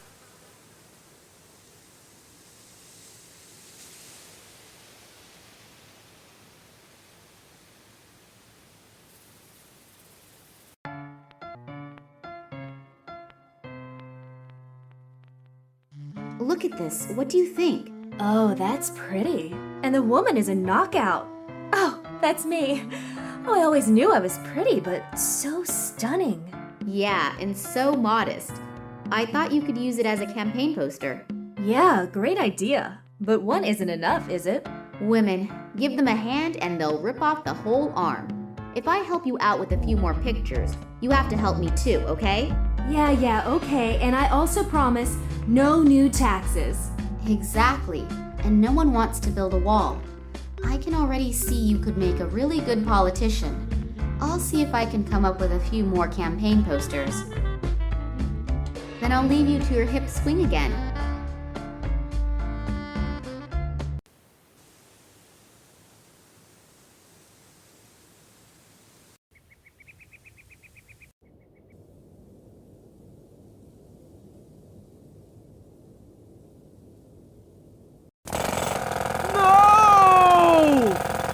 The earthquake has begun. Nina, sometimes you are really bad.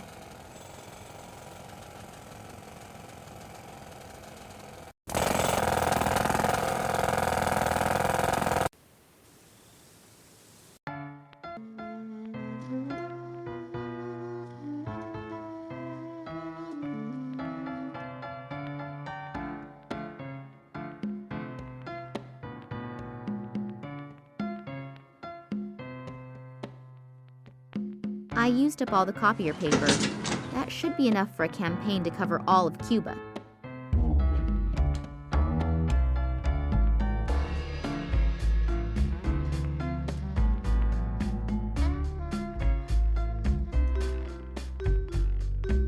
Here are the campaign posters. There's no longer anything standing in the way of your political career. Beautiful, simply beautiful. Who could resist this woman? No one. Help me now. Sure, I've given you my word as a politician, haven't I? Will you help me anyway? Fine, just this once. But watch out for Ramon. He's the caretaker here, and if he finds you, he'll make mincemeat out of you. So hurry. Perez's cell is all the way at the end on the left.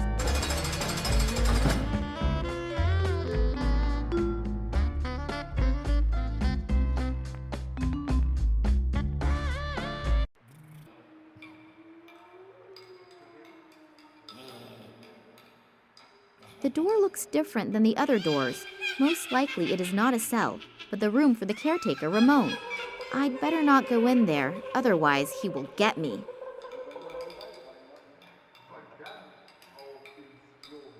The cell is empty? Is this supposed to be a joke? Or do the staff not know where their patients are at any given time? 7, 14, 21, 28. 28. A camera has been mounted up there. Wonder if it works. Isn't there something stuck between the mattress and the frame? There is! A newspaper article. It deals with the new appointment for the post of institution director. Next to the article is a large photograph of that Nicole Charleroi.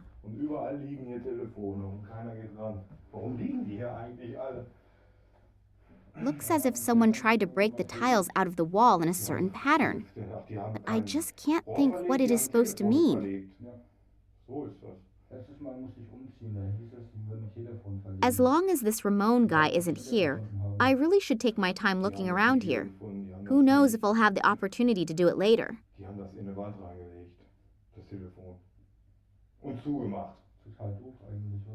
It looks like blood. As long as this Ramon guy isn't here,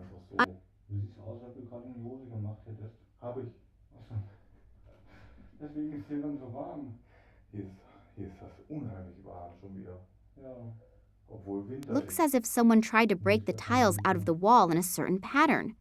But I just can't think what it is supposed to mean.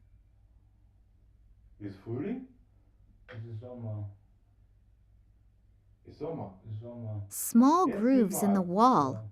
Almost looks like scratches. There is something in one of the grooves. Those are fingernails.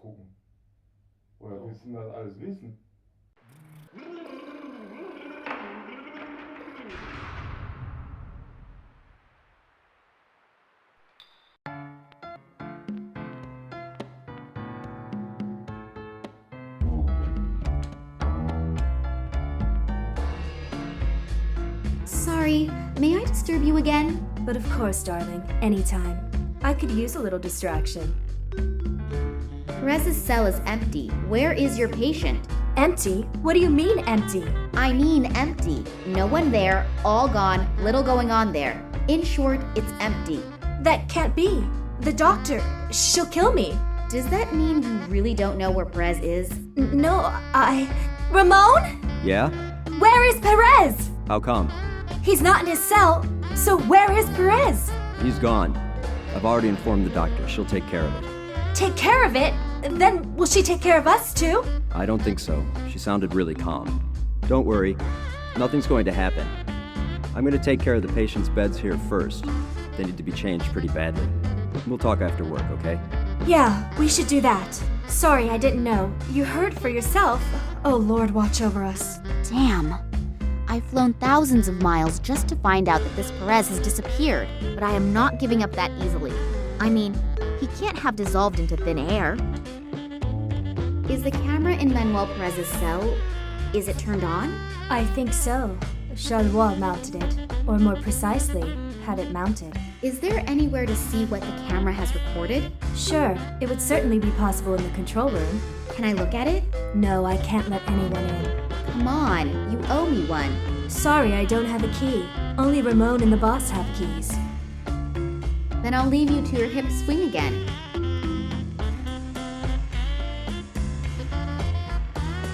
Ramon is now running around in there, and Sabrina made a point of warning me about him.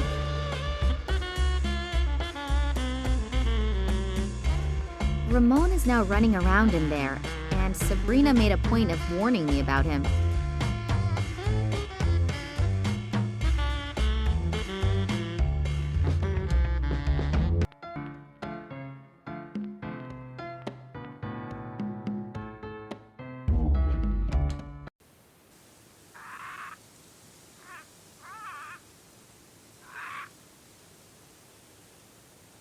Hello, what's your muse up to? Something that all women do, taking her time. I've heard that a man named Manuel Perez supposedly disappeared from the institution. Really? I didn't notice. A patient? Yes. Wouldn't you notice if someone disappeared here? Yes, actually I would. But I'm not here 24 hours a day. And isn't there a night shift? No, I don't think so. If you happen to see him, could you let me know? If I see him, I'll bring him back to the Institute. That was the official answer. Unofficially, yes, I will let you know. Thanks. I'll leave you alone with your muse now. Thanks. I'm still waiting for the kiss. From me or from... Both.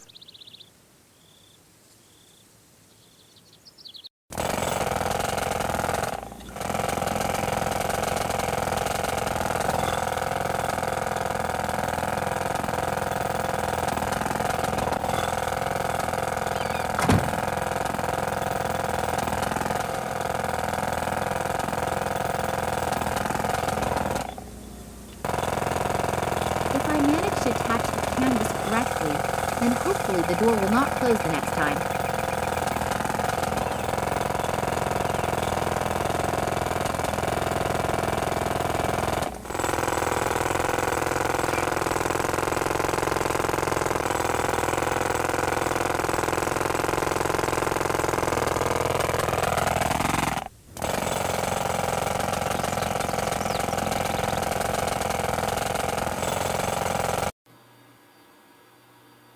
The latest models. Wonder if they also were financed by this Massimo Gartuzzo guy. An old furniture-type safe. The individual cells can be monitored from here. However, some of the monitors are only flickering. Some have been turned off altogether. The latest models. Wonder if they also...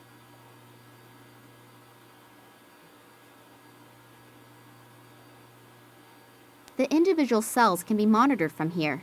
However, some of the monitors are only flickering. Some have been turned off altogether.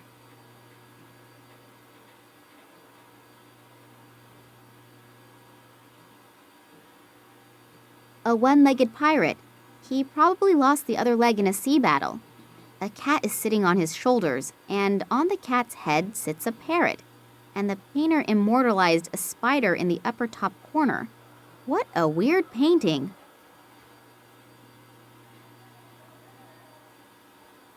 am I supposed to unlock this lock?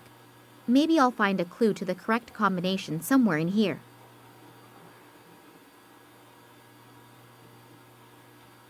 One, 4, 2, 8. I wonder if the safe will open now.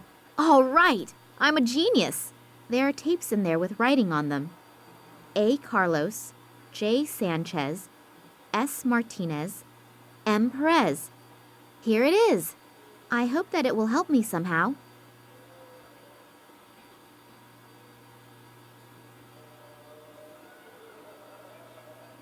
I'm really eager to see what's on it.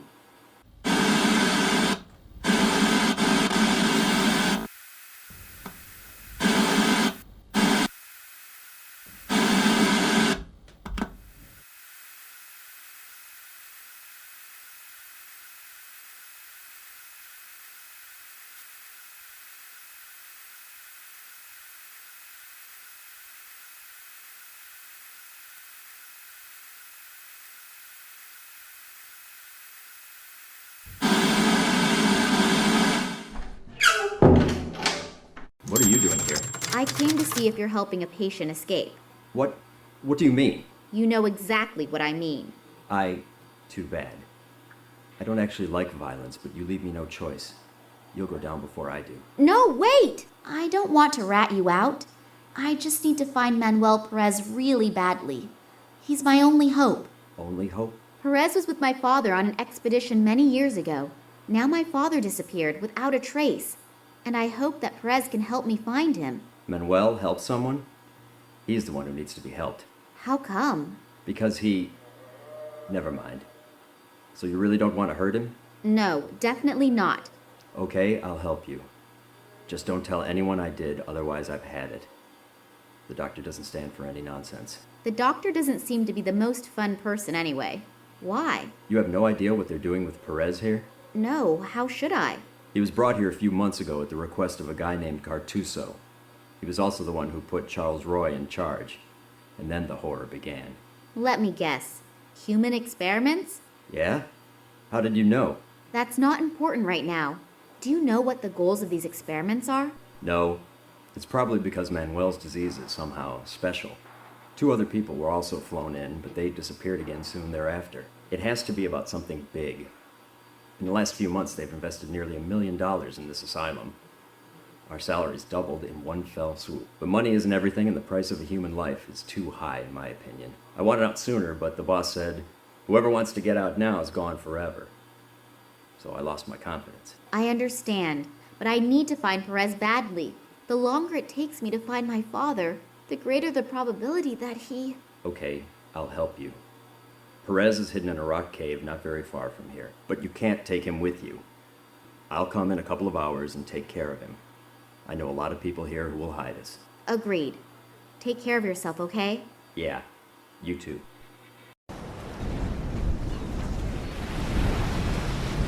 The poor guy is in a terrible shape. If he was not already close to being crazy when he was brought in, nobody would have been able to take the terrible treatment meted out by Charleroi without sustaining lasting damage. Are you Manuel Perez?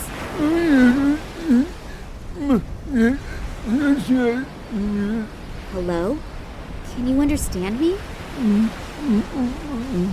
I don't know if he understands me, but when I addressed him, he looked me in the eyes and smiled, almost as if he recognized me.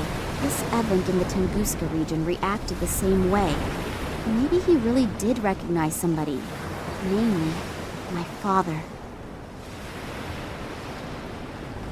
What did they do to you in the Institute? And more importantly, why? What did they want from you? He appears to be afraid of the subject.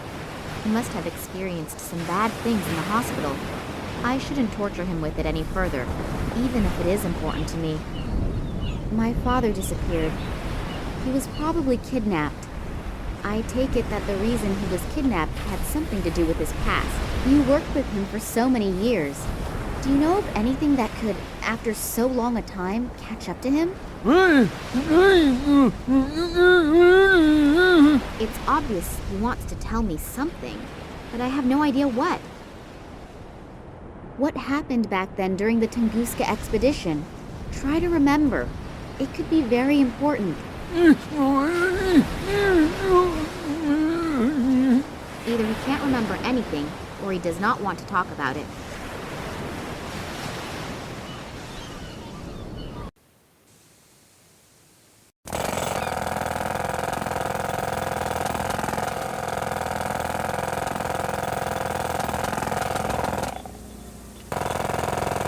I'll just take the picture with me again.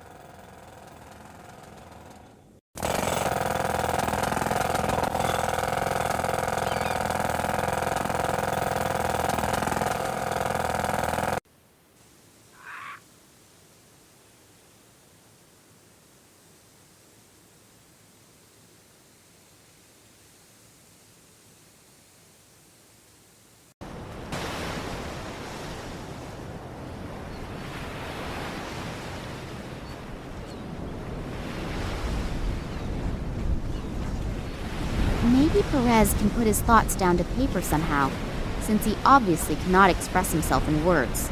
It's worth a try. Perez drew some kind of symbol. I have no idea what it's supposed to mean, but it doesn't appear to be chaotic scribbling. The symbol can be recognized clearly and plainly, and the lines are so straight, as if they had been drawn with a ruler. Now the only question that remains is how that is going to help me. I'm going to send Max a text message and a picture of the symbol. Maybe he has an idea. Morangi must live here somewhere nearby, if he's still alive. Hopefully the locals can help me.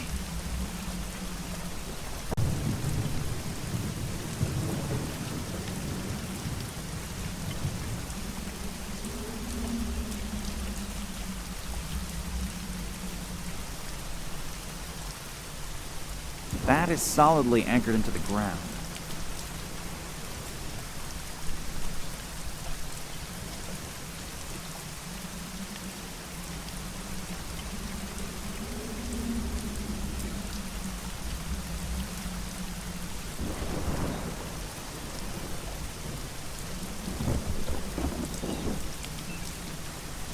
Oh, full house? Maybe I should have made a reservation.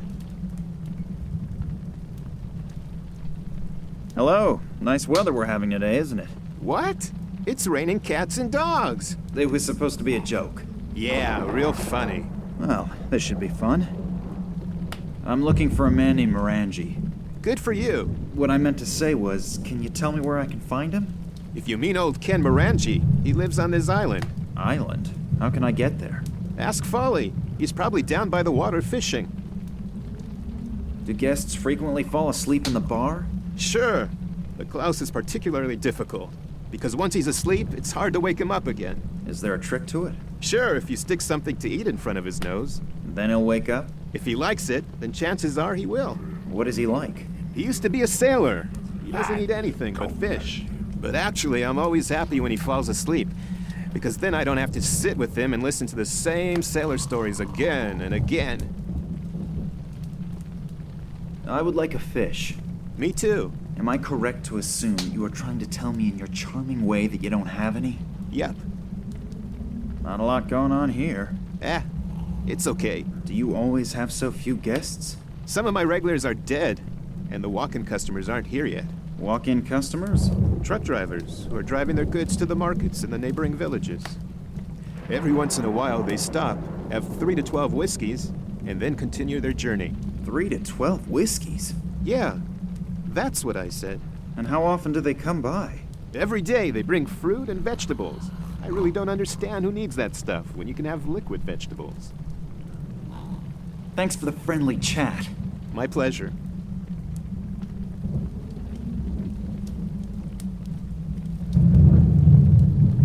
I think I'll take that with me. It is nice and toasty.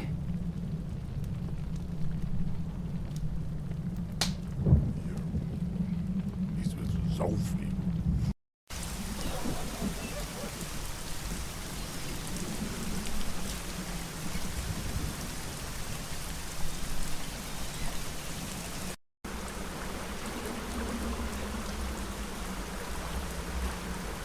Actually, he only needs to breathe into the water once. Then all the fish would swim to the surface. Drunk.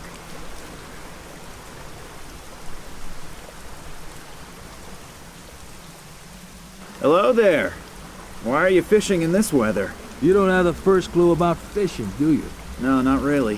Why? Because the fish bite the best in weather like this.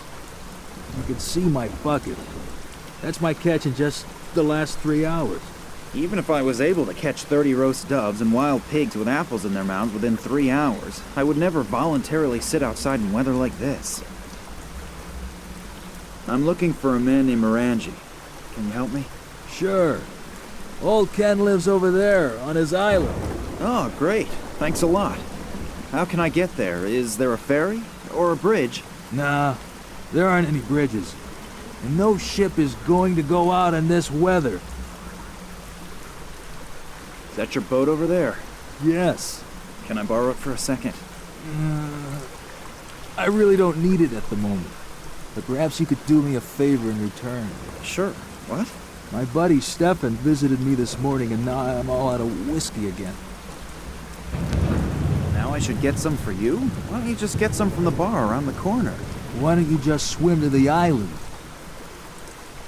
Touché. So it's a trade-off. The whiskey for the boat? Yeah, that sounds fair. That door in the cliff, do you know what's behind it? The cellar of old Stevie's pub. Is there any way to get in there? You have any idea how often I've tried that already? The cellar contains at least a year's supply of whiskey, but O'Brien, the old skinflint, keeps it under lock and key. He always says a barkeeper shouldn't give away his goods. We used to barter fish for whiskey. But one time a red herring got accidentally mixed in with the delivery. He's been pissed and rants something about industrial fish ever since. But the damage was minimal. In that case, tight lines. Thanks.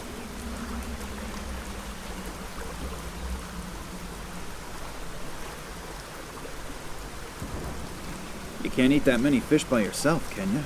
Are you worried about my health? Or do you just want to scrounge up a fish?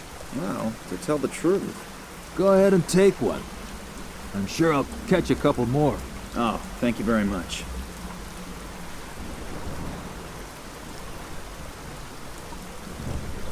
Nobody'll miss it.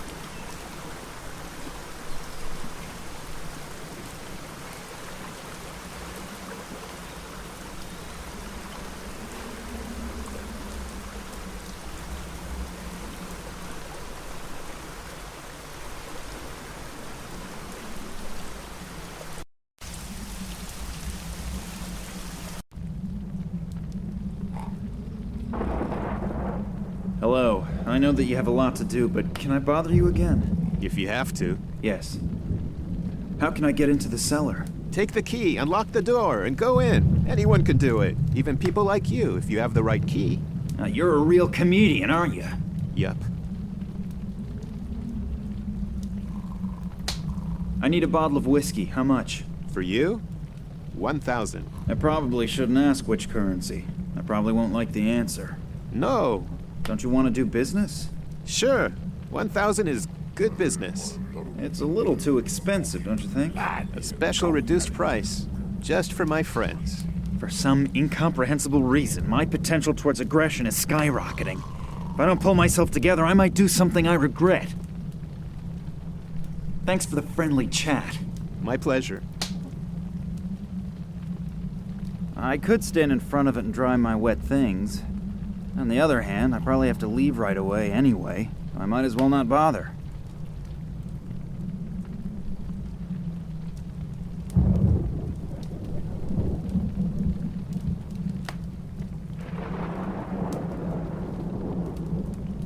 I'm gonna use your fireplace to grill the fish. Of course, you could probably do it a lot better than I can, but you probably have more important things to do. Yes, of course. Go right ahead.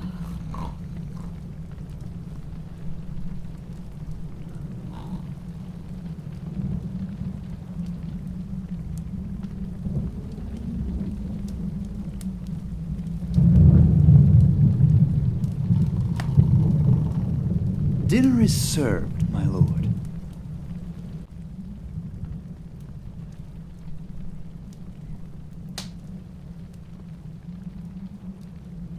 Fish? I smell fish. What? Lemon's missing. Barkeep, bring me some lemon. A fish without lemon is like a bottle without whiskey. Barkeep?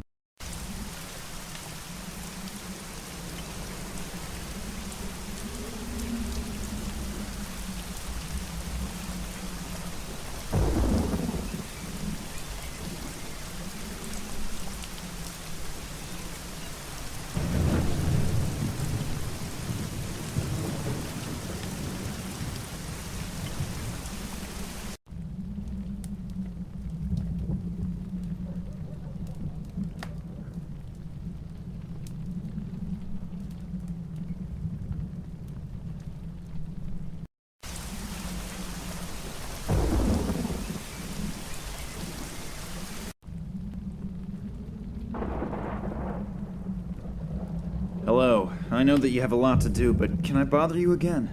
If you have to. Yes. You probably don't have any lemons, right? My compliments. You learn fast. Well, what else can I do? For Klaus? Yes, he won't eat his fish without lemon. Bring me one, and I may even cut it for you. You're my hero. Thanks for the friendly chat. My pleasure. Here comes the truck with the goods for the market. Maybe he'll stop. You can have the company you want.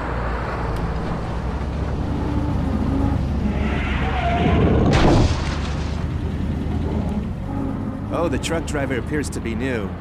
He doesn't know his route and can't read any road signs. Oh, kids these days. I hope nothing bad has happened. I should probably check on the driver.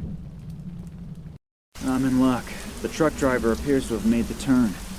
I would have never forgiven myself if something had happened to him.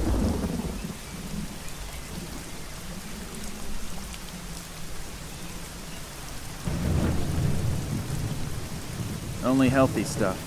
Man, I'm lucky. It even includes a lemon.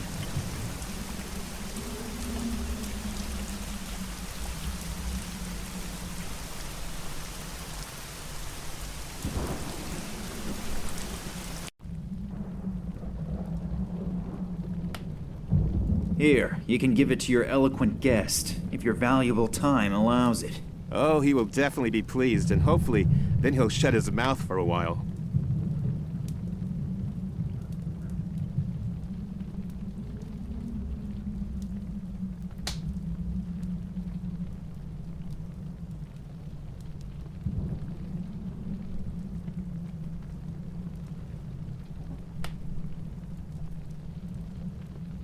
Here's your lemon. It's about time. Come and join me. Never expect thanks for anything.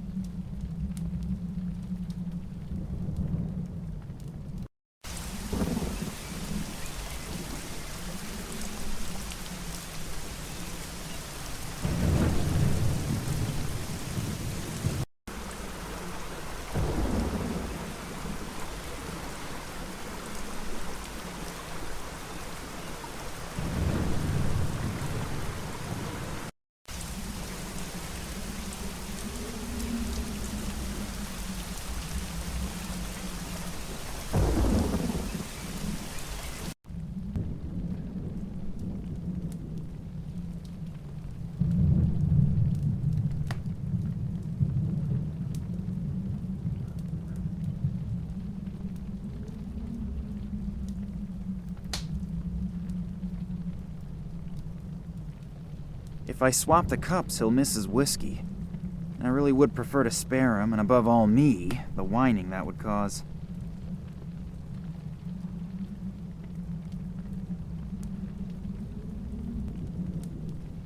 The water's completely evaporated. There's only a layer of salt left over. The barkeeper's best friend.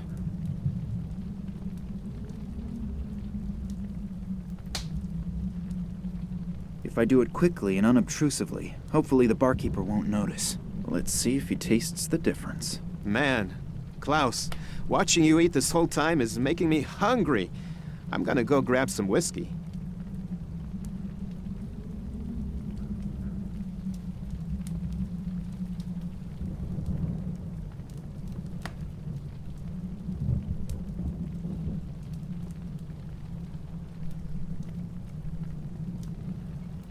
It looks as if he actually noticed the difference.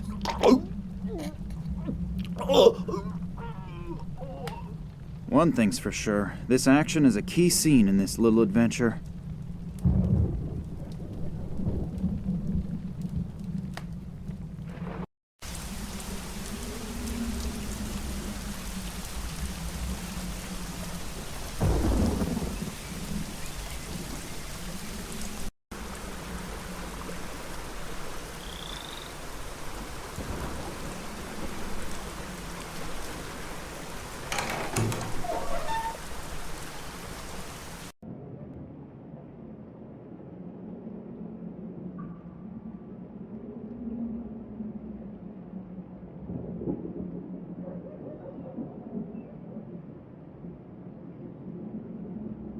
I pinched my finger in one of these when I was younger.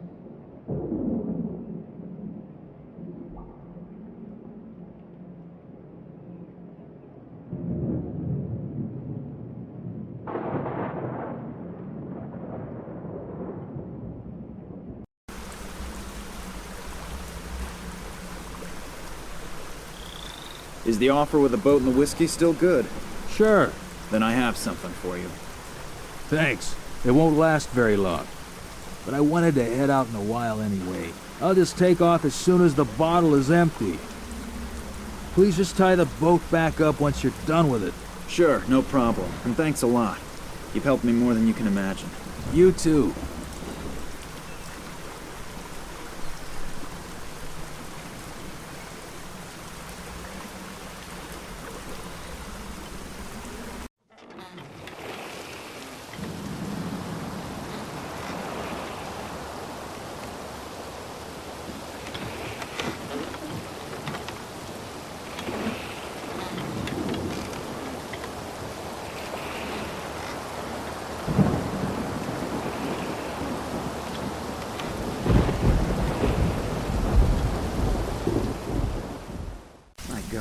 Everything here is completely overgrown and looks rather run down. I wonder if Morangi still really lives here. Hello? Hello? Is someone there? Help me! What are you doing down there? They locked me in down here. Please help me and get me out of here. Sure. But how? No idea. Think of something. But I've sprained my ankle and I'm not 30 anymore. So don't just throw me a rope. I never managed to be able to climb one back when I was in school. Is there a ladder here somewhere? I'm afraid not. But there's a door down here that I can't open. Maybe you can find a way to open it from the outside. Sure, no problem. How can I get to that door? You're going to laugh, but I have no idea. I've never been down here before. And I have no idea how to get to the well from the castle. There must be a secret passage or something like that somewhere. You're Ken Morangi, aren't you? Yes, I'm Lord Morangi. Why?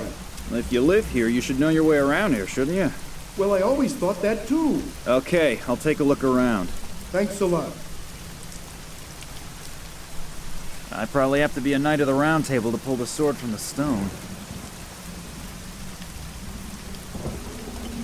I'll give it a try. Maybe I was King Arthur in a previous life. Oh, that surprises me a little bit.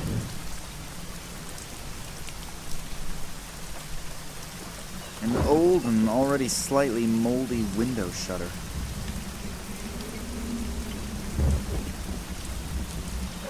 Yikes. I only wanted to close the window shutter, and already I'm holding the whole thing in my hand. This place really needs a major overhaul.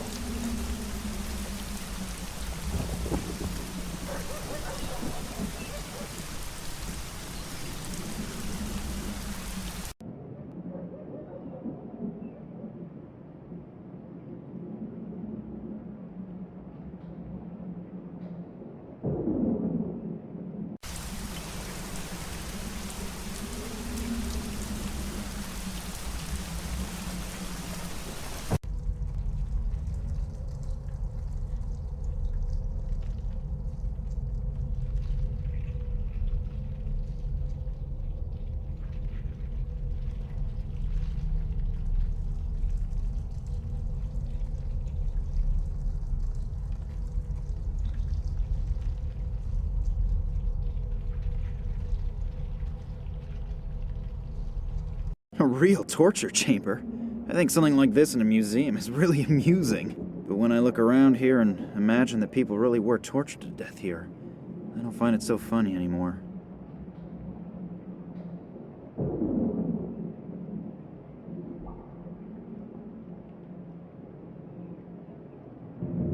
I'm actually quite happy with my figure as it is at the moment.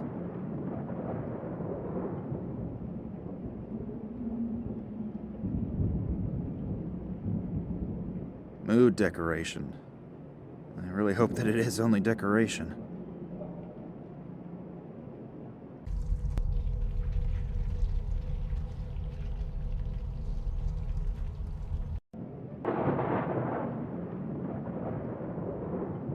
A statue, most probably one of the Morangis.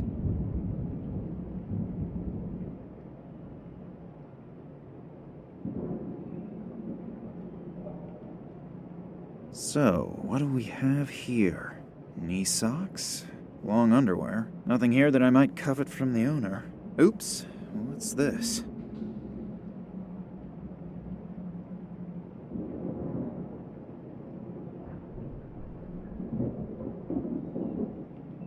An absolute dream. I could get any woman with something like this. If only Nina were here.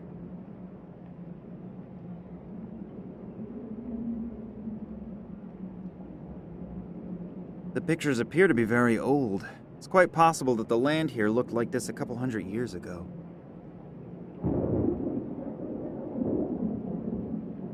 A passageway. There are a few steps down into a dark passage. It smells rather moldy. I wonder what's waiting for me down there.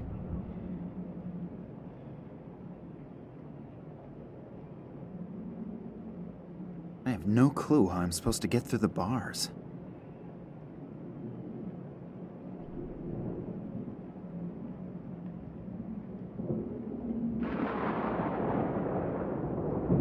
The statue is massive and cannot be moved.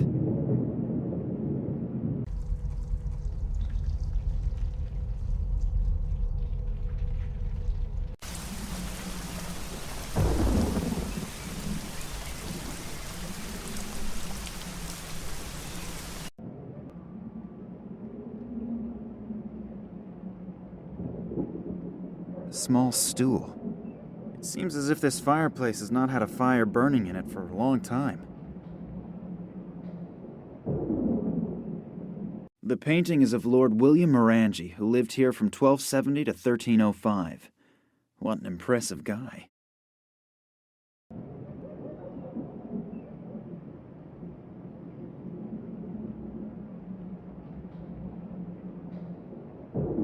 An old oil lamp. Seems to have plenty of oil in it, too.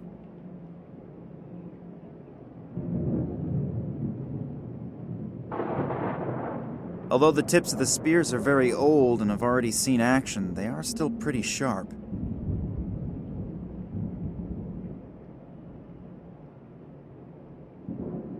Most of the books don't really interest me, but here's a book about haunted castles. It talks about Morangi's castle.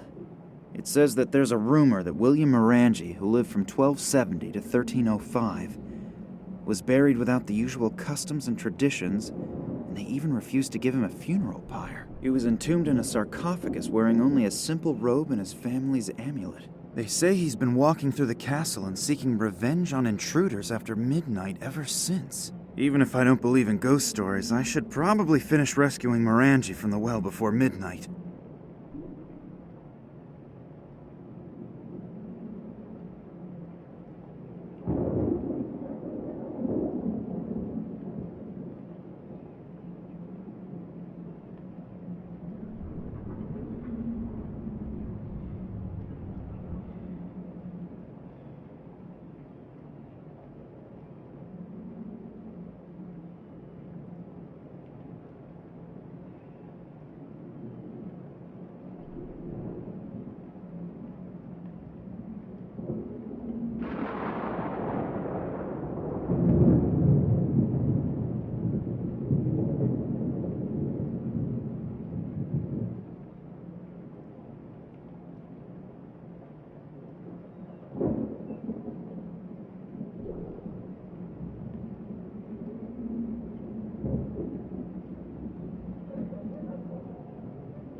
If I hold the coin into the fire, it most certainly will melt sooner or later.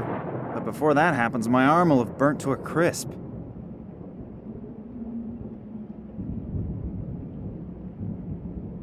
I think I'd better take the coin out of the fire again, otherwise the gold will flow into the forge.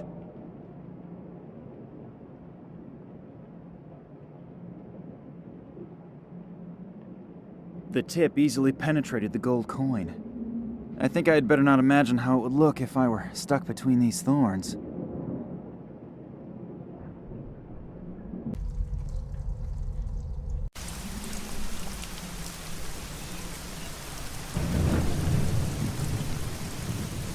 Please, row across the lake twice and already my arms are ready to fall off.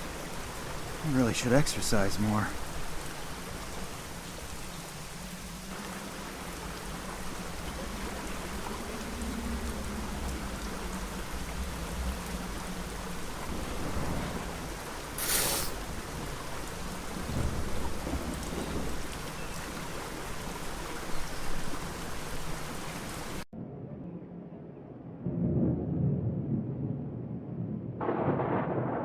I've now wedged the spear tips into the vise without mutilating my fingers.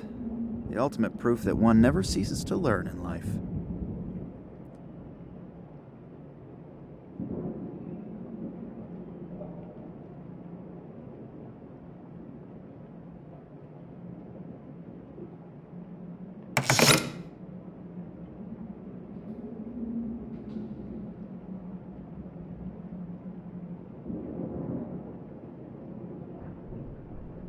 I'm gonna try to saw the board into a tolerable size with the tips of the spears.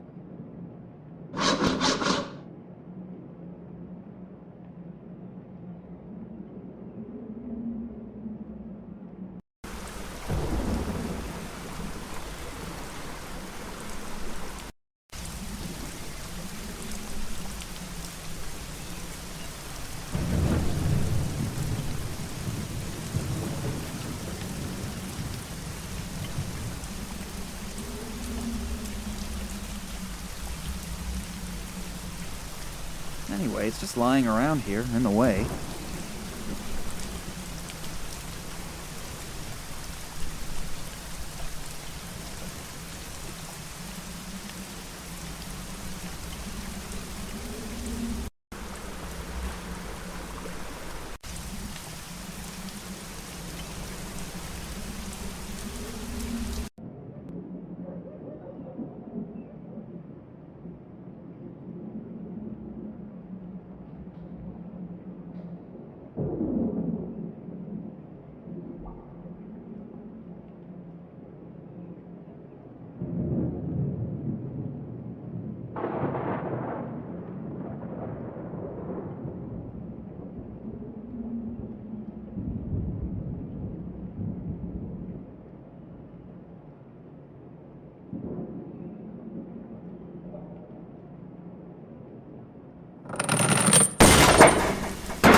This is how I could separate the two pieces that are wedged tightly.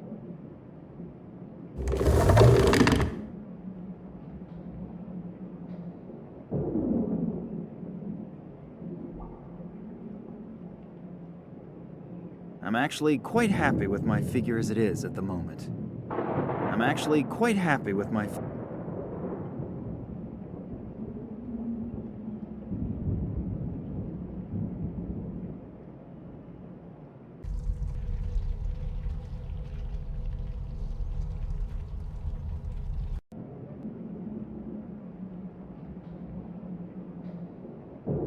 What was that? Sounds like I accidentally triggered some kind of mechanism again. Sounds like I triggered some kind of mechanism again. Sounds like I triggered some kind of mechanism. Sounds like I triggered some kind of mechanism. Sounds like I triggered some kind of mechanism again.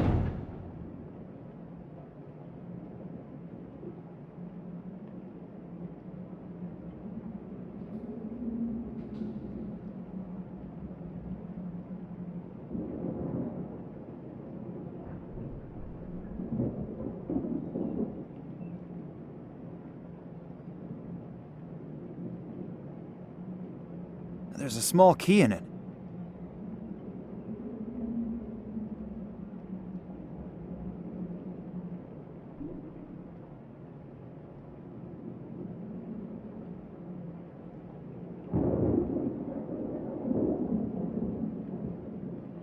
The door cannot be opened.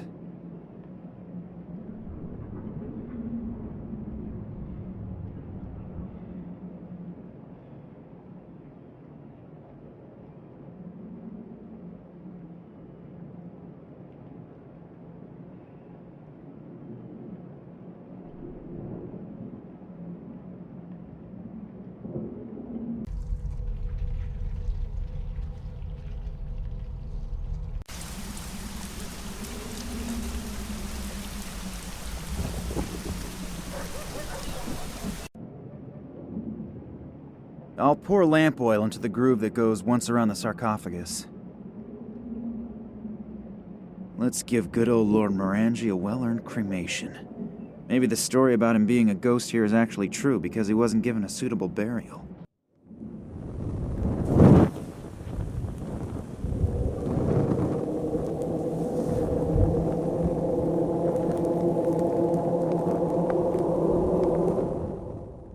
What was that? Did it suddenly get really cold in here, or is it just me? Did I just imagine that, or...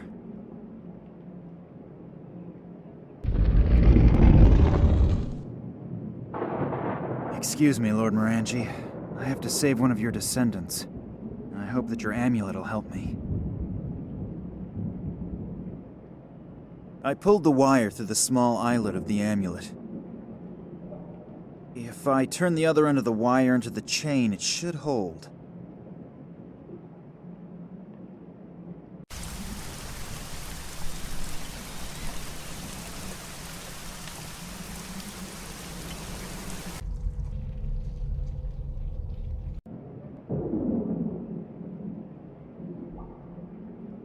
Sounds like I triggered some kind of mechanism again.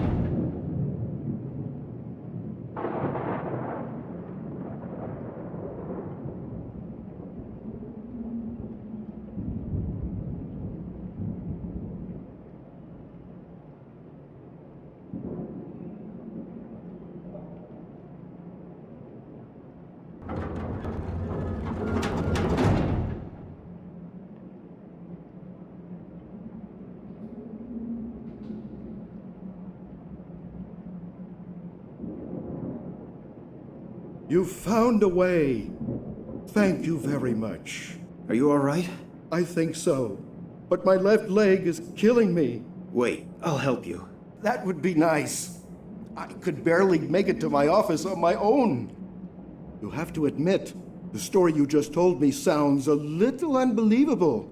First, Vladimir's kidnapping, then a mysterious conspiracy, and then men in black robes.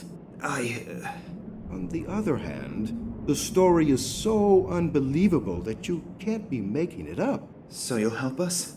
Little Nina is in Cuba with Manuel Perez right now? Yes, she just sent a picture to my cell phone. I can't understand it, though. Maybe you'll have better luck.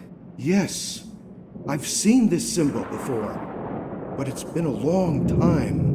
Vladimir contacted me out of the blue many years after our Tunguska expedition. He wrote in a mysterious letter that he had made a sensational discovery and needed my help. Several years earlier, he had examined a metallic fragment that had been found in the Tunguska region.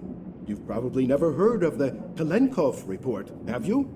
Just in general. It has something to do with extraterrestrial material, right? Yes, but that's only half the truth. What do you mean? Manuel Perez, who wrote the report with Vladimir, discovered this exact symbol engraved on the surface of the fragment. You mean there were symbols on the fragment? Vladimir wasn't sure since the surface was so severely damaged. During further investigation, he discovered something in the archives of the Academy of Science in Moscow. It was in a report about the research expeditions of an English scientist who apparently discovered disc-shaped artifacts made of unknown material in 1947 during an expedition. This researcher, Evans was his name, described the same material properties that Vladimir had observed on the Tunguska fragment. That alone was a hot lead. But as soon as he saw a sketch Evans had made, it took his breath away. Why? Please continue. The artifact was covered with unfamiliar symbols. One of the symbols was the same symbol that Perez and Vladimir had discovered on the Tunguska fragment. Phew. Sounds exciting. Where did the discs come from? And where did this Evans guy find it? That's also what Vladimir wanted to know. But he couldn't find anything in the Moscow Academy's records. That is why he contacted me. Vladimir had found out that Evans had died recently, and his personal notes and journals were supposed to be auctioned off in London. He asked me to get the documents for him, since he couldn't leave Russia at that time. And did you get the documents? Where did this metal disc come from? I sent Vladimir an encoded copy of the journals. I still have the originals here. Really? Can I see them? Just a minute. They have to be here somewhere. Nina, I have news. Could this Morangi be of help to us? I have to say yes. Do you know about your father's expedition to China? To be more exact, to the Himalayas. He took a lot of trips before my mother's death. It's possible that he was also in the Himalayas. Why? I think that he was looking for something there and maybe even found it. Maybe that's also the reason he disappeared. I don't get it. I'm gonna send you a few things to your cell phone. You better get going right away. I'll meet you in your father's apartment.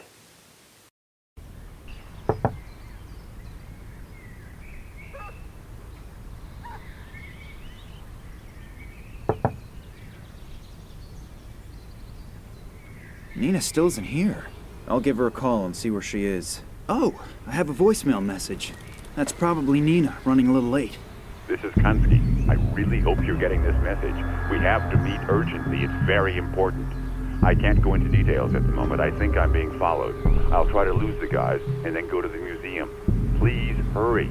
I have reason to believe that you're in great danger. I have to go. Somebody's coming. I'll wait for you at the museum. What is Kansky doing here again? I don't want to run into him again. On the other hand, the message sounded important. But what if it's a trap? I'll probably regret it, but maybe he really does have information that could help us. Nina isn't here yet, and the museum isn't that far away, so I'll just head over there.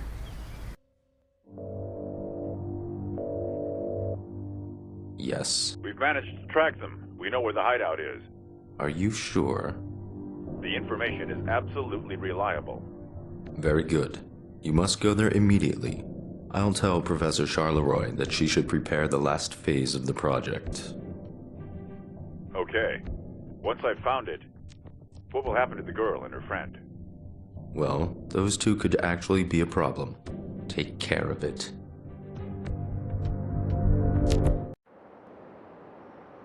Oh my god, that's Kansky! I don't feel a pulse. He's dead. What have I gotten myself into? Kidnapping was bad enough, but murder? I should get out of here.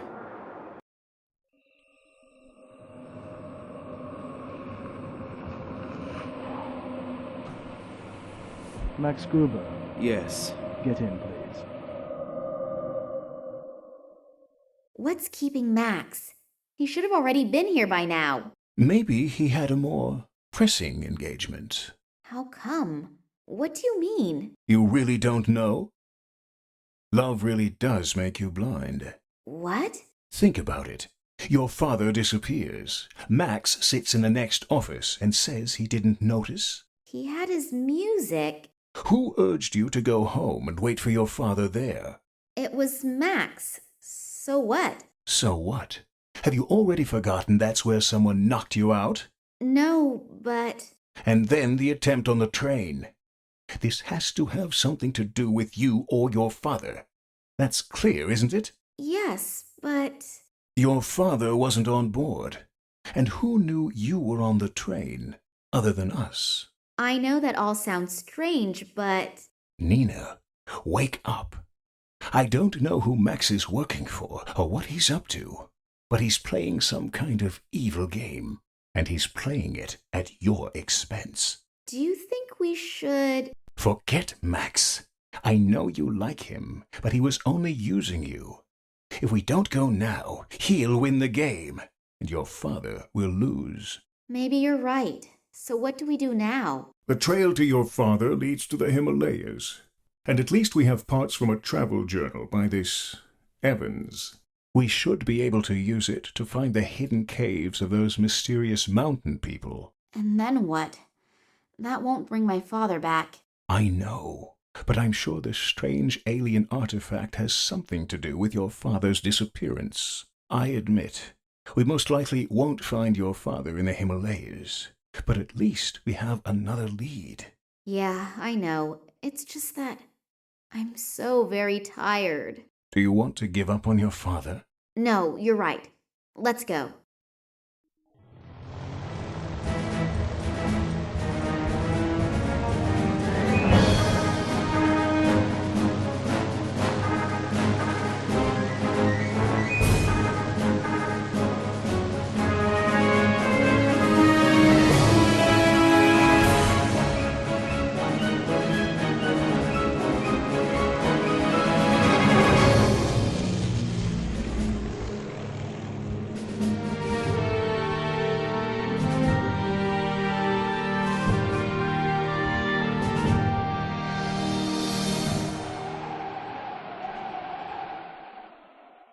No wonder these caves are unknown.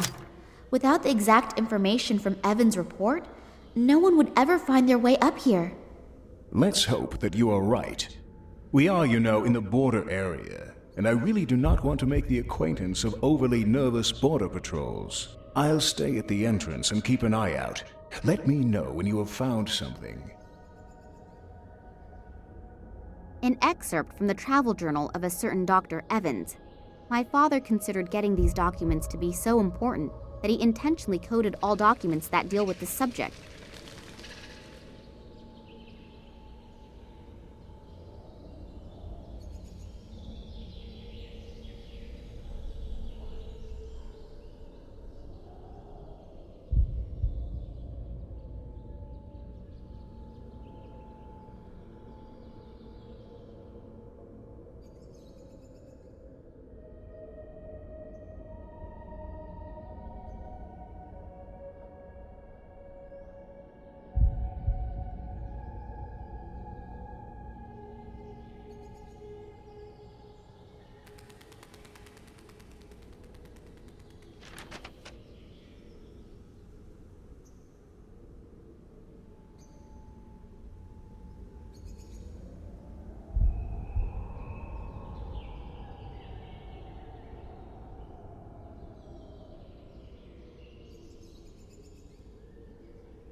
The poor guy must have fallen in there. I wonder if he was a member of my father's expedition.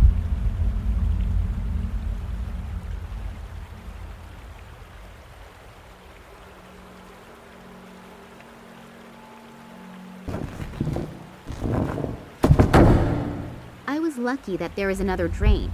Otherwise, the entire cave would probably be underwater already.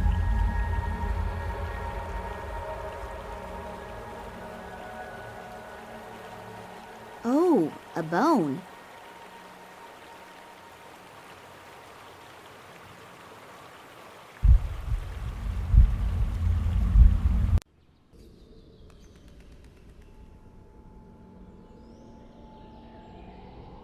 The bone caught on something. I can't get it out anymore.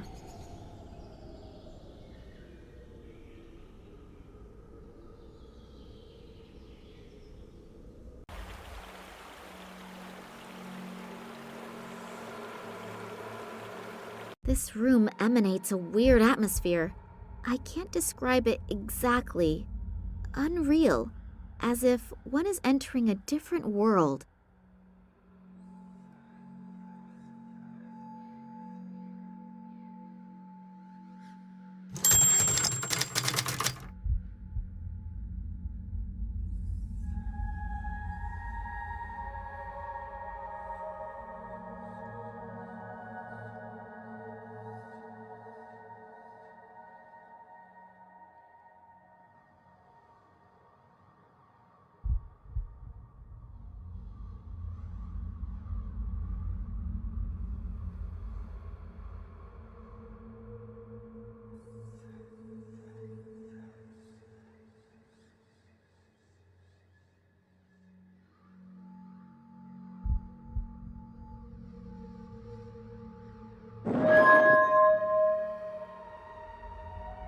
Strange disc. Really looks rather insignificant, but it feels warm. And I have the feeling as if some sort of weird energy is emanating from it. I'll show it to Oleg. Maybe he's got an idea about what we should do with it. Oleg! I was just coming to you. I see you really did it. Congratulations. We were not mistaken about you. Thanks. What do you mean by... I'll explain that later. The boss is waiting. Kambursky to station. Requesting permission to land. Ah, Oleg, I heard you actually found this metal thing? Hello, Sergei. Yes, everything actually went as we hoped. The girl was really good. Excellent work. The boss will be pleased. Now what are we going to do with her? The boss's orders were clear. Is that really necessary? Well, it is a shame with that cute ass. But with some luck, it'll keep fresh on ice. And now, turn the water on. Okay.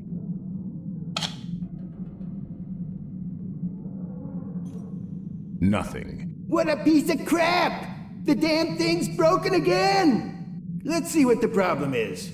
We should hurry, though. The prototype is as good as ready for use. You see, and the boss is waiting for us. And the little one? We won't be gone long. We'll take care of her later.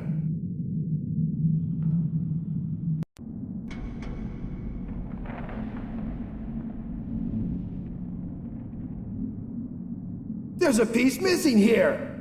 Looks like it was torn out. Sabotage? Could be. You take care of it. I have to get back to our scientific genius. Okay.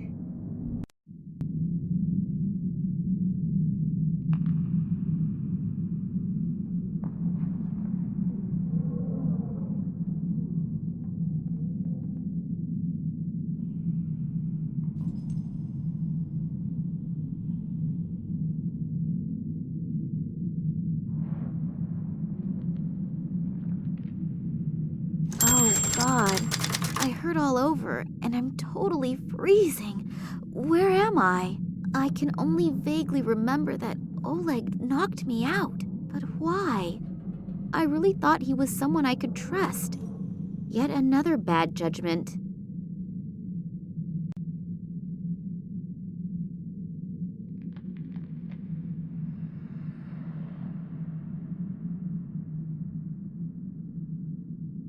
A bathtub filled with bubbles, a glass of red wine, and someone to massage my back. I think I want to go home.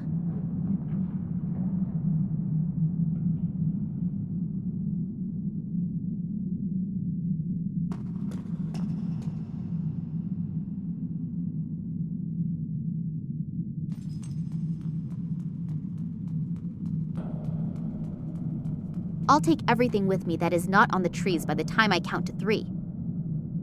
A metal plate.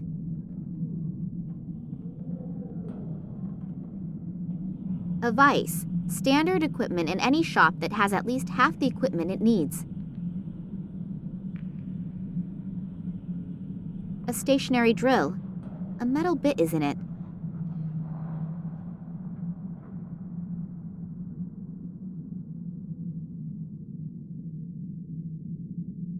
A single egg is visible through the plate of glass. The machine can probably be opened with key commands. Could be a kind of master key that can be replicated in the workshop as needed.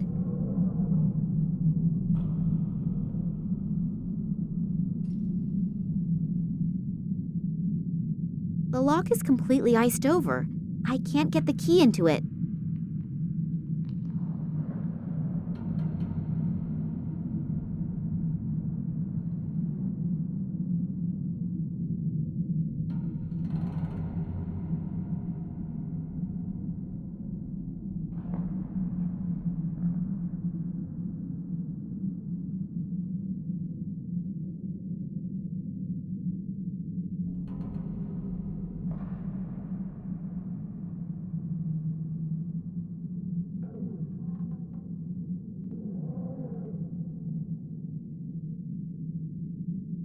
A metal plate.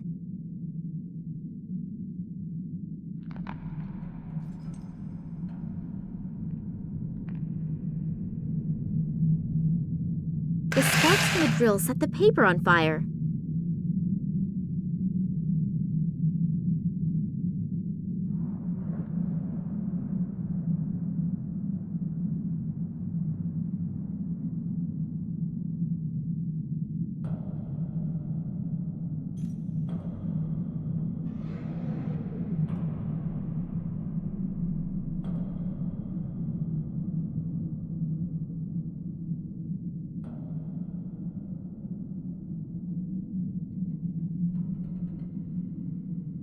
I'm going to freeze to death pretty soon, but at least the key is nice and warm now.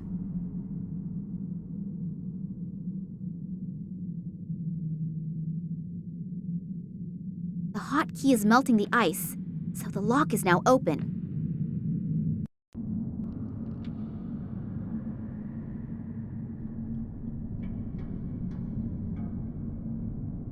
A freight elevator. But there doesn't appear to be a way to summon the elevator up from here.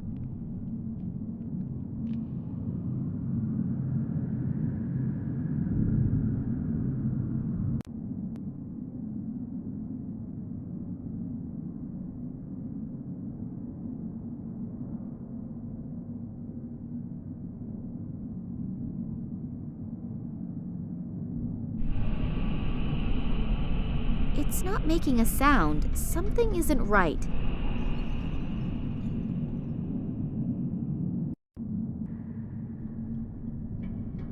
Maybe I can pick up one of the lighter packs.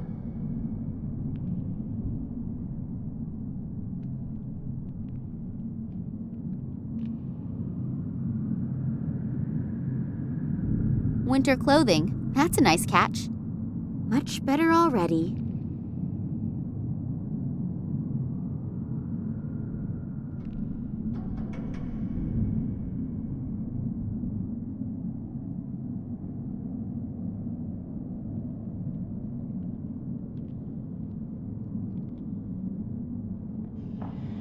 Terry cloth bedding, a whole stack of it. Whatever am I supposed to do with it?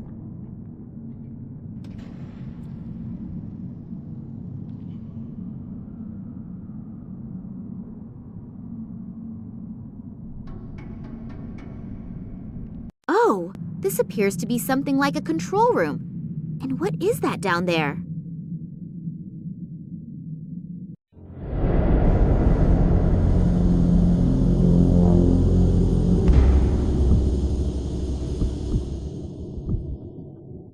Problem solved? Not quite. But at least I found our saboteur. There was a terrible, regrettable accident just now. That's too bad. What's going on with the water? That isn't important right now. I need you here. Oleg, may I introduce you to Professor Charleroi, our scientific leader? Pleased to meet you. Yeah, sure. Save it. We don't have time. The boss will be here soon, and I want to have everything ready to go by then. Oleg, Sergei, and this Nicole Charleroi seem to be like a kind of complete assembly of all the human scum on Earth. Right now, I'm really tempted to jump through the window and send all three of them to... But what are they doing down there? And what kind of machine is that? I don't know for sure what is going on here, but I'm really sure that it is something quite nasty. And this I know. As soon as I get even the slightest chance, I will mess up their plans, but big. A single piece of explosive is still in there. I think I'll take it with me.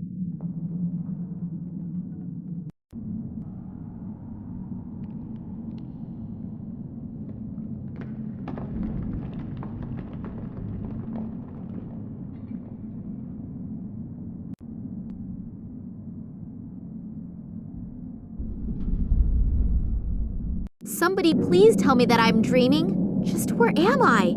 Antarctica? Nobody is ever going to find me here. I can forget about that.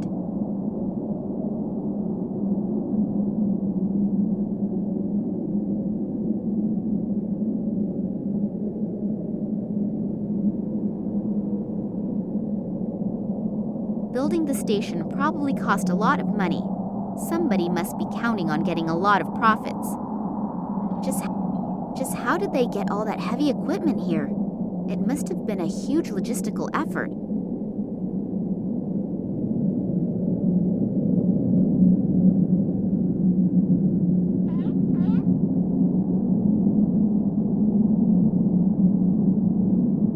The penguin seems to be sitting on something. He's probably hatching something. A warning sign. Caution. Precipice.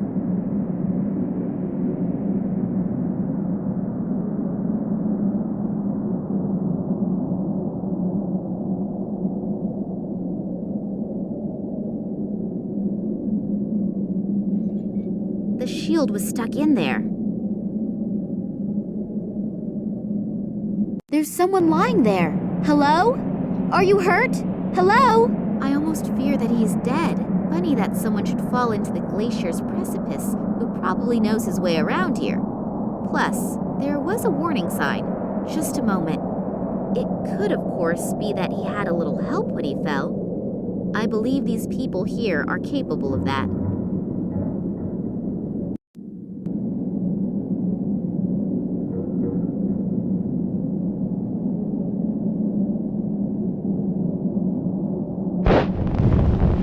Wow, what an explosion! It appears that it even triggered a small avalanche, but it didn't appear to bother the penguin.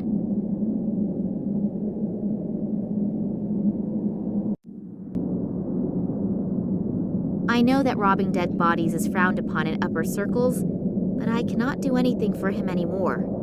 He, however, could perhaps still be helpful.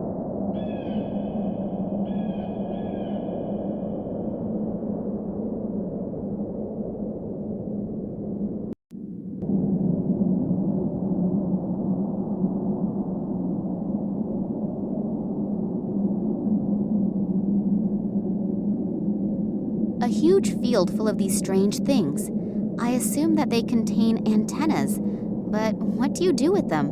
Receive signals or send signals? The power consumption of this facility must be gargantuan.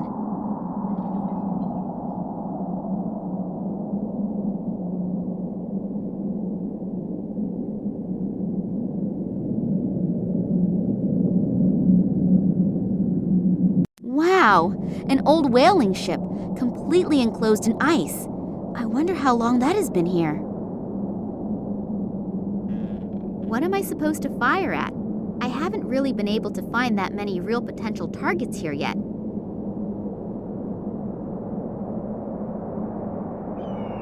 It appears as if there had been a hole in the ice at one time, but it has frozen over almost completely in the meantime.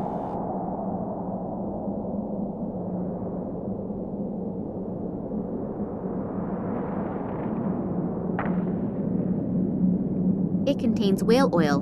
People also used to use it as lamp oil and lubricant.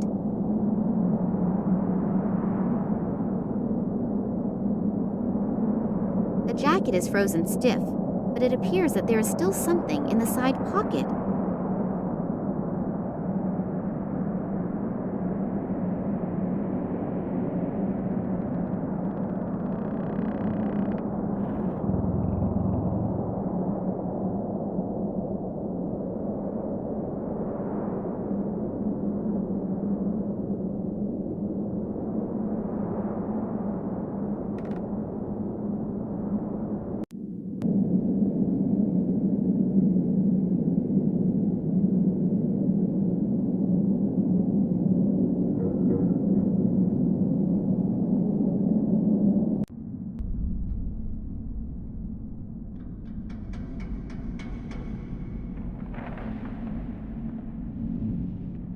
Salt.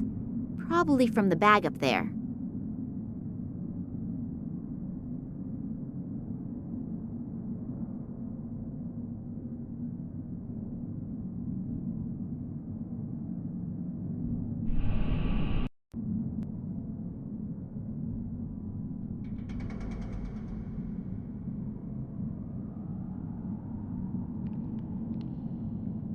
So I leave behind yet another trail of devastation.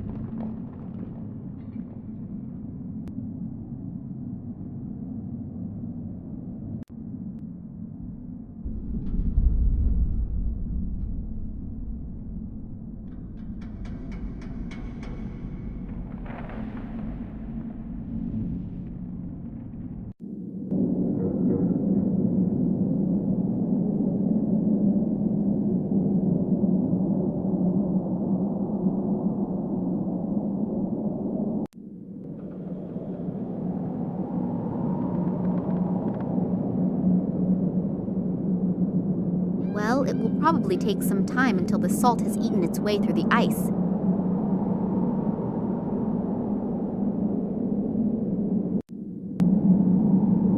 The lighter could serve as a blinker substitute and lead all in one. It's definitely worth a try.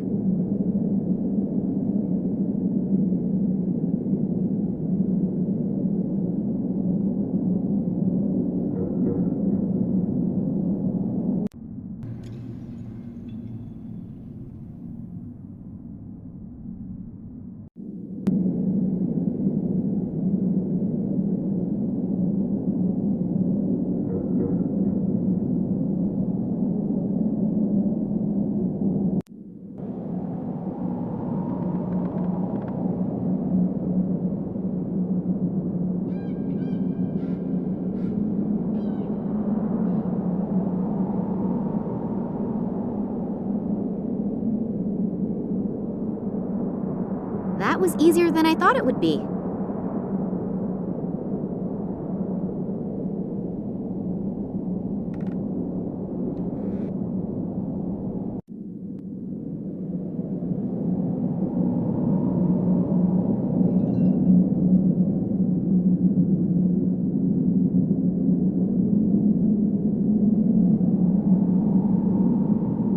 Maybe I can distract it with some fish.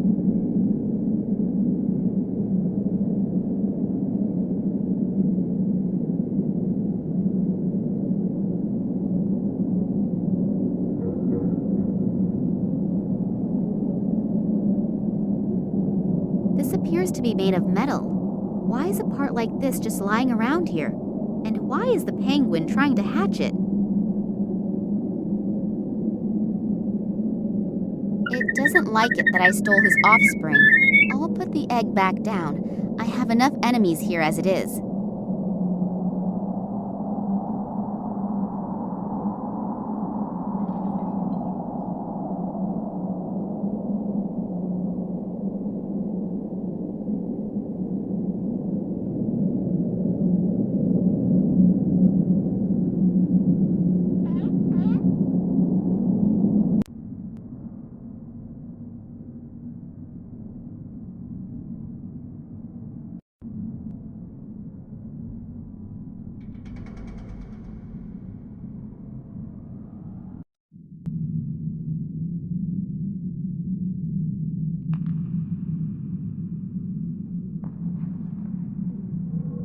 It always looks so simple in detective stories. Plunger on the glass, cut it with a diamond, and... it really is simple.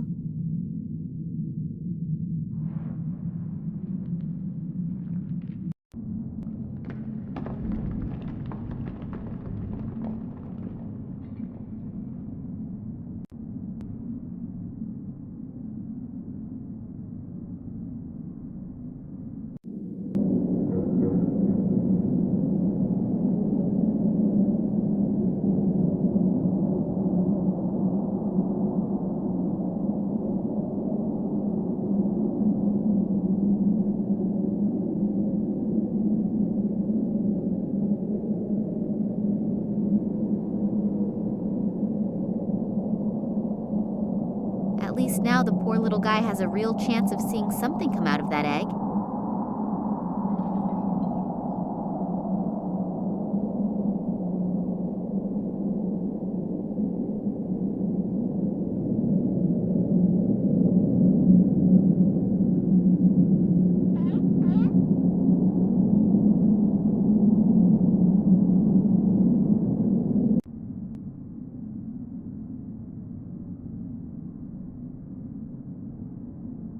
It fits, and the machine is also starting to work again.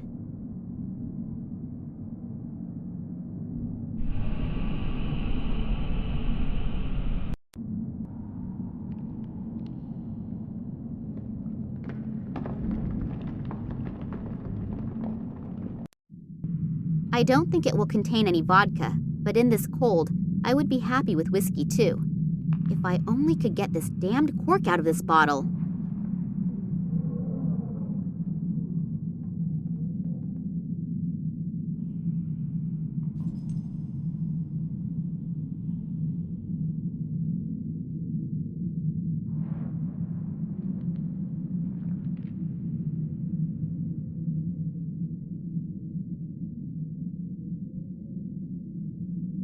So, pulled the cork in style.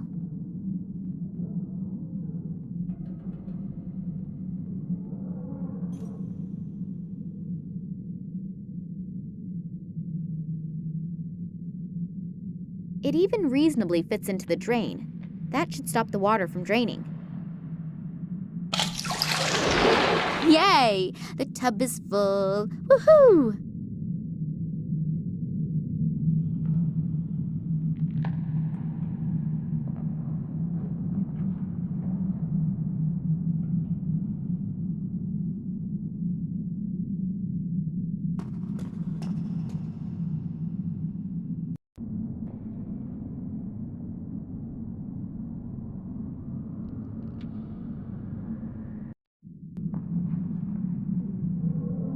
A huge plasma screen.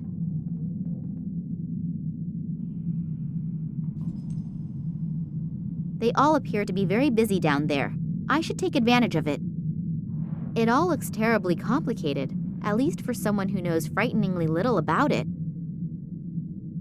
There are 3,000 switches here, and not one is labeled. I'm not even going to try it.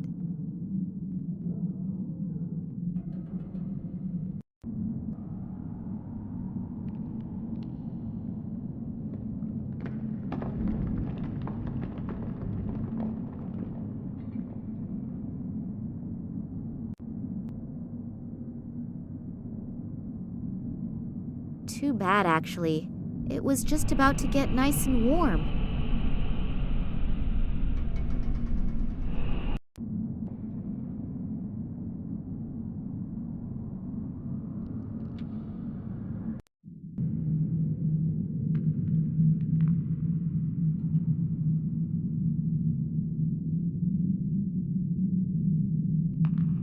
I hope that the ice will hold me.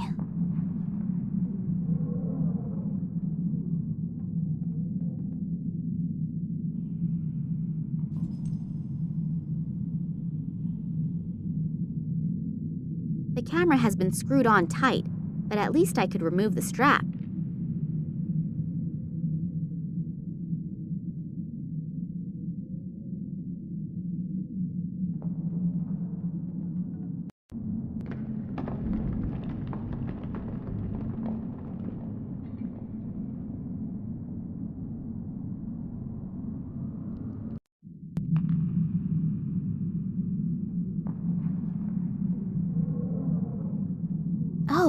There is something else on the tape.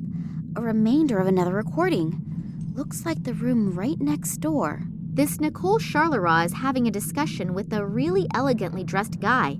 Unfortunately, his back is to the camera, but I could swear that it's... What's going on down there?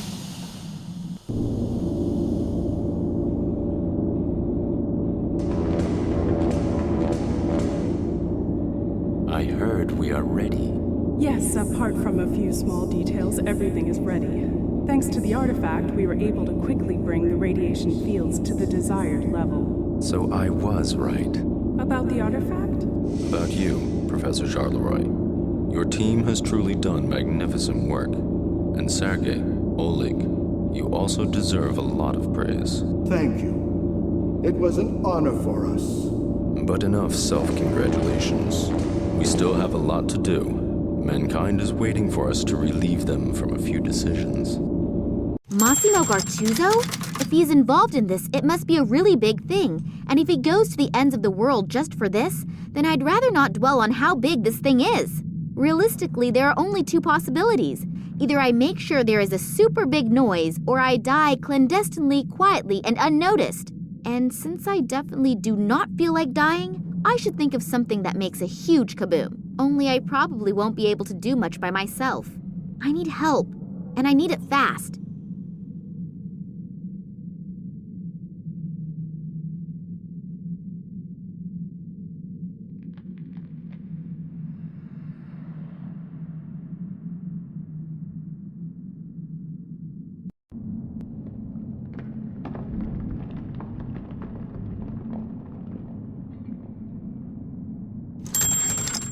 Two, 5, 1, 3. Done it. I wonder what is waiting for me in that room over there.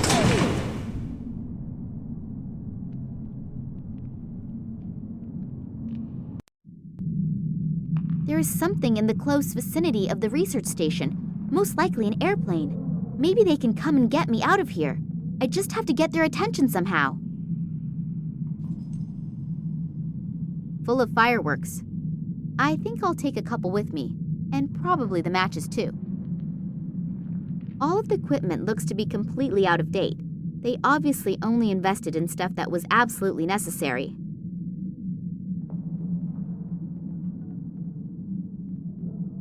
Equipment for measuring and analysis. What exactly can one do with it? I haven't got the faintest idea.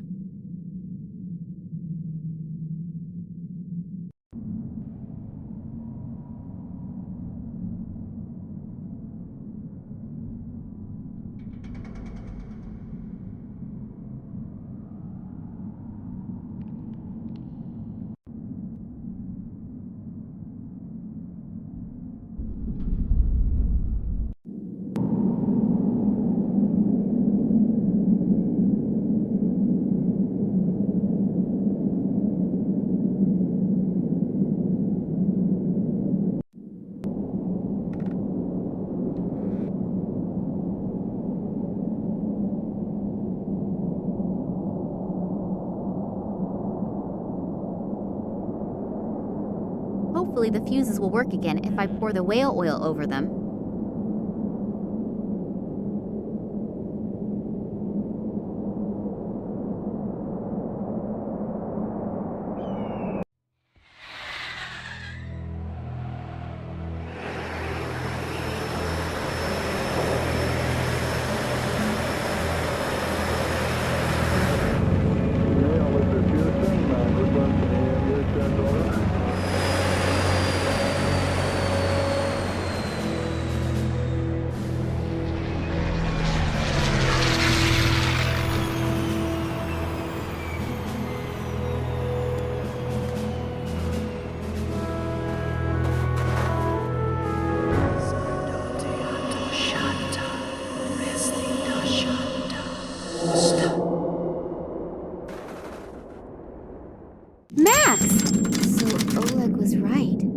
It's not what you think. Typical statement from a man.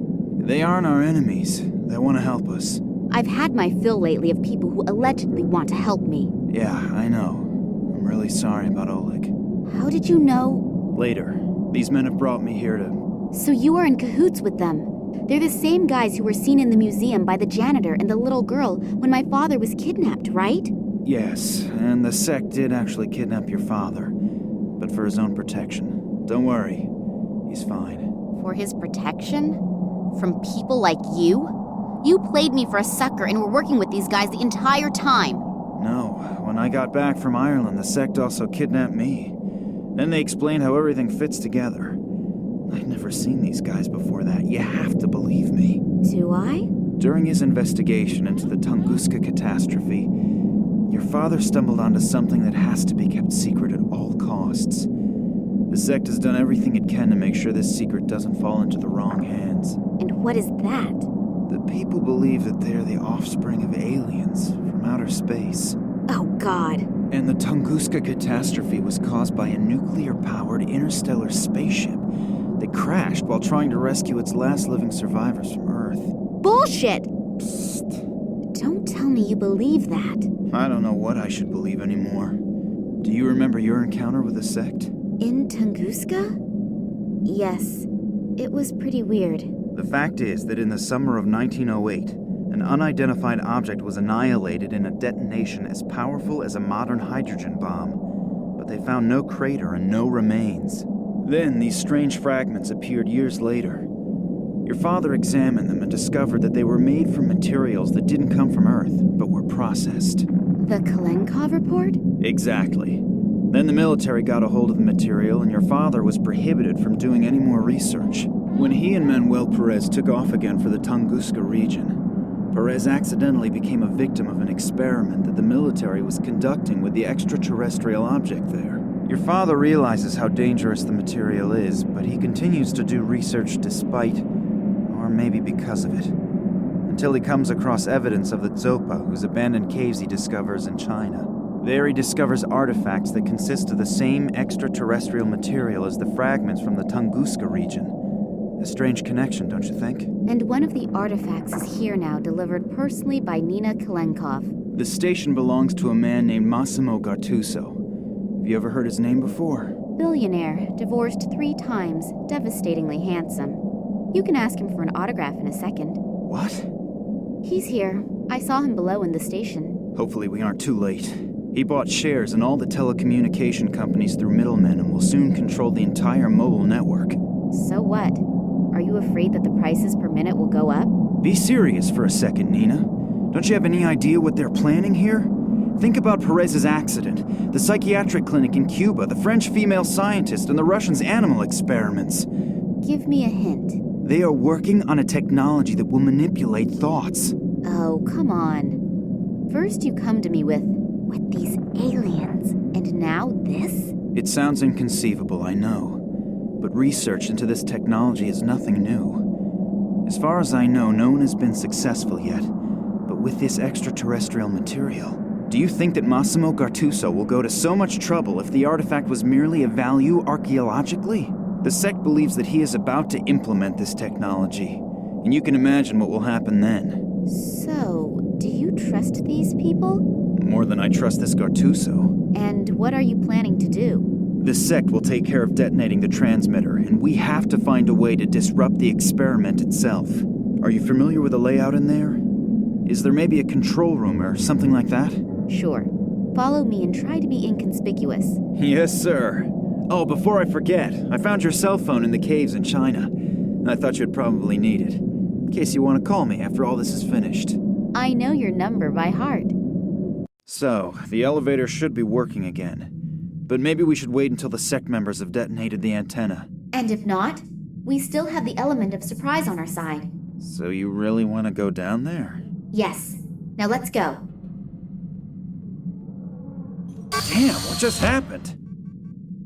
The elevator appears to still be working, as do some of the doors, but I can't open the other ones. Nina, can you hear me? Just great. I have to get the doors open as soon as possible or we'll have a real problem. We've had more than enough of those already. Hopefully Nina will wait for me and won't do anything stupid. But if I know her, she probably will. Max doesn't seem to hear me through the door. Now what? Hopefully he'll get the door open again. But I can't really wait for him to do it. We have no time to lose. Maybe that elevator still works. Then I can look around a little downstairs.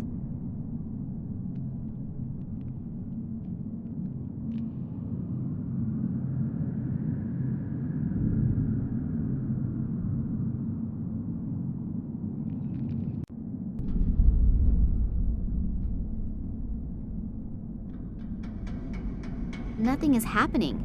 Maybe the switch is broken.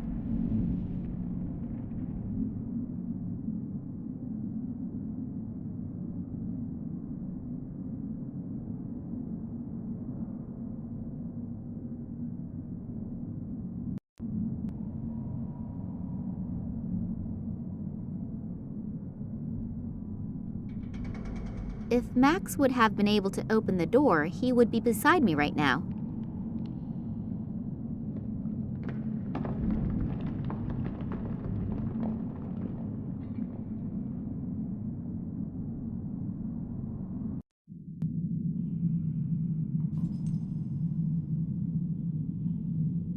A radiator. Someone took the knob that opens and closes the vent. There's just a rod left now.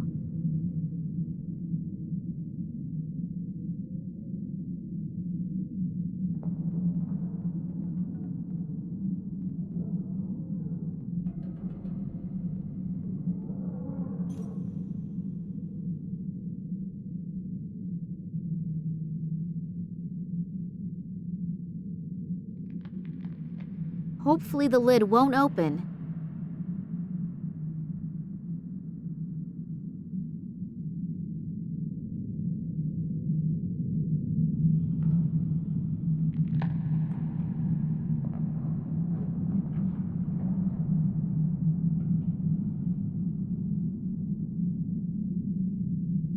The sign is riveted. The tube leads through the wall into the hallway.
My former teacher, Mr. Puetz, would say no one can force a round metal rod to rotate with a wrench.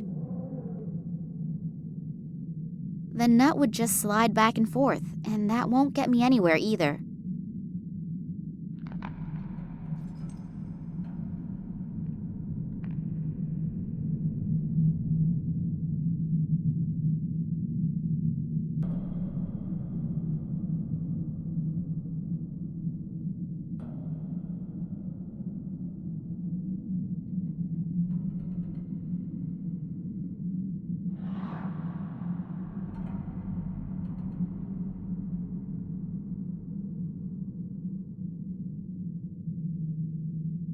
I threaded the rod.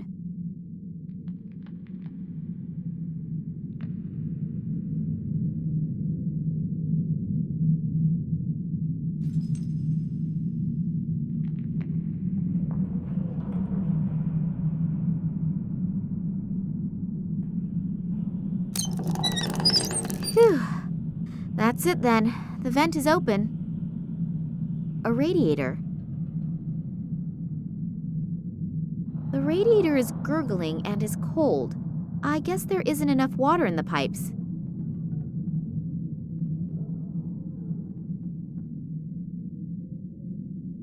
One of the surveillance cameras. Hopefully Max is constantly checking the monitors in the control room.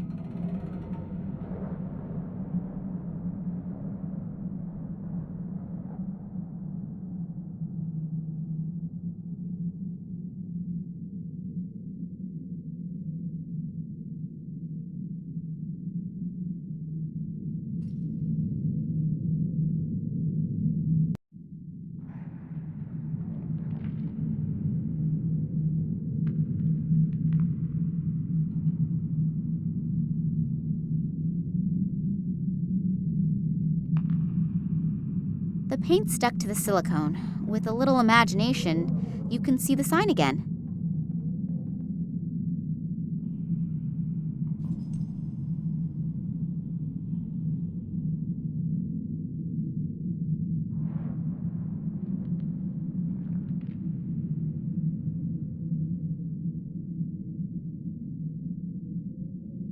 Water? Heat? There's no water in the heating unit? I'll see if I can find a control unit for the water feed. I hope that was the right switch.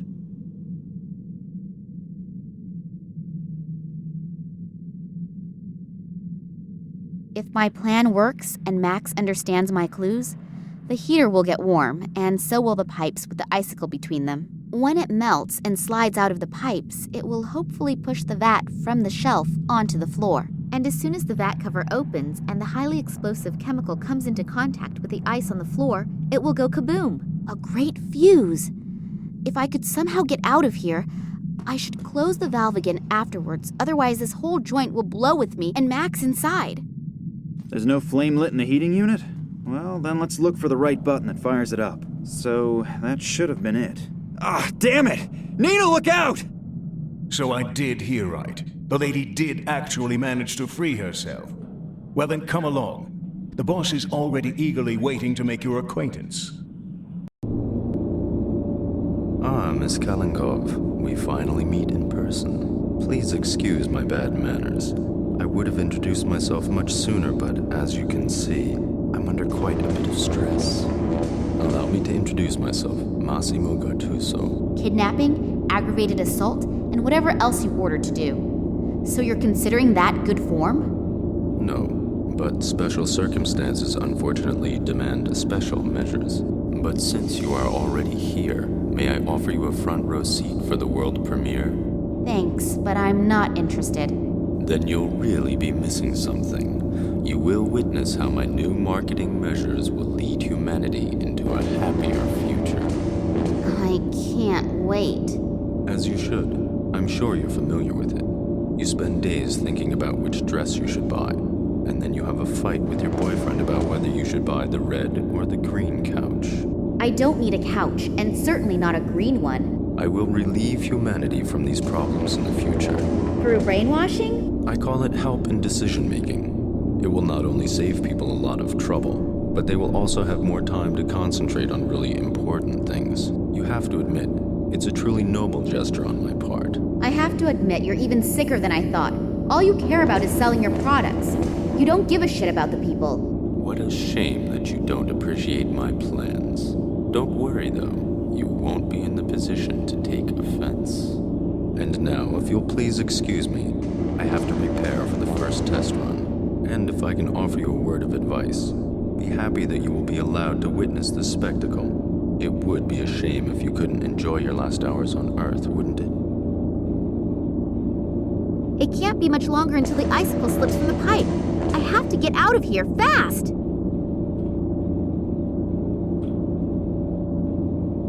I think I may have something you've been looking for. Oh, the part from the water pump? Thank you very much. We will reward you with a painless death. How friendly of you. Oleg, put that thing back in there quickly so that it's nice and warm again up in the station when we celebrate our triumph. Okay. You will watch our guest of honor. I don't think that our princess wants to run away, do you? No, of course not. It's terribly comfortable here.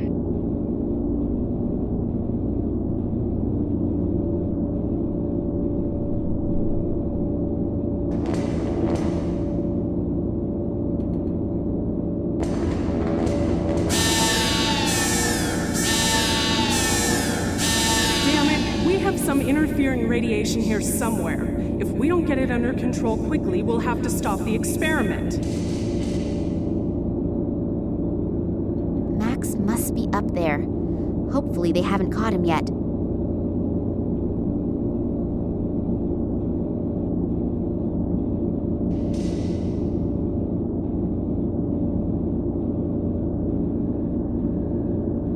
I see no way to operate the crane from down here.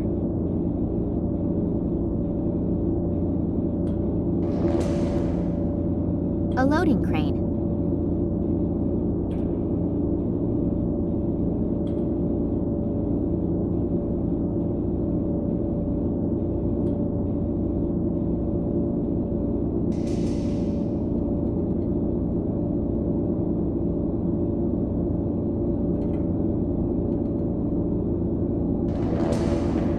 Control displays appear to be important.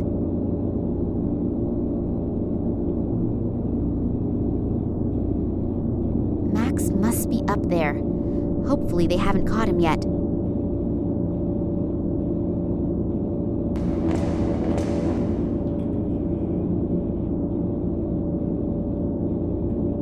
You mean escape using the crane? We'll see if that goes well. But I don't have a better idea, so let's give it a shot. Good luck, Nina.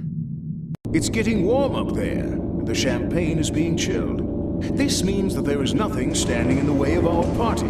The celebration will have to wait. We have some serious problems here.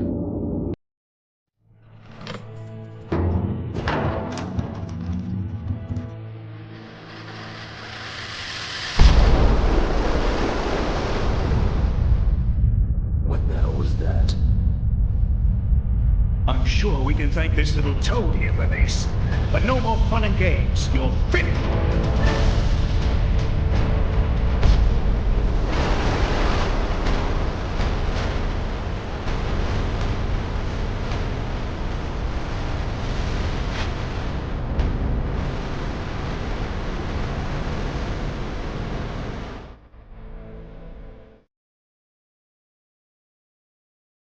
I'm sorry that I was wrong about you, but Oleg was very convincing and...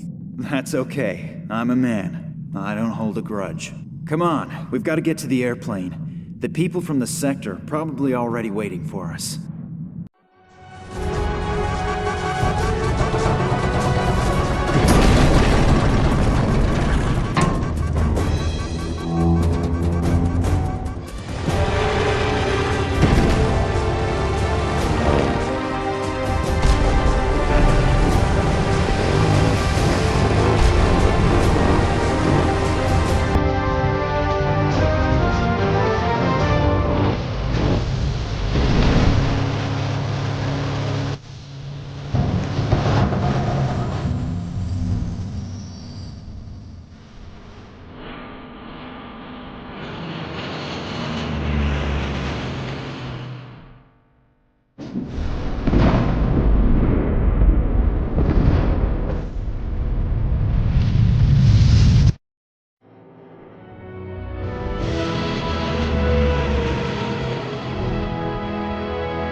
Nina's father tried for months to scientifically prove what had happened. However, he eventually gave up, knowing that there are some things that just can't be explained with formulas. Still, or perhaps because of that, a small film company is very interested in his story. After his encounter with the sect, Eddie the janitor immediately started attending Alcoholics Anonymous meetings and has been sober ever since. He is using his striking voice doing voiceovers for goblins in video games. Lisa originally wanted to become a photographer, but she was unsuccessful due to the fact that she couldn't manage to change the batteries in the camera. Her new career as a bike courier also ended suddenly after just 2 hours and her first flat tire, because no one patched the tire for her. She is now selling magnetic microwave hamsters from a small stand in Berlin. When the police arrived at the museum, Kansky's body had disappeared. As Max realized when he saw the amulet, the commissioner was a member of the mysterious sect, which no one has heard from since their intervention in Antarctica. The sect's motives remain a mystery. Were their actions really for the benefit of mankind? And have they really disappeared? The sanitation worker noticed Nina's lie just in time and didn't quit his job. 1 week later, he actually did win the lottery, divorced his wife, and has lived happily ever since. Conductor Karpman's unpunctuality cost him his job. However, German Railways was thrilled to hire him. He now works the daily Hamburg-Bielefeld route. After another 2,376 cigarette breaks together, soldiers Romanova and Yushin decided to quit smoking. They now spend their time sticking nicotine patches to various areas on each other's bodies. However, rumors of an upcoming wedding could not be confirmed. Agents Fetisov and Radinkov left the Secret Service to open a boutique in Moscow that features tailor-made suits. None of the passengers died in the dramatic train wreck, which looked worse than it was. The scientists are still puzzling over the strange results of the plant analysis that Nina so brilliantly manipulated. The Doberman Pinscher took advantage of the opportunity to escape and is currently following in the footsteps of one of his ancestors and terrorizing the moors of England. Barkeeper O'Brien was hit by a drunken truck driver in front of his pub, quit his job, and has been teaching rhetoric at the University of Dublin. The fisherman's doctor urgently recommended he pay better attention to his health. He now only fishes when the sun is shining, in other words, twice a year, and has switched to drinking single malt Scotch whiskey. Klaus lost his home when the pub closed. He wandered around homeless and without a goal for months until he finally discovered his purpose in life and a place to stay in the small German town of Geesthacht. He is now a game designer for graphic adventures. Fernando, the gatekeeper, is currently working on his latest series of paintings, the 1,000 extremely different growth stages of the date palm tree. Thanks to her untiring physical efforts, Sister Sabrina actually won the mayoral election. However, she had to resign 9 months later to take care of her baby. Shortly after his efforts in the inner courtyard, Puyol, the patient, set the world record in building a house of cards. Since then, he has appeared in numerous TV talk shows, babbling nonsense and earning money, hand over fist. However, we strongly oppose the extremely malicious insinuation that this career path is a general prerequisite for a career in television. Ramon builds strange figures out of shells based on Manuel Perez's even stranger drawings and sells them to tourists for exorbitant amounts of money. The villainous quartet was literally put on ice for a very long time. As a result, large-scale mind control continues to be reserved for a very popular, massively multiplayer online role-playing game. The contracts are signed and sealed. You can look forward to seeing your favorite characters again in Secret Files 2. Max? Yeah? Have I thanked you yet? No, I don't think so. The plane must have an autopilot function.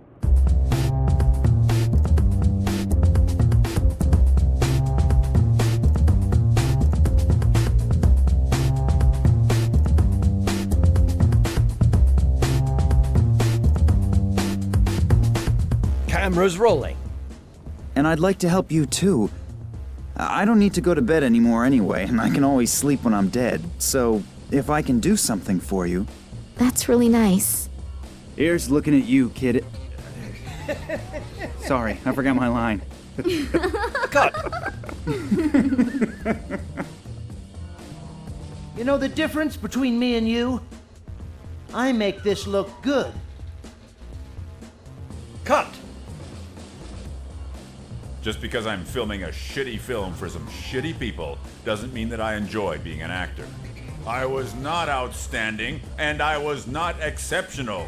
I was monumental. I was epochal. Camera's rolling.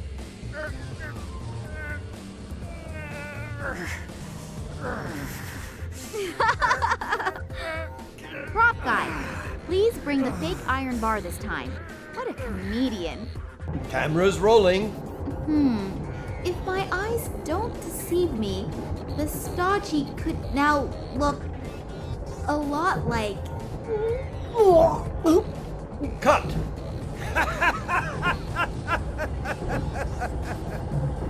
I can't stand taking the train, sorry. Let's film the scene again.